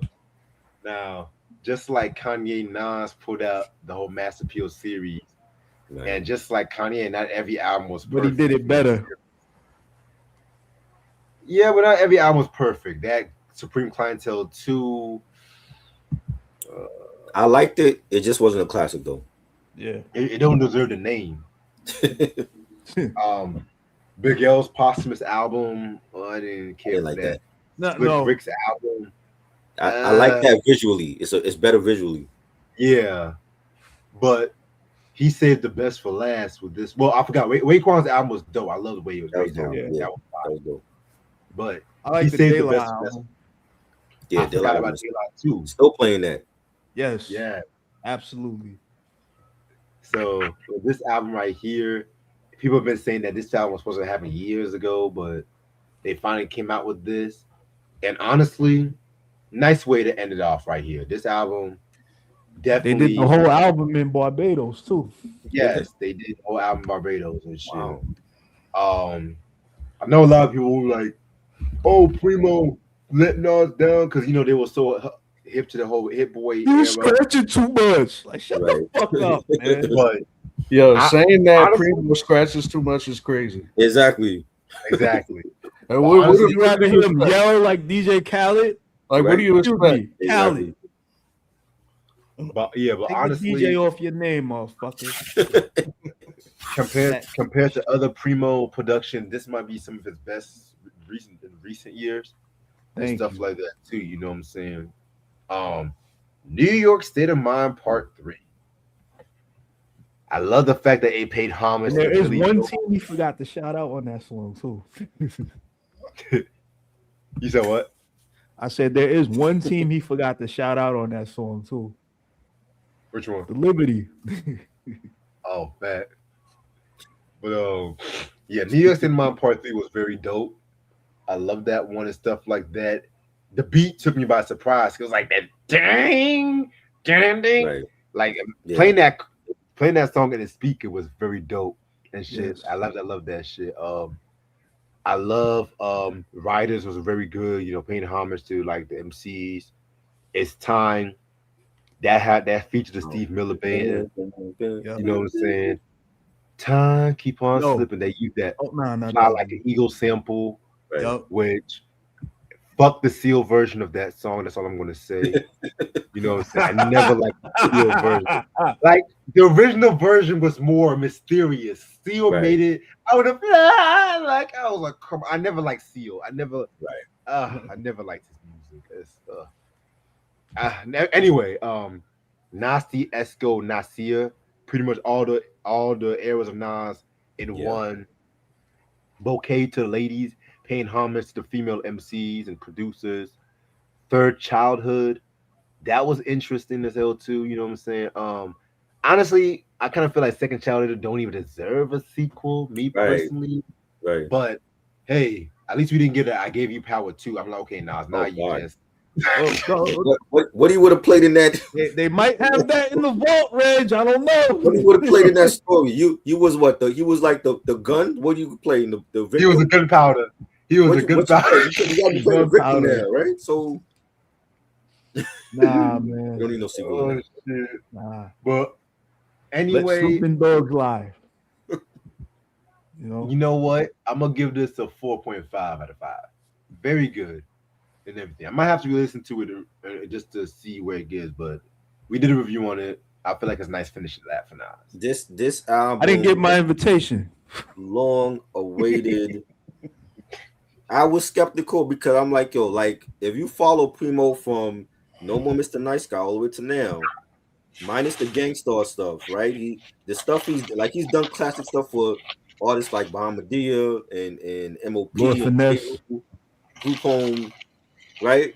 There was a period in the 2000s, 2010s where he was giving shit to like Griselda. He was doing shit for Macklemore, Royce for the Chance Five the Nine. Rapper, huh? Royce the 5'9". What's the Macklemore. 5'9", right? But it wasn't classic shit though. It was just like yo, I'm a new artist. I'm Joey Badass. I'm coming out with Before the Ass. Let me get Primo on a track. That's what he was doing. To me, that's what they were doing it for. Like, let me just get a Primo track. But it was Oh, what nothing. the fuck? It was nothing that was memorable, right? And then he did have some good like the Connection album with him and Bumpy Knuckles. Nas is on that album. That was Yes. heavily underrated. A We great need a album, part two of that too. right? The first album that he did with What's the 5'9", the Prime album, that was great, Yeah. right? And then I felt like it wasn't. I felt like he had fell off at that time. I even came on the live stream and said like, "Yo, like Puma's falling off. I don't know about this Nas album. We've been wanting this for 30 years. If it disappoints, then can we say like, yo, Primo was officially done?" And I was skeptical, and when I didn't really believe that he had it again until the Della album. When I heard the production on that, and he was on Sunny Storms, and he did some other joints on the album, I said Primo was back. Yep. And then hearing this album, because like yo, they dropped the teaser single, Define My Name. It's not even on the album. That shit, I didn't like that album. That Yeah, beat. I don't like that. You know what I'm saying? I'm like, if this is gonna be on the album, the album gonna be garbage. So luckily they ain't put it on the album. It's not a bonus track or anything. I heard the album and I was impressed. I was like, this is the Primo. This is the best Primo I've heard in like at least a decade. It's not. I don't want to say it's back to old Primo because he could do something tomorrow and it could be garbage. But I feel like out of the last decade, this is his best shit in 10 years. And all the like there was so much negative reviews and comments about this album because I think people wanted The experts. they wanted 15 tracks of New York State of Mind. And where Nas is at 50 years old in his life right now, he's no longer in that nasty Nas. Yeah, they wanted nasty Nas on this album. Yeah, Yo. they wanted New York State of Mind for the whole album. I'm like, bro, he's not even living in Queensbridge no more. He probably don't even go there no more. I think he You know lives in like dude. I think he live in Miami or but or yeah, Cali. he's a mogul now. Like you know what I'm saying? He's doing big shit. He's doing shit with Eli Roth, the horror director. Yeah. So that shows you how far he's come in his career in his life. Yeah. But for the production, that like this is the best shit from Primo in 10 years to me. This is the best shit. This and the Dilla album, like the stuff he did on Dilla album. You know what I'm saying? Agree. The creative of records that he have on here, like the pause tapes where he's talking about if you from that era like us, Ralph McDaniels too. right? If you from that era like us, and you remember taping off of the radio, Yeah. and how that was a struggle, like to tape, and you would pause the tape. I would pause the tape so like the commercials wouldn't play, and then when they come back to the show, I would unpause the tape. That was like a thing, and for artists, that's fire. For artists, they doing the pause tape so like to make like a demo tape out of the instrumental. You know what I'm saying? When we didn't have enough money to get the instrumental, that was fire. The Riders song where he's like saluting the different graffiti riders, that was fire.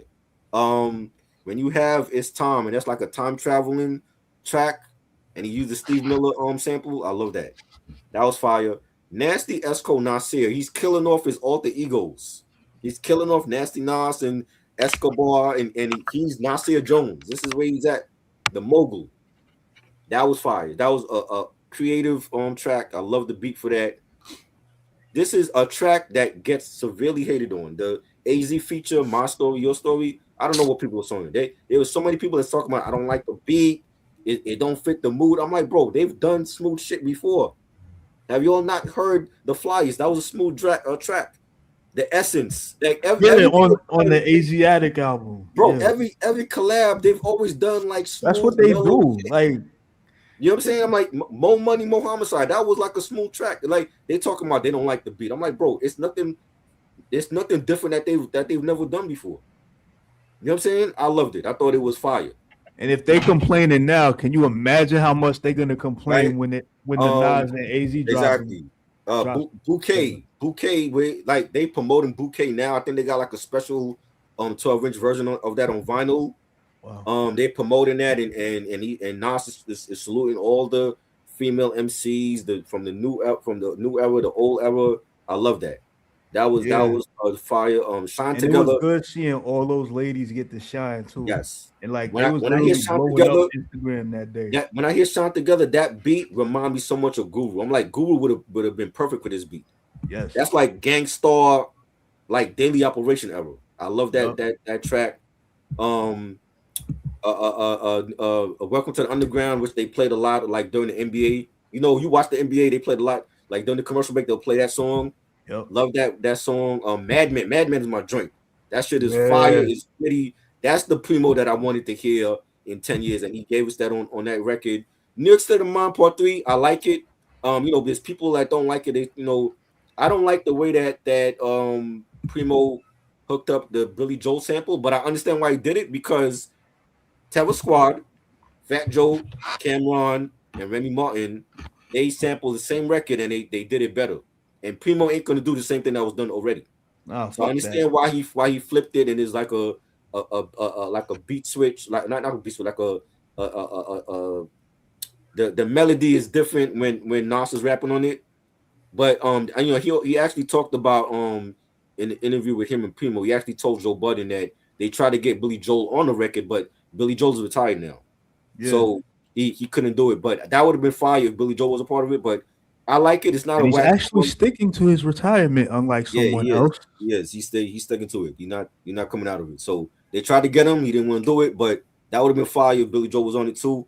But every song on there I love. I think this is top 5, one of the best Nas albums ever. Like I'm putting it on that level with Illmatic, with It Was Written, with I Am, and with Stillmatic. I think it's that good. I think it's better than all his other albums, even the Hit Boy shit. Because I maybe it's just me because I love Primo. Primo is like one of my top 2 producers with Pete Rock of all time. Yo, Reg, we gotta review The Stranger. And I just love the fact that Primo came through in the clutch. He did not disappoint with this album, despite all the negative comments and reviews that it got. Oh, I felt like because if it was whack, and I was skeptical. I was the first one saying like, yo, if it sounded like Define My Name, it's gonna be a whack album, and it didn't sound like that. Thank God. And I felt like Primo saved his career with this album. So shout out to Primo for coming through in the clutch. He came through like Aaron Judge in the clutch with this, yo. He really did. And Nas at 50 years old gave us phenomenal songs on this album. So yeah, to me it was top 3 best rap albums of 2025. So you're basically saying Premier saved his career with this album? Yes, he did, because if this album came out and it was all garbage, I think he would have been officially done. I do. I think the Della album, the stuff he did on Della album and this album really saved him. So now moving forward, I want to hear what he got coming up next. Yeah, absolutely. I agree. Because like All right, I'm giving it 4.5 mics. I think it will be a classic eventually. I give it 5. Huh? I give it a solid 5 You mics. guess 5? Everything It's still it too early was for 5. Like phenomenal. 4.5, I say maybe in 10 years, I'll give it 5 mics, but 4.5 for sure. I'm giving it 5. You get Just it on 5? the strength of how long we was waiting for this. Right. You know what I'm saying? And we got it like right before Christmas, right? Right. Yeah. So that was basically a That Christmas was a Christmas present for all gift. the hip hop fans. Yes. And like to everybody else that's hating, like just shut up. I didn't understand that, bro. I'm like, this And is the album y'all wanted. Y'all shitting on Cash it now? is like literally blowing up my phone. He was like, "Oh, Primo could have did better." Bro, He was I hit hip Reg up at like 4 a.m. and I was listening to it. I'm like, Reg, this album is phenomenal, bro. I don't do that too many times. If I hit you at 4 a.m., you already know. Yeah, like, this album is fire. Now I ain't gonna lie. Like we talked about this before this album came out. Yes. I was skeptical too. I was like, yeah, I don't know if I even want to hear this shit because first of all, too many damn albums, man. You just dropped 6 fucking albums that I didn't even get to fully listen to yet. Now you about to drop this Primo shit. I was kind of pissed. I was like, I don't even want to listen to this shit. So, and Nas is my GOAT. But you know what I mean? Then the album came out, and I'm not gonna lie, I listened to it and I'm like, you know what I mean? Maybe I don't know, maybe I was just still in my feelings or something like that. I was just like, Right. But then something happened, yo. I'm gonna use that. I'm using that as one of my jokes. What Homeboy just said in the comments. He said the people who complain about light years act like spoiled rich kids. He's right. With no real purpose in life. Right. Yo, he's right about that. but something happened, yo. I'm stealing that. That album grew on me, yo. Mm-hmm. That get ready and shit. The Mets lost again. As a producer, yo. As a producer, like I hear Get Ready, and that shit is so surgical. Like the way he put together that beat and all the cuts and shit. I'm like, yo, do people realize how genius this beat is right here? Exactly. That shit. And Jay Live did his own version of Get Ready. When I posted it on my Instagram, I know y'all saw it. Yeah. Like he was basically using his song, but like with that beat and then like cutting it up. It was dope. That shit fire. And then you got Sons, and then like you said, Madman. Yeah. Yo. Crazy. I'm still gonna give it a 4 because I think it still needs more time for me to really appreciate it. Right. But yeah, it's definitely a sleeper album. I don't know what people talking about. Yeah, I'm like, bro, like, do y'all not know Nas is 50? He is not on the island sneaking the Uzi in his army jacket lining no more. Not anymore, man. You know what I'm saying? Like they wanted gritty. I'm like, you gave me the grit on here. You know what I'm saying? But he also gave you some other shit and I feel like Primo took his time with this album. Like he really picked different beats and well produced tracks for Nas and for the concepts he had for the songs. And I was gonna say Primo, as far as Primo, like I think it's dope that he was like, I feel like he was unapologetically Primo on the album. He was like, you know what, I ain't trying to chase the new shit. And that's what I don't get. Why everybody is like, I ain't trying to cut you off. I'm sorry. I ain't trying to advance my sound or nothing like that. I'm gonna be me, Primo. You know what I'm saying? And you gonna get these Primo beats. So that I fucks with it, man. I like and it. It's like I was saying, like I don't get what everybody was complaining about. Like, well, y'all want him to do trap beats and shit and scratch over there? Get the fuck out of here! You know what you're getting with a Primo album. Now Primo did say that he uses new equipment. Yeah, because like we in the digital era now, and back then it was analog. So that I think that has that had an effect on his production. Where I've seen people say his production sound too clean now. It don't have that static and that dusty. Yeah, because he's not using records no more. He's using the beat machines. Yeah, right. You know what I'm saying? So that might have had an effect on his sound now, but I feel like he came through for this album. Like he made sure this shit gonna sound dusty and monotone. Mm-hmm. You know what I mean? Yeah. Since we talking about Primo as we close it out, I never did ask my guys this. Mm-hmm. What did y'all think of the last Gangstar album? couple years ago. It was very mid, very mid. That's what I'm saying. That's like in that time when he was just doing shit to do it, and it wasn't nothing memorable he was coming out with. Mm. You know. I didn't even hear it. Was he a big part of that? Did he produce that whole shit? Yes. Oh, okay. He Because I got. thought Remember, he was. I thought there was like an issue with him and that dude, Solar. the mysterious dude. Yeah. Yeah, nigga who? He had an issue because I think Solar had Nigga who? like I don't Guru's feel like vocals, saying his and he name. had to ask permission, and he got the vocals from Guru's family, and he threw Guru's son. Guru's son is in the video and all that. So yeah, that was, I like some songs. I like the bad name, was it Bad News joint? Yeah, I like that and the joint. joint they did with Royce. Yeah, J. Cole was on that album, but it wasn't memorable though. Mm. Yeah, I stopped listening to it after a while. Yeah, I did like Talib Kweli's verse on there though. yeah.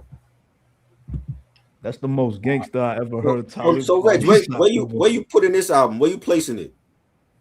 Who, me? I could have sworn I said 4.5 out of 5. No. I mean, in his discography, where you ranking it at?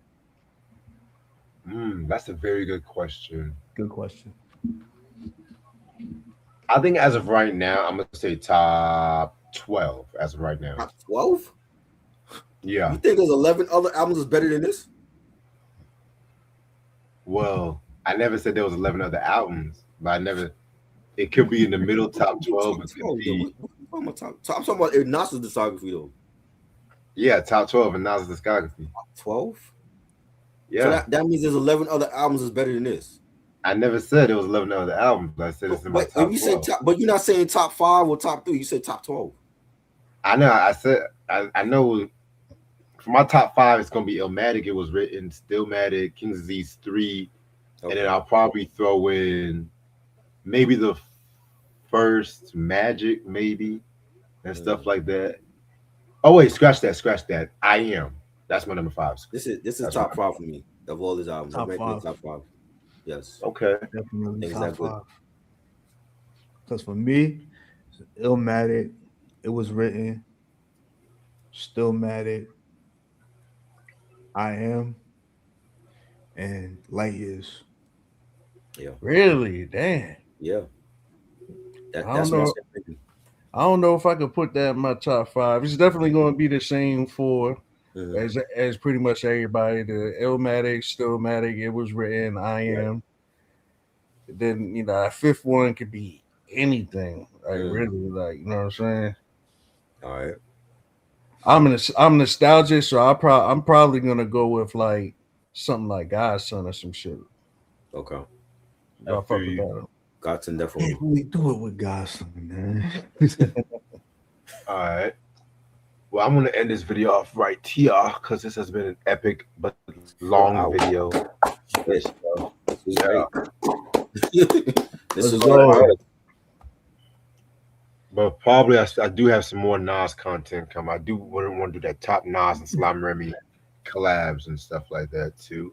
So, I was about to say Nas. I know Try got his show tomorrow and stuff. Yes, 8 p.m. 8 p.m. Y'all make sure y'all tune in for that. Yeah, I'll be on there, All right, but Karace, you're always welcome to join us. Are you free? Tomorrow. What's tomorrow? Wednesday? What are we talking about tomorrow? Rock and Roll Hall of Fame inductions and Katy Perry's stink pussy on rubbing her face on what is up with that? What the fuck? Yo, I haven't heard Katy Perry's name called in a long time. She's doing trash music now. She ain't hot no more. She's like the most hated woman in music right now. She gotta do something. She rubbing her vagina on people's faces and shit. I'm like, what is going on? Mm-hmm. She sat on somebody's face. Yeah, she said Ruby Rose, the actress.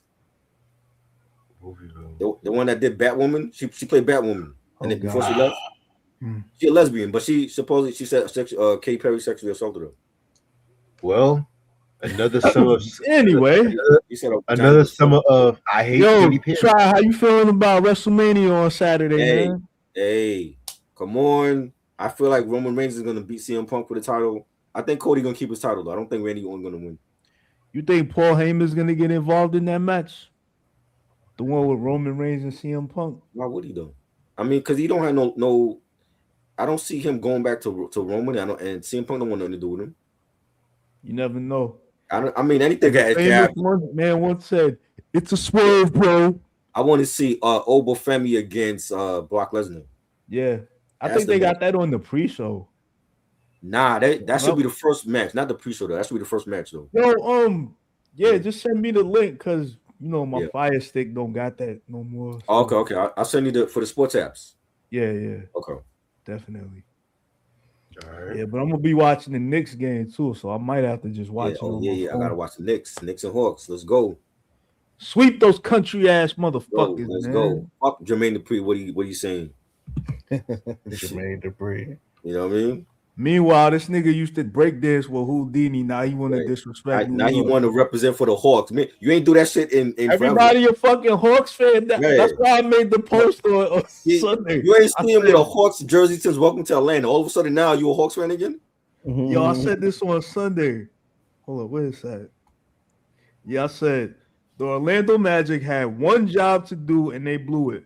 Oh well. Here comes everybody in Atlanta and everybody else being a Hawks fan. Atlanta, if they lucky, they'll get one game, maybe two, but we win in that series.